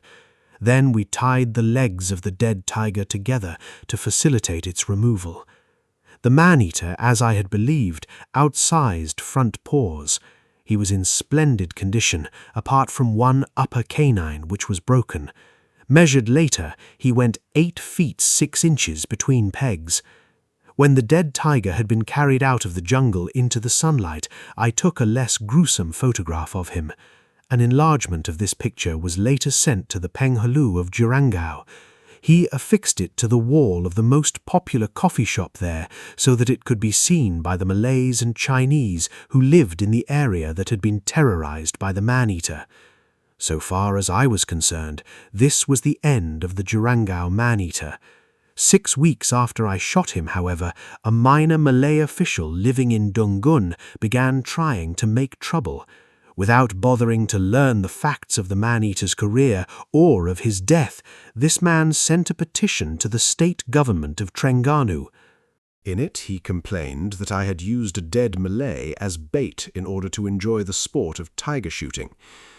Anybody reading the petition, a copy of which came into my hands, would have imagined that I had taken corpses away from protesting relatives and left them lying about in the jungle in the hope that stray tigers would be attracted to them. No mention was made of the fact that the delay of 6 hours in reporting the death of the man-eater's last victim had been the main reason why it had been impossible to recover the body the same day. The petition annoyed me immensely, but I took no action on it until the head of the religious department wrote to me. In his letter, he asked me not to make use of dead Malays if I wished to shoot tigers. I replied in carefully worded Malay, asking whether it was really believed that I had done this. Was it thought better, I asked, to allow more people to be killed than to permit a dead body to remain unburied for a few hours? I pointed out the delay in reporting the death of the last victim and emphasized the respect that I had always shown for the religious beliefs of the people of my area. The matter created something of a stir locally until the Mufti of Trengganu, supreme in religious matters within the state, intervened. He issued a letter deprecating the action of the petitioner in making use of the word bait and reproving him in no uncertain terms for writing the petition at all. It appears, said the Mufti's letter, that the body was allowed to remain in its original position solely for the purpose of killing a tiger which was interfering with the peaceful lives of the Kampong people. This is a praiseworthy undertaking and one that is esteemed under Islamic law. The only concrete result achieved by the petition was to rob me of an excellent chance of shooting the Kemesek man-eater when he killed a Malay in a bandit-free part of his domain. The Mufti's letter not having been written at that stage, I permitted the body to be removed after waiting beside it for only an hour. When the village people came to the spot, they made a great deal of noise, which was heard by the man-eater long before they arrived. He was then standing some 10 yards away from me, concealed from sight by the trunk of a large tree. In another minute or so, he would have emerged from cover, presenting me with an easy shot in broad daylight. As it was, he made off without showing himself. The ironical feature of this incident was that the police insisted on taking the body back to Kamasam to be examined by a government doctor, with the result that it could not be buried until the following day. Had I known this, I would have made the villagers wait longer. As it was, this tiger went on to kill 4 more people before it was trapped. In it, he complained that I had used a dead Malay as bait in order to enjoy the sport of tiger shooting. Anybody reading the petition, a copy of which came into my hands, would have imagined that I had taken corpses away from protesting relatives and left them lying about in the jungle in the hope that stray tigers would be attracted to them. No mention was made of the fact that the delay of 6 hours in reporting the death of the man-eater's last victim had been the main reason why it had been impossible to recover the body the same day.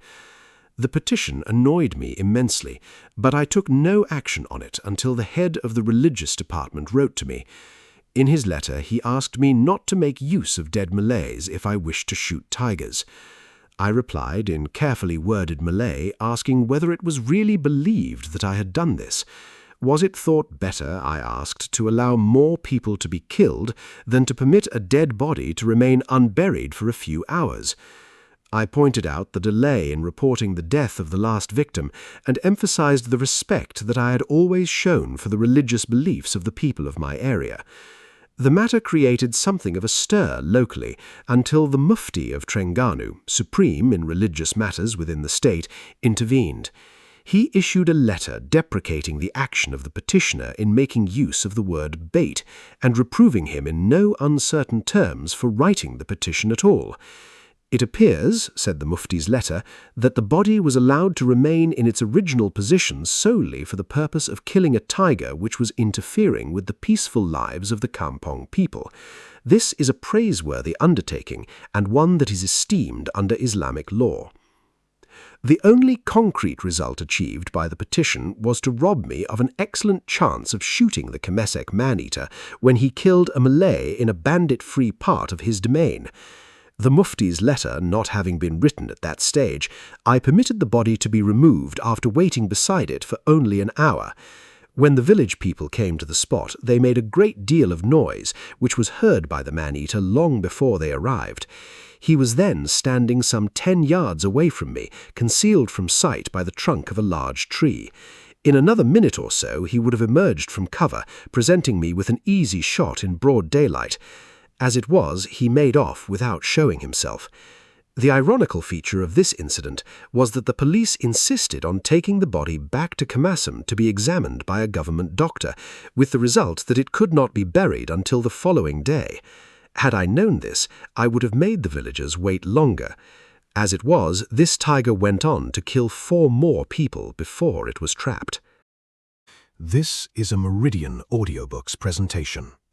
If you're enjoying this audiobook, please like, share, and subscribe to the channel. Thank you for listening. Chapter 9. Superstitions and Legends. It is only to be expected that the tiger should figure prominently in Malay and Chinese legends and superstitions, since for centuries both races have lived in countries in which the striped one is the only really dangerous beast of prey. Although it may be difficult for European minds to understand how credence can be given to some of the myths and superstitions described in this chapter, it must be appreciated that they are believed implicitly not only by the illiterate village Malay and Chinese laboring classes, but also by many educated members of the two races. As Sir Hugh Clifford tells in his book In Court and Kampung, the Malays will listen to the most far-fetched stories with supernatural excitement, fear and interest, but no surprise. This might be said with equal truth to the Chinese, who are, if anything, even more prone than the Malays whose country they share to believe in the supernatural. Although most of them differ in detail, it is interesting to find that some Malay and Chinese legends follow lines which are basically similar. Many of them also bear a striking likeness to Indian and Burmese myths concerning tigers. There is a religious flavor to several of the beliefs held by Malays and Chinese.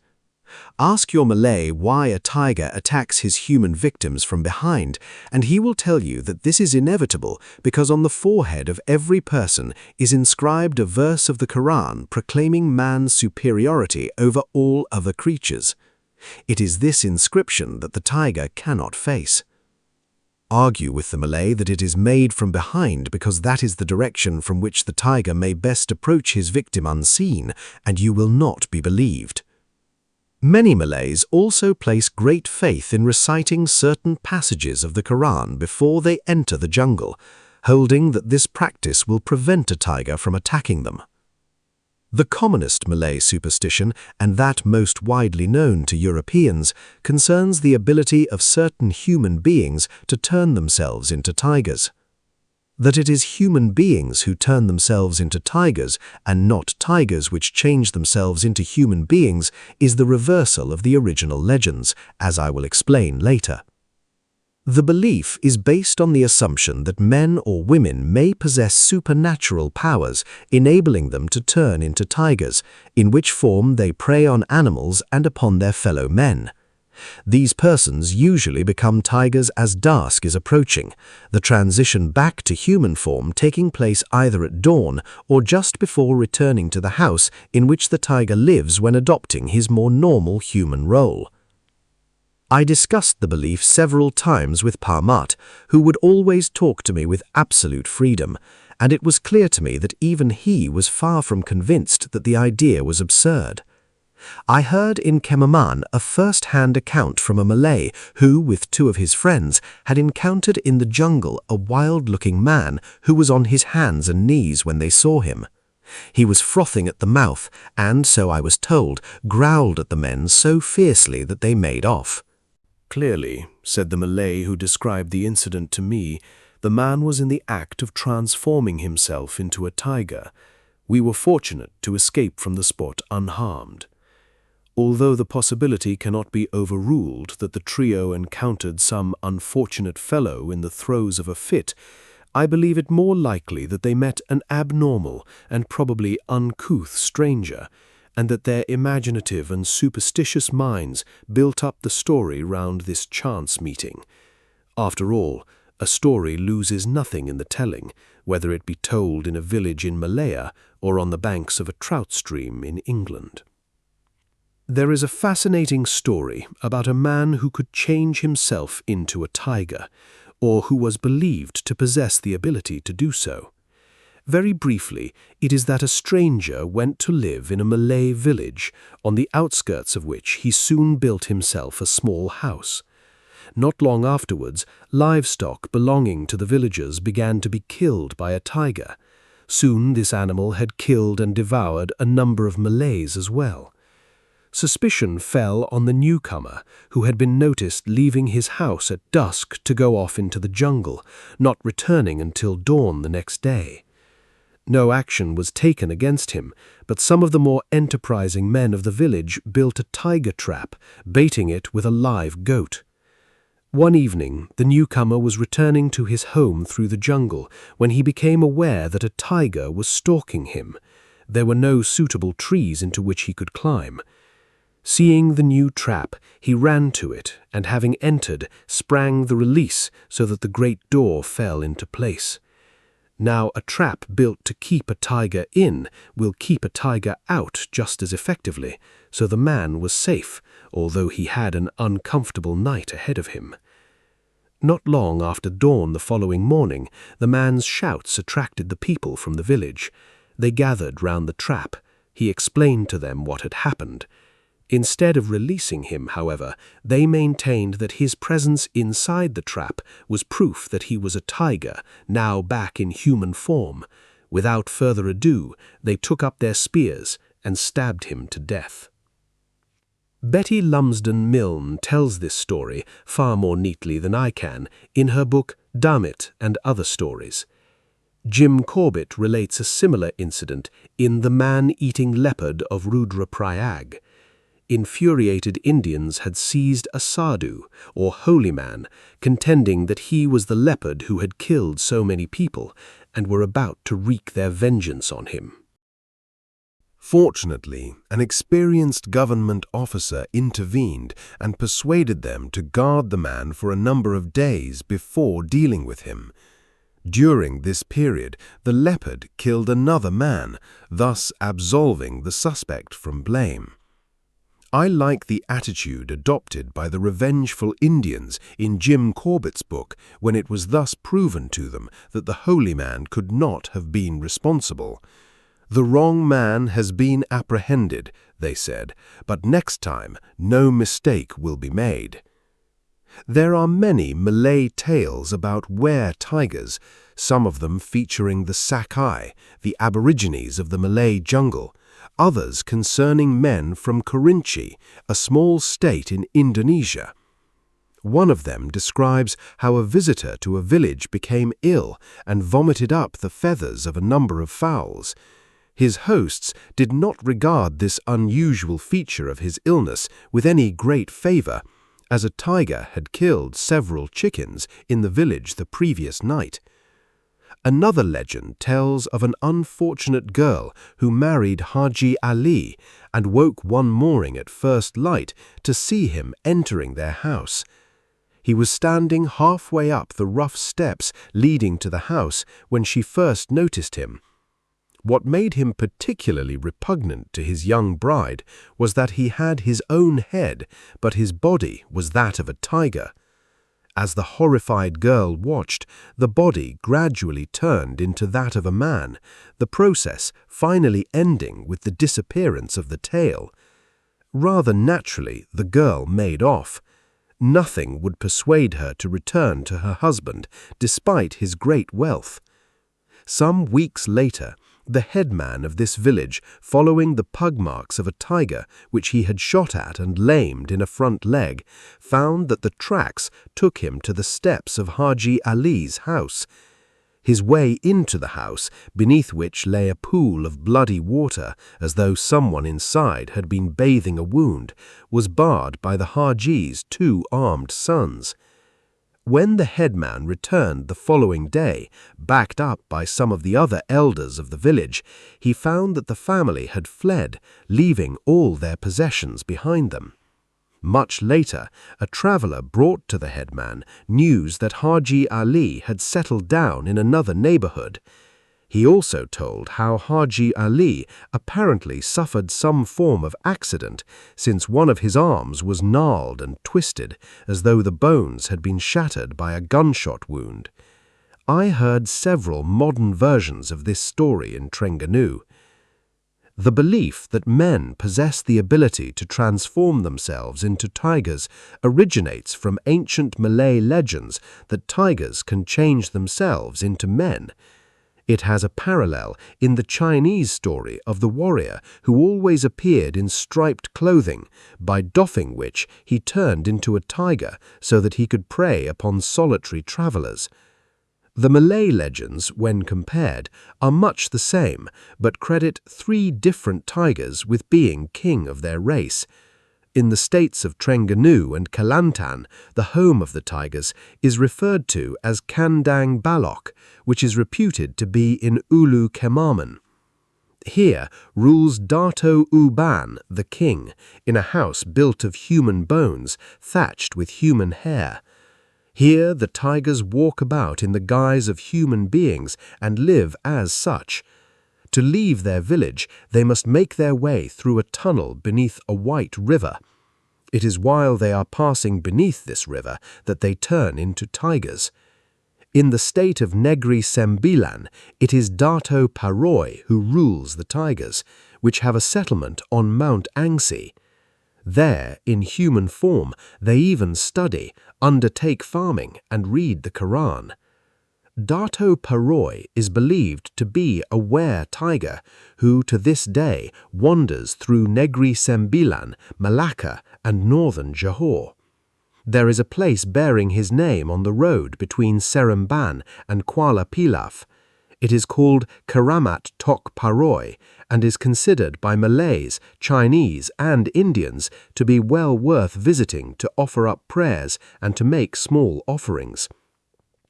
The third of the Tiger Kings is said to occupy Mount Ophir in Johor and bears the Malay name of the hill, Tok Gunung Ledang. He and his tiger warriors are reputed to have had a battle with Dato Paroy, who defeated them all, although fighting single-handed.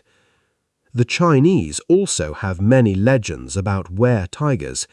They believe that if a person is devoured by a tiger, he becomes a spirit known as Chang Kui, who leads the tiger to other victims, protects him from danger, and encourages him to commit new murders. Very similar is the belief that a man who dies after being bitten by a tiger lacks the courage to go elsewhere and serves the tiger as a slave known as Chang. The presence of figures of white tigers in many Chinese temples is due to the belief that the white tiger is the god of the West and controller of wind and water. This belief, which results in the placing of the symbol of a tiger on the western side of some Chinese graves, arises from the legend of a princess of Yun. This princess deserted her baby in a marsh, wishing with good reason to conceal its birth from her husband. The baby was found and suckled by a tigress until, by a remarkable coincidence, the husband of the princess came across it and took it home. The child later became a minister. The white tiger is associated with metal by the Chinese. Due tribute is paid to it at funerals when any object of metal is placed in a grave. This is in no way connected with the superstition that a coin placed in the mouth of the dead will serve as an all-powerful charm against evil spirits. I was examining the body of a Chinese victim of the Kemasek man-eater in the Kemaman mortuary when I first learned of this belief. The widow of the dead man approached me and did her best in Chinese to make me understand that she wanted something from the body. Being forced to fall back on signs, she opened her mouth, pointed inside, and then turned towards the corpse. Even then it took me a moment or two to grasp her meaning. I then recovered and returned to her a 10-cent piece, which she carefully wrapped up in a piece of cloth. All students of the Malay language know the story of the tiger and Sang Kancil, the mouse deer, who occupies in Malay literature a place very similar to that of Brer Rabbit. It tells how Sang Kancil, who was out eating a little earlier than was his usual custom, saw a tiger about to pounce on him. Thinking quickly because he did not wish to die, he went on chewing with great relish and remarked to himself, my, how good these pickled tiger's eyes are." This so frightened the tiger that it made off. The Chinese version of the story differs only slightly. It tells how a tiger was about to devour a monkey, which, seeking to escape, remarked that he was too small to make a good meal, but would gladly show the tiger where he might obtain a truly regal feast. Agreeing, the tiger followed the monkey to a hill where a Samba lived. When they approached, the Samba noticed them and at once scolded the monkey, saying, "You promised to bring me 10 tiger skins. You have brought only 1. You still owe me 9 more."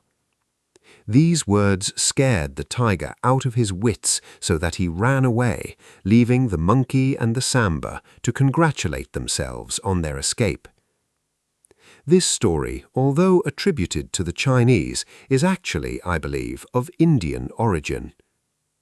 My favorite legend, Malay or Chinese, was told me something like this.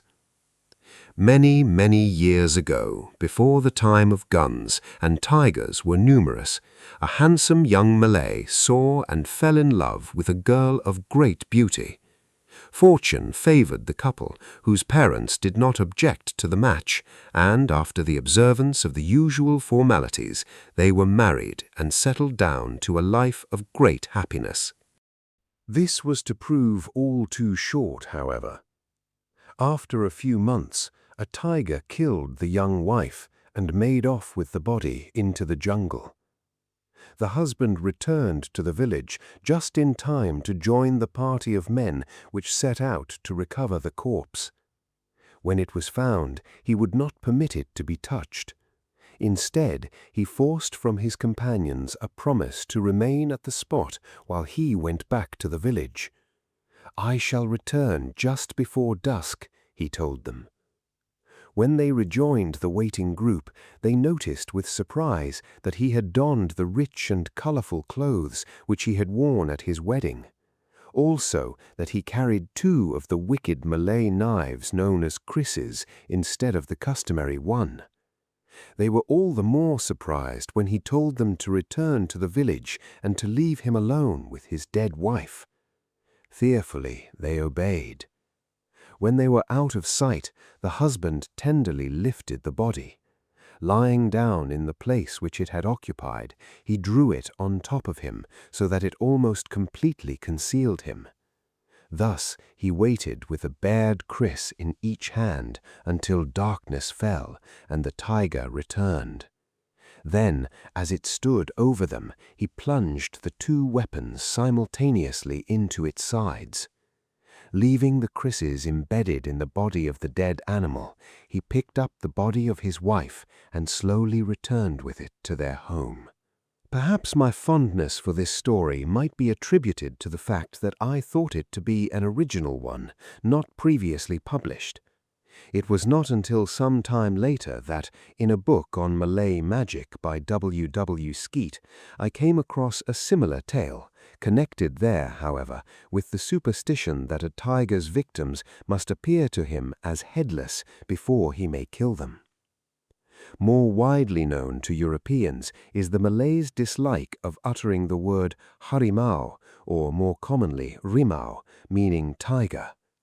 They believe that if the word is used by them during the daytime, it will be impressed on the subconscious mind of the tiger, then dreaming in the jungle. Thereafter, they consider, they will be in great danger from the animal, which will seek them out and kill them.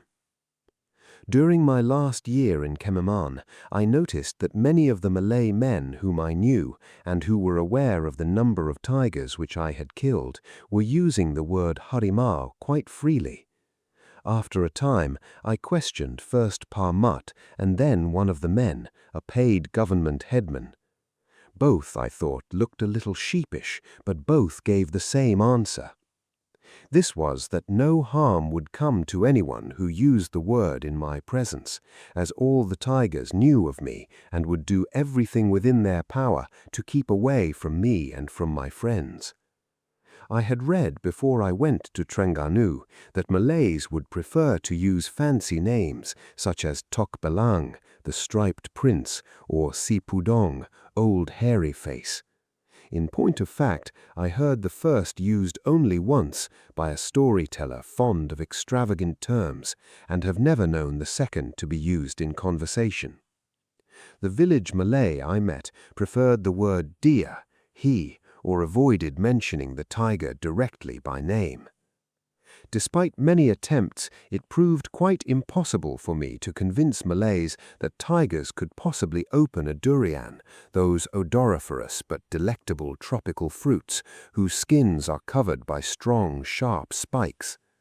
Both Malays and Chinese are positive that tigers will wait below the durian trees at night to make certain of obtaining their share of the fruit. The truth of the matter is that tigers dislike thorns and prickles just as much as all the other big cats. The spines of a durian are sharp enough to pierce the hands of the inexperienced person who attempts to handle them without sufficient care.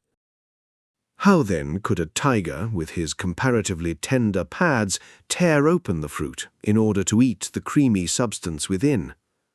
Apart from the difficulty of opening the fruit, I do not think a tiger would depart from his staple diet of flesh, although I have known one, obviously in extreme hunger, eat the tainted ground on which a highly decomposed buffalo had been lying. The story of the tiger and the durian came about, I suspect, and has gathered weight since, from the Malays' habit of watching over their durian trees at night when the fruit are ripe and have begun to fall. Not a few of them must have seen, on moonlit nights, a tiger going about his lawful occasions. Lo and behold, they look next morning and find a half-eaten durian actually left by a porcupine or bear. The answer to them is obvious.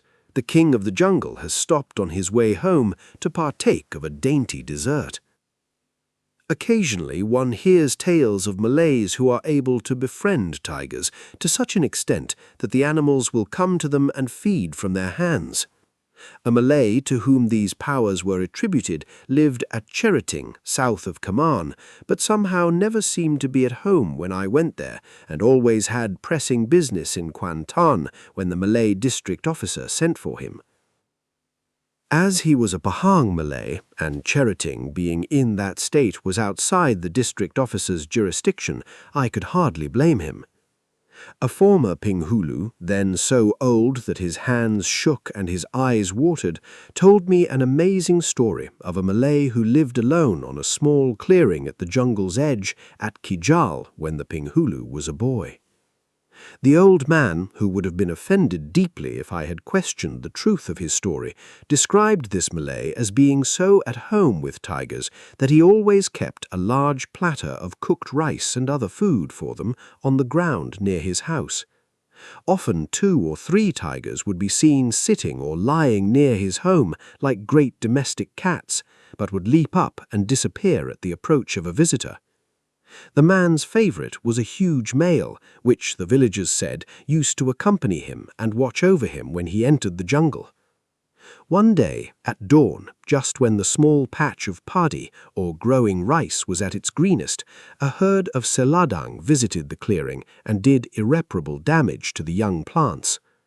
Calling his favourite tiger, which I could not help but feeling had not proved as good a guardian as my informant made out, the Malay showed him the ruined paddy and pointed out to him the tracks of the bull which was the leader of the herd. The tiger at once set off after the seladang. 2 days later, my friend went on, the tiger returned weary and mud-stained, with a great wound running along one shoulder. My father and 2 other men were called to the house, and keeping at some distance, for they were afraid of the tiger which led the way, they followed the householder to the spot where the big bull seladang lay dead. The ground around bore the signs of a long and hard struggle. The seladang was skinned and the meat cut up so that it could be carried back to the village for a feast. The tiger sat at a short distance away and watched what was done. And, concluded the storyteller, do you know, Tuan, that the man saw the tiger's master walk up to it and offer it a piece of meat, but it refused to eat, and only pressed its body against his man's legs. This account was given me in the early hours of the morning, and was followed in breathless silence by a group of Malays who obviously believed every word of it. I was fortunate enough to obtain for myself more up-to-date confirmation of this belief that a sympathetic feeling can exist between man and tiger, but there was a long gap before the 2 halves of this particular story fitted together. I have an English-speaking friend in the Malay police whom we will call Sergeant Yusuf. He's a good police officer, indefatigable on patrol, and both skillful and patient in extracting information from illiterate, dull-witted villagers. It would be hard to believe him superstitious. An anti-terrorist operation had taken us far into the jungle until we were close to the boundary which divides the states of Trengganu and Pahang. After an unsuccessful shoot at some terrorists, we camped one night on the sandy banks of a river on which stands a village known as Kampong Kelibang. Local Malays told us that a man had been killed by a tiger 3 nights earlier at the next village upstream. At about 10:30 p.m., the local Penghulu, who was acting as guide to our party, came to me in great excitement to tell me that a tiger had just tried to kill Sergeant Yusuf. Seizing my electric torch and the American .300 carbine with which I was armed, I ran to the scene. Sergeant Yusuf, who, even in the light of a weak moon, looked unusually pale, told me that he had been sitting on the sand near the river talking. He had felt some hairs brush his face. Kiss was the word he used, for he spoke to me in Malay. Turning his head, he had found himself looking into the face of a large tiger at a distance of only a few inches. He actually felt, he said, the animal's breath on his face before it turned and padded away slowly. I took this story with more than a grain of salt until I cast round for tracks. I found showing very clear in the sand the marks where the sergeant had been sitting, and a bare yard from them the last of the great pug marks that approached the spot.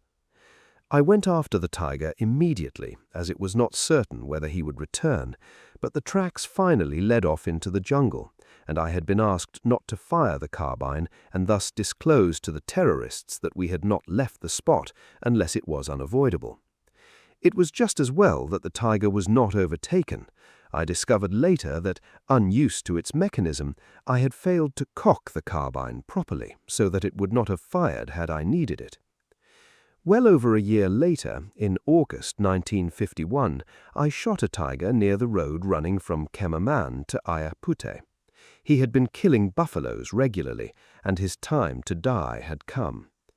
The area in which I had to deal with this tiger was not a very safe one, but I was fortunate enough to be provided with an escort by the 14th Police Jungle Company, then in training nearby.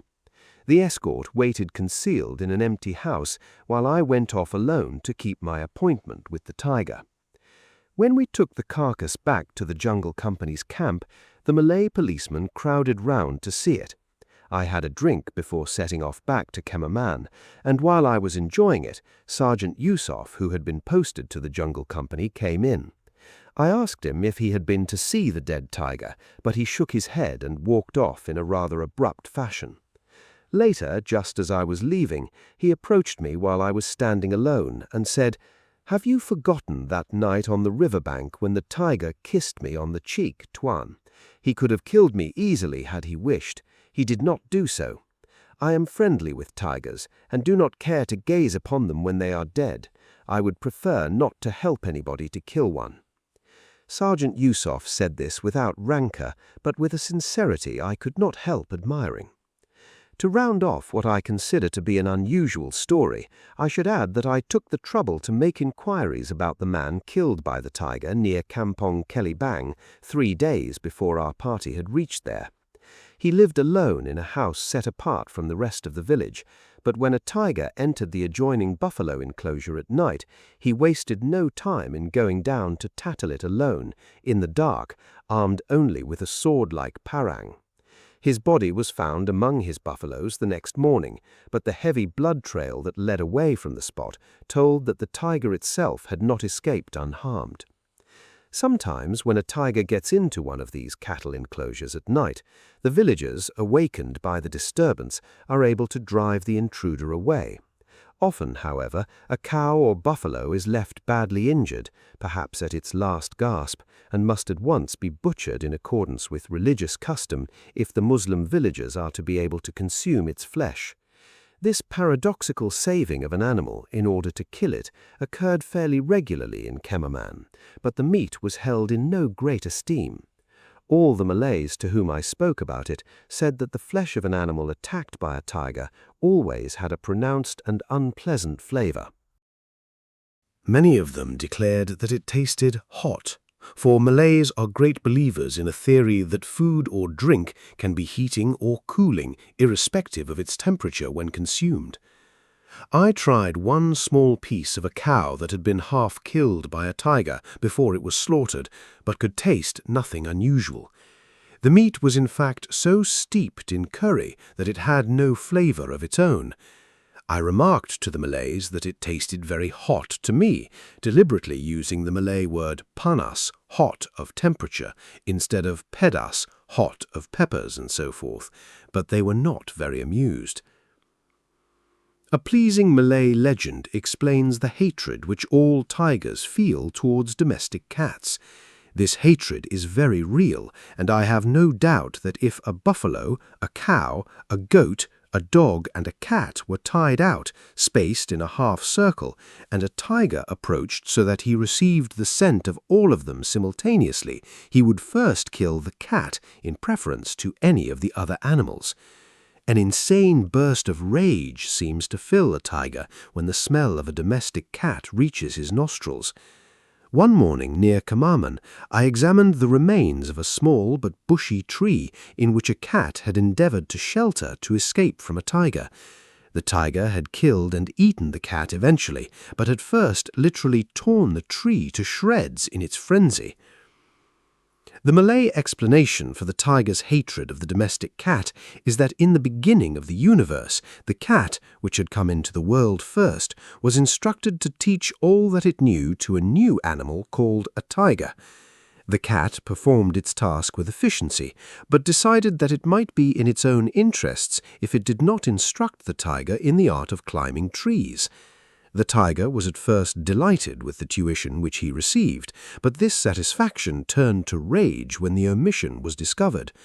Henceforth, the tiger vowed the cat would be his enemy, to be sought out and destroyed whenever possible.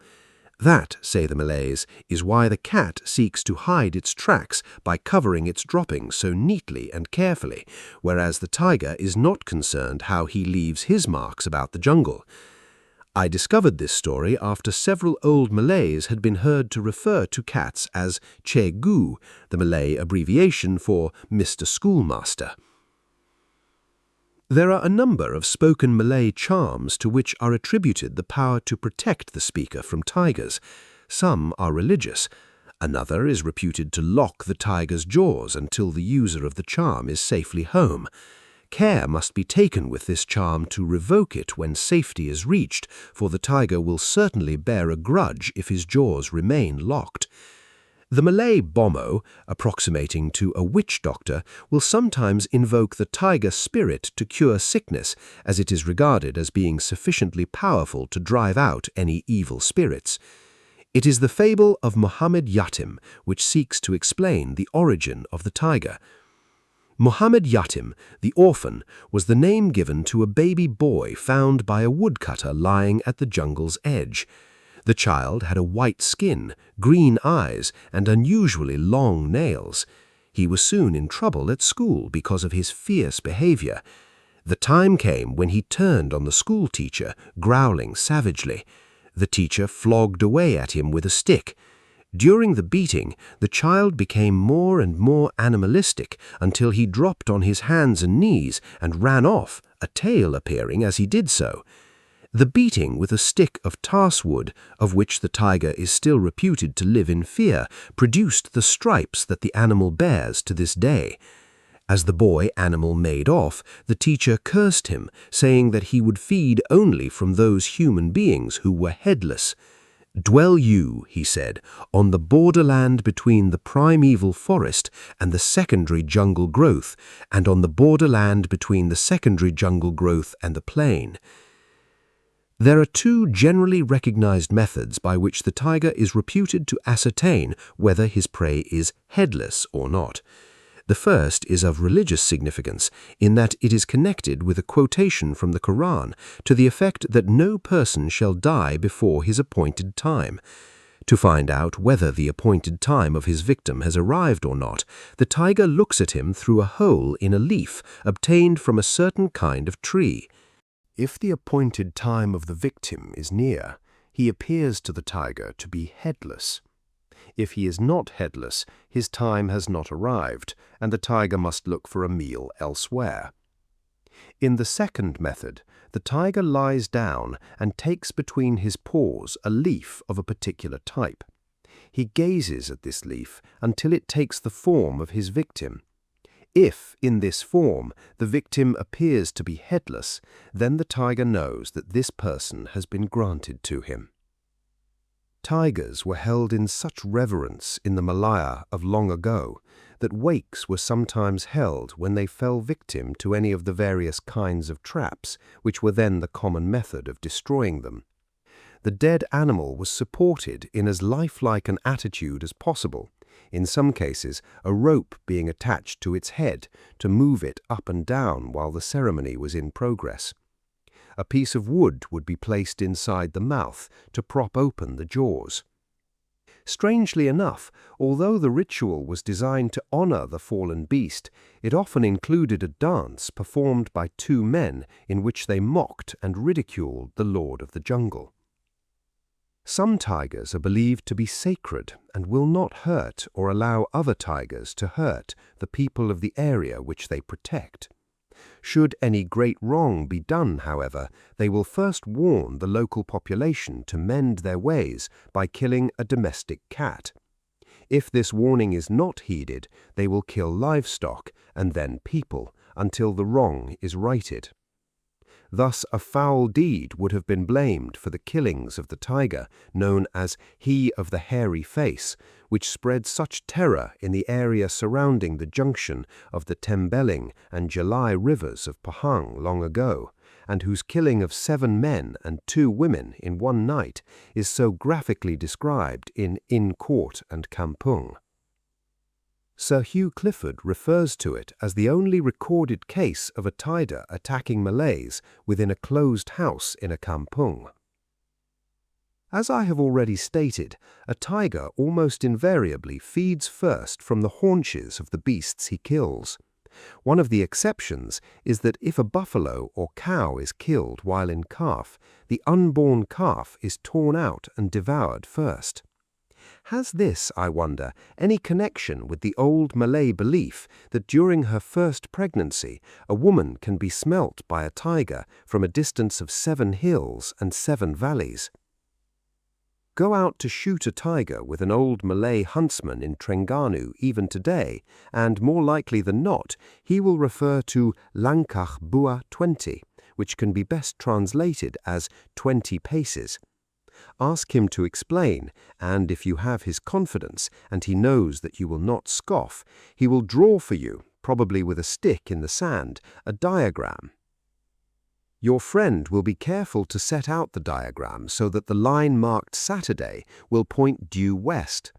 Now, if the day on which you are to await the tiger is a Thursday, then the Malay will tell you that the tiger must enter from the direction in which the line marked Thursday points, and so on for the other days of the week.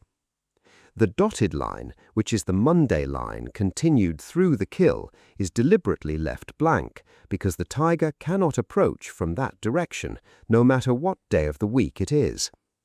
This diagram serves if the tiger visits the kill during the hours of daylight. If he is expected by night, there is a second plan, with only 2 lines bisecting the kill at right angles, allowing only 4 days of the week in which the tiger can approach. I hesitate to belittle the beliefs, superstitious or religious, of other people, particularly if I wouldn't dream of going after a tiger with 1 more or 1 less than 8 cartridges, or if the loading of my Malaya rifle has not been carried out in accordance with a special procedure, very carefully checked by Pa Mutt. The fact remains, however, that the direction of a tiger's approach to its kill is dictated by 2 main factors: wind direction and general circumstances. If the tiger is suspicious, he will first circle the kill, sometimes doing this as many as 3 times, carefully testing the wind and listening and looking for signs that will tell him whether all is well or not. Let him see the movement of a glowing cigarette end or hear a whisper or cough, and he will melt away into the night as inconspicuously as the jungle shadows in which he lives. I have heard it so many times. Sat up for a tiger last night. Confounded animal didn't come anywhere near me. Yet an examination of the ground made the next morning round the ill-concealed sitting-up place almost always revealed fresh pug marks, indicating that the tiger had come, and wisely had gone away again. I have even counted 6 cigarette ends beneath a watcher's tree, and have seen, a bare 15 yards away, the marks where the tiger had patiently settled down to await developments before he moved off in disgust. If the tiger has no suspicions, and he should have none if the preparations to sit up have been made with skill and care, he will either approach upwind or according to the position in which the kill is lying. I once shot a fine tiger at Ayapute, 30 yards from the bank of a wide river, the opposite side of which was occupied by a compact group of houses. The kill, a fully grown cow, was lying on a small open stretch of grass, flanked on one side by the river and on the other by the jungle, which was some 75 yards away. The tiger, which had eaten only a small amount of meat from the kill, had been surprised in the late afternoon of the previous day by a Malay and had made off into the jungle. This accounted for the fact that the kill was lying in the open, for no tiger would have left it there by choice. Had I decided to follow the diagram which is reproduced earlier in this chapter, I would have expected the tiger to come to the cow along a line of approach which would have brought him straight through the village on the opposite side of the river.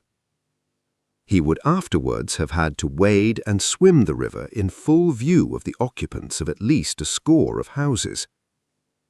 As it was obvious that he was lying up in the jungle in exactly the opposite direction. It was equally clear that he was very hungry, having eaten little, and would come into the kill early from the side of it opposite to the river.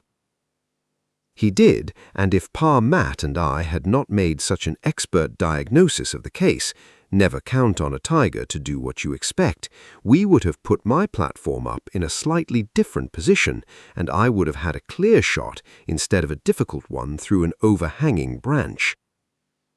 It's an ill wind, however, and the resultant follow-up was an exciting affair, especially when, on my finding the dead tiger, a kampong guard, concerned for my safety for other reasons, came up.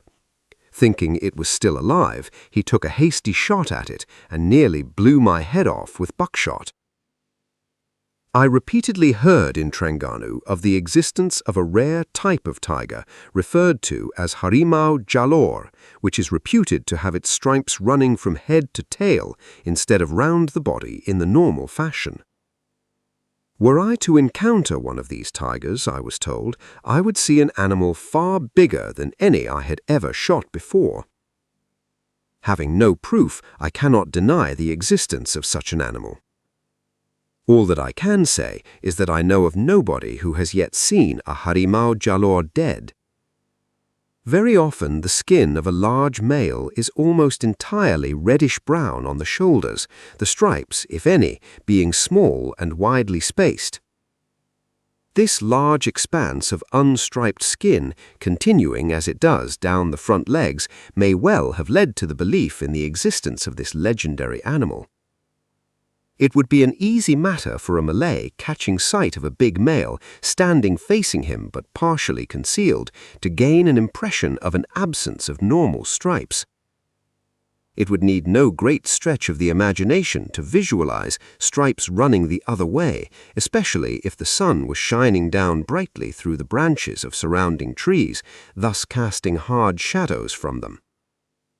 There was, in Kemaman, while I was there, a very large male tiger ranging over the Ibok Pasir Gajah area. 3 times this tiger was seen by Malays, and on 2 of them he was mistaken for a cow, an error which occurs much more frequently than one would suppose. Once a Malay woman saw him near her house in the early afternoon, close to some washing she had put out to dry. But her return to her house was even more rapid when she discovered what kind of a cow it was. This tiger was one of our blameless locals, as I used to call them. He did no harm to anyone and killed no cattle. We left him alone, and I like to think that he is still leading a peaceful existence. Also in Ibok that time, if the reports which reached me were true, as I believe they were, was a very old male tiger with unusually long and distinctive whiskers. Age had whitened much of his hair and had given him an air of great venerability, prompting the local Malays to accord to him the rank and name of Dato. As is often the case when an animal becomes noted locally for its age or size, the theory was advanced that this Dato among tigers would never be killed except by a bullet of solid silver. Certain communist terrorists have gained the same reputation, but most of them have died, one at least with a dose of good solid lead buckshot from a kampong guard's gun in his face. An old and crotchety wild boar in the Paka district of Dungon had the same said of him, but Parmat and I found that a lead and copper bullet from the Mandlika proved too much for his digestion. The Ibok Kampong folk went further than the silver bullet theory with their old tiger, and I was told in all sincerity that he never sought his own food, but that it was killed and taken to him by the younger tigers and tigresses living in the area. This I cannot believe. Somebody may have seen a tigress carrying a mouse deer or young pig back to her cubs when she was beginning to wean them. That would be enough to lead to conjecture and the supposition that a meal was on the way for the dato. I have read that if a Malay comes across tiger tracks in the jungle, he will cover them with leaves and a twig or two to prove that he has shown due deference to the lord of the jungle. I have never myself seen cases of this custom and could obtain no confirmation in Trengganu that it was observed. Possibly it is more common in other states or has died out in recent years. Tigers feature in a great many Chinese beliefs and superstitions. References to the tiger in ancient manuscripts show that the animal's stripes were reproduced roughly in the original written Chinese characters. An early Chinese reader describes the tiger in the following quaint manner. He is 7 feet in length and bears his young 7 months. When 500 years old, he becomes white and is said to live sometimes to the age of 1,000 years. The image of the tiger is affixed to walls as Chinese as a charm against spectral influence. Likenesses of the animal in wood, ivory, or metal are worn on the body as a protection against the demons of disease. A tiger's claw, sometimes mounted in silver, is bound to the body or carried in the pocket to avert evil. Small bones from the feet of the animal are regarded as potent charms and amulets. They are also tied to the wrists against the pulse or feet of young children to protect them from convulsions. Spectral fevers, it is claimed, may be cured by sitting on a tiger skin, but this may not be done too frequently, for superstition has it that there is a danger of the sufferer turning into a tiger. The Chinese believe that the figure of the tiger holds a unique place as a door charm, for he is a valiant destroyer and expeller of spectres. Many images are depicted as sitting on tiger skins, or else their lower garments bear the familiar stripes. The devil-dispelling properties of the tiger were once considered so great that men of learning advised sufferers from obstinate fevers to cure themselves by reading treatises on the animal. As far back as the 16th century, one Chen KIJAL devoted a whole book to tiger lore. I would dearly love to possess a copy of this publication. Both the Chinese and the Malays attribute great healing and other qualities to various parts of the tiger's body. The Chinese hold that a charm fashioned from a tiger's claw gives the wearer the courage of that animal and so protects him from sudden fright. Flesh is recommended for debility of the spleen or stomach. Pills made from the eyeballs will cure convulsions. I have been disconcerted more than once by being approached by blind Malays with a request for the eyes of the next tiger that I shot. "If you will only give me the eyes, Tuan," they would say, "I shall have medicine made from them and shall be able to see again." If, to my own unskilled eyes, it appeared to be a possibility that modern science could help these unfortunates, I would do my best to overcome their fear of hospitals and persuade them to be examined by a doctor. In many cases, I'm sorry to say that nothing could be done for them, and then I would gladly promise that the next pair of tiger's eyes would be theirs. Hypocritical, perhaps, but it gave the poor souls some small comfort. The whiskers and claws of a dead tiger are in much demand among Malays, as charms from them are reputed to give their wearers great strength and courage.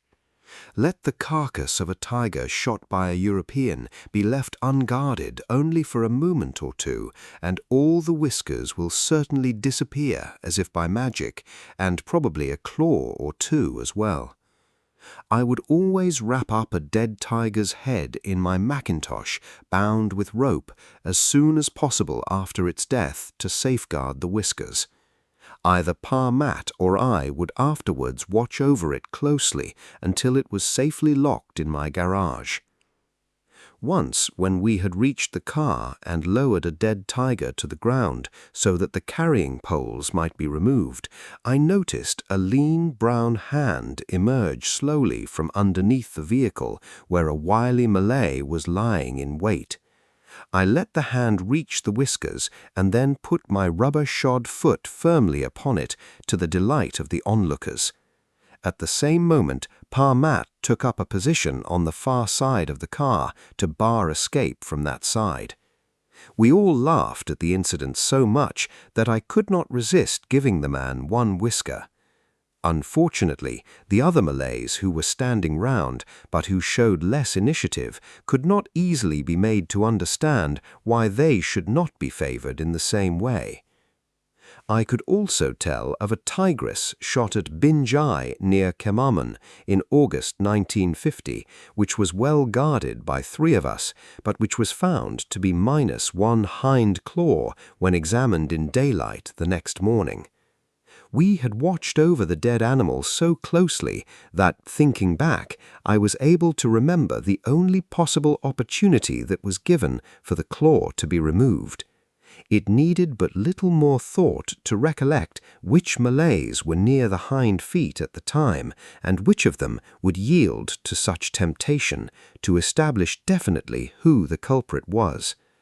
His surprise when tackled at the psychological moment in a crowded coffee shop some days later and asked to return the missing claw was sufficient to convulse those friends of his who were present and to whom he had probably but a moment before been boasting of his artfulness. Before I left Kemaman, I had delivered to him in a sealed envelope a spare claw which I had by me. I thought he deserved it. One has only to see a good tiger skin mounted without whiskers or claws to appreciate why the sportsman guards his trophy so jealously. A mounted skin, I know, is a poor reminder of the fine animal which once wore it, but to the shooter of the animal it brings back a great deal of the thrill and excitement of the hunt.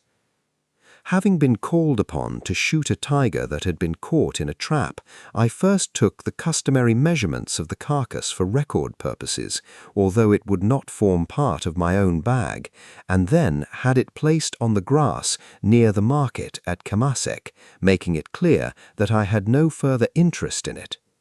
The crowd which had gathered took quickly to the idea that the tiger was theirs for the asking, and in a remarkably short time no sign of the dead animal remained.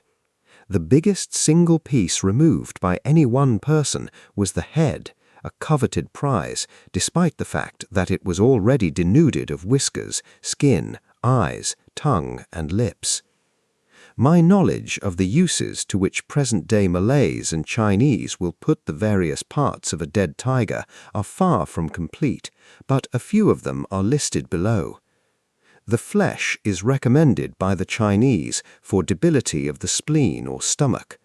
The skin, either burned or roasted and mixed with water, is regarded, again by the Chinese, as a panacea for all ills. More intimate portions of the body believed by Malays to possess great aphrodisiacal properties. Sickness of the stomach, if the patient is a Chinese, can be cured by small doses of tiger grease diluted with oil. Certain bones, especially the floating ribs and those from the end of the tail, are reputed by both races to have powers of warding off evil and of gaining good fortune and luck for those who carry or wear them. A 16th century publication attributed to Sheikh Kamal al-Dimiri with the title Kitab Hayat al-Hayawan contains an amazing collection of Islamic beliefs concerning animals. From it, I extracted the following information.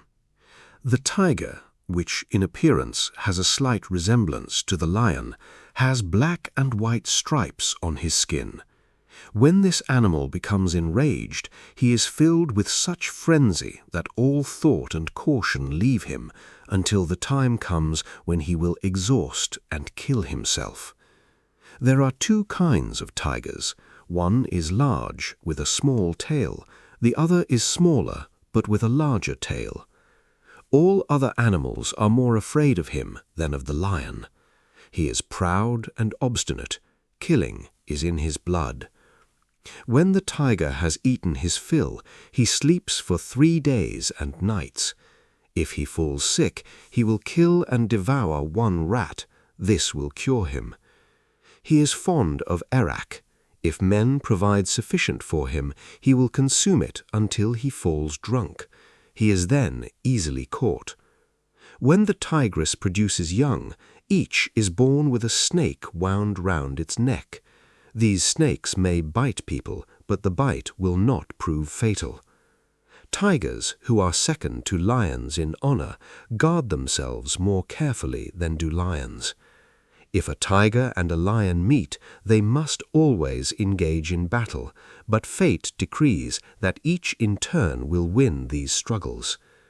If a lion has food, then he stays in that place to consume it, but a tiger always makes off with his meat. A tiger is able to leap 1/3 of 40 yards high. He will not eat food that he has not caught himself, and he will not eat meat which is not fresh. If the head of a dead tiger is buried in the ground, many rats will congregate at that place. The gallstone of the tiger, if applied to the eyes, will strengthen them. It will also stop the eyes from persistent watering. From the gallstone may also be brewed a most virulent poison, which will cause instant death. If the severed head of a tiger becomes rotten, then whoever smells it will die. Tigers will not approach the head of a dead human being. Such a head, if dried and fastened above the door of a dwelling, will keep tigers away. If the hair of a tiger is burned, it will drive out all the centipedes from that place. If 1 tael, approximately 1 1/3 ounces, of tiger's flesh is consumed, then whoever consumes it will be impervious to snakebite. If the skin is sat upon while naked, then the patient will be cured of certain types of sickness. If a man is wounded by the teeth or claws of a tiger, he must take great pains to conceal his wound from rats, for these animals will attempt to urinate on the wound.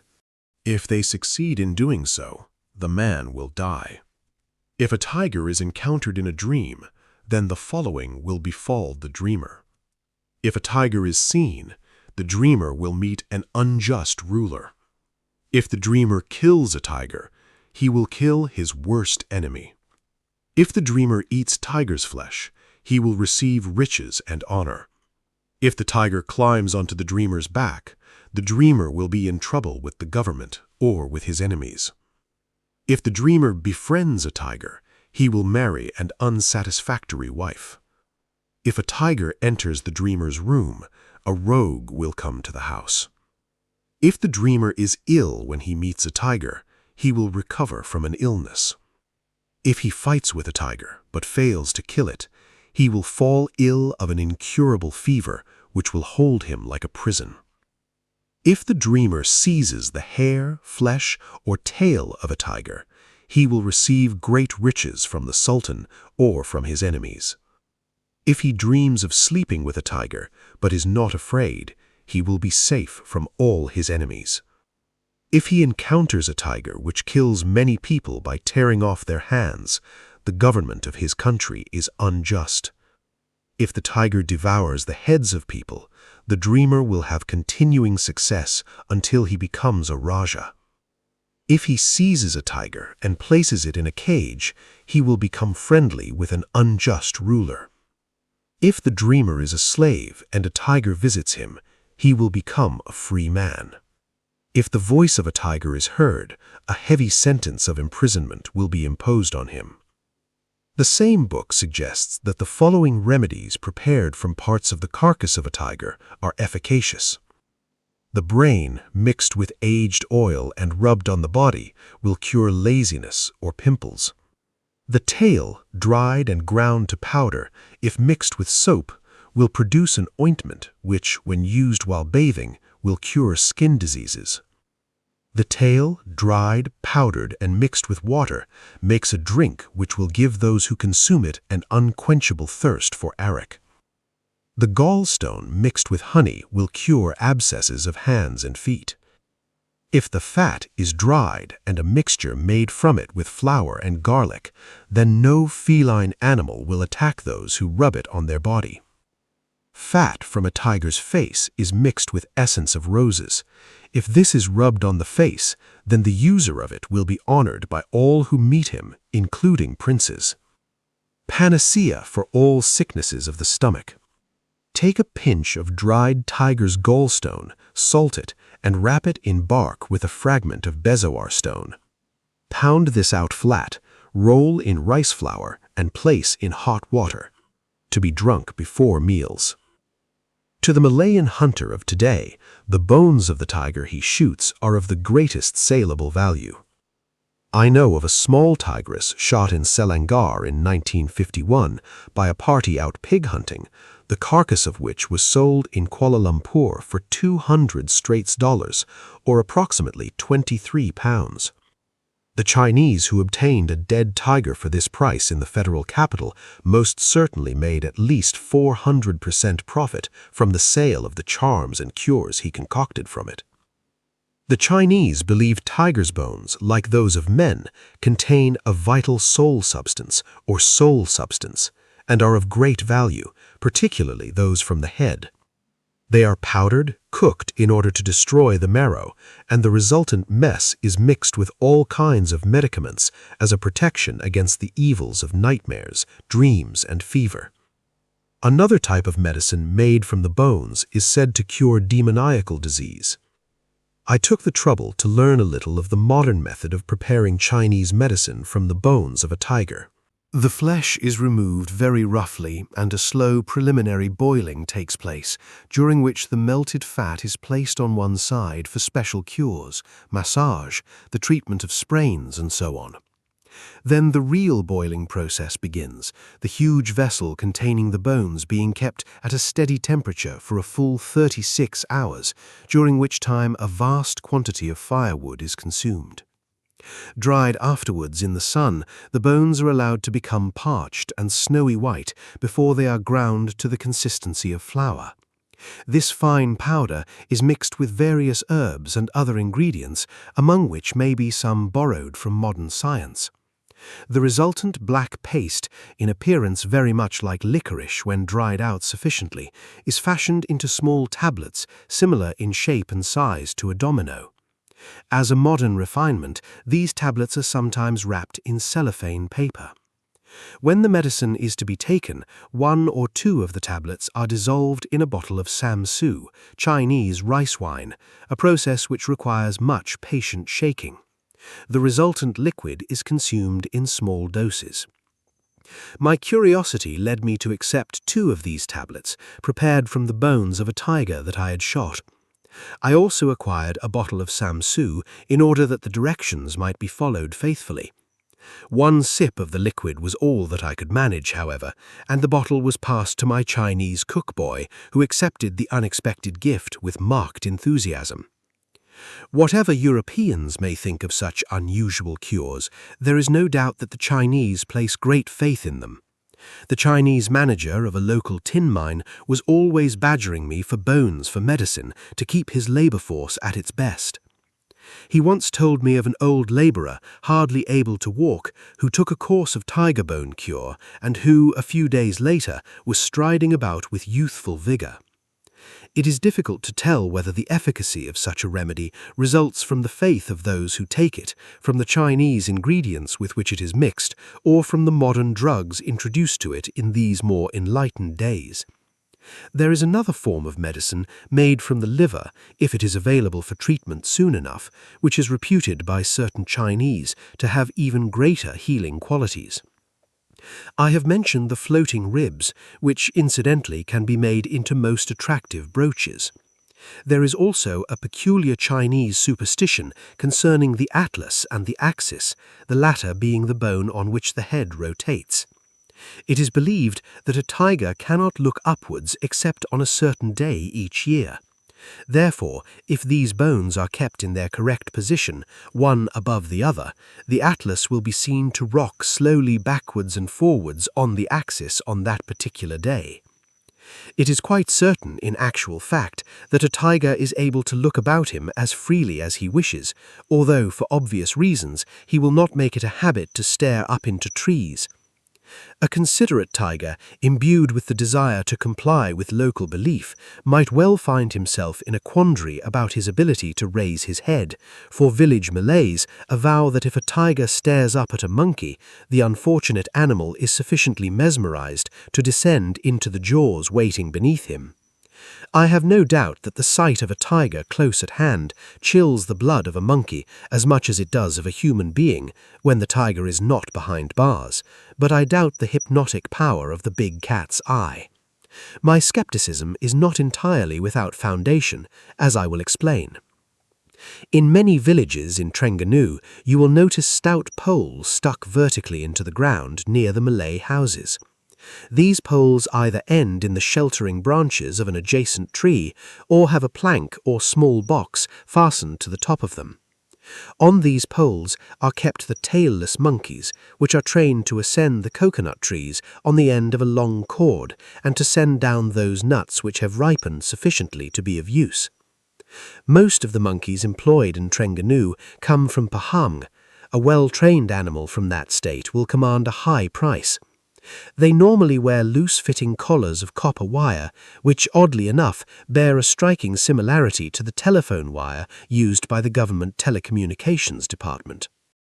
At night, each monkey is fastened by its collar to a chain, the other end of which is affixed to another stout wire ring which slides loosely up and down the pole, thus affording the animal a certain freedom of movement. Now at Kurte, at the back of the group of houses known as Talaga Papan, there lived an outsized berok, the owner of which had erected for him a befittingly stout pole, thus enabling him to view the world from on high. The peak of the pole was surmounted by a wooden box, on top of which the monkey could sun himself in his leisure hours, and into which he could just contrive to curl during the chilly hours of the night. One night, the most alarming noises emanating from the direction of the monkey's perch awakened the animal's owner. As he had no gun, he was too frightened to investigate what had caused the disturbance until the morning. When daylight came, the berok was missing, and so was his pole, his box, and his chain. All that remained was a hole in the sand where the pole had stood, and the pug marks of a tiger. Now, had that tiger been capable of staring at the berok in a sufficiently compelling manner, the monkey would have come down to earth, in more ways than one, and would have been killed quickly and comparatively quietly. Having killed the monkey, the tiger would have found he could not make off with his meal, because the wire ring was lying at the base of the pole, and the chain would have proved too strong for him. I am convinced that what really happened was that the monkey did not come down from his pole, but merely sat and gibbered at the striped shape below. The tiger sprang and sprang again, until his great weight, inadvertently striking the pole a solid blow at each jump, forced it over. Then the berok was seized by the tiger, who went off dragging pole and box behind him. I did not hear of this incident until I was in Kurte some days later. Had the tracks been followed up the next morning, it would have been a simple matter to find out how far the tiger had gone with the cumbersome and awkward burden. When you are setting out on a hunt, the Malays will tell you that if a snake or monitor lizard crosses your path from right to left, all will be well. But if the reptile crosses from left to right, you will return home empty-handed. There are many monitor lizards in Trengganu. They crossed my path frequently. On no occasion did I succeed in shooting the tiger I was after if their waddling rush took them across my route in the wrong direction. It is for reasons such as this that I hope that I have not appeared too doubting in describing some of the beliefs and legends associated with tigers in Malaya. And with that, we come to the end of The Tigers of Trengganu. Thank you for listening to The Tigers of Trengganu. This audiobook was presented by Meridian Audiobooks. If you enjoyed this journey into the wild, consider following the channel and joining us for more remarkable stories of adventure, survival, wildlife, and exploration. Until next time, stay curious, stay safe, and keep exploring.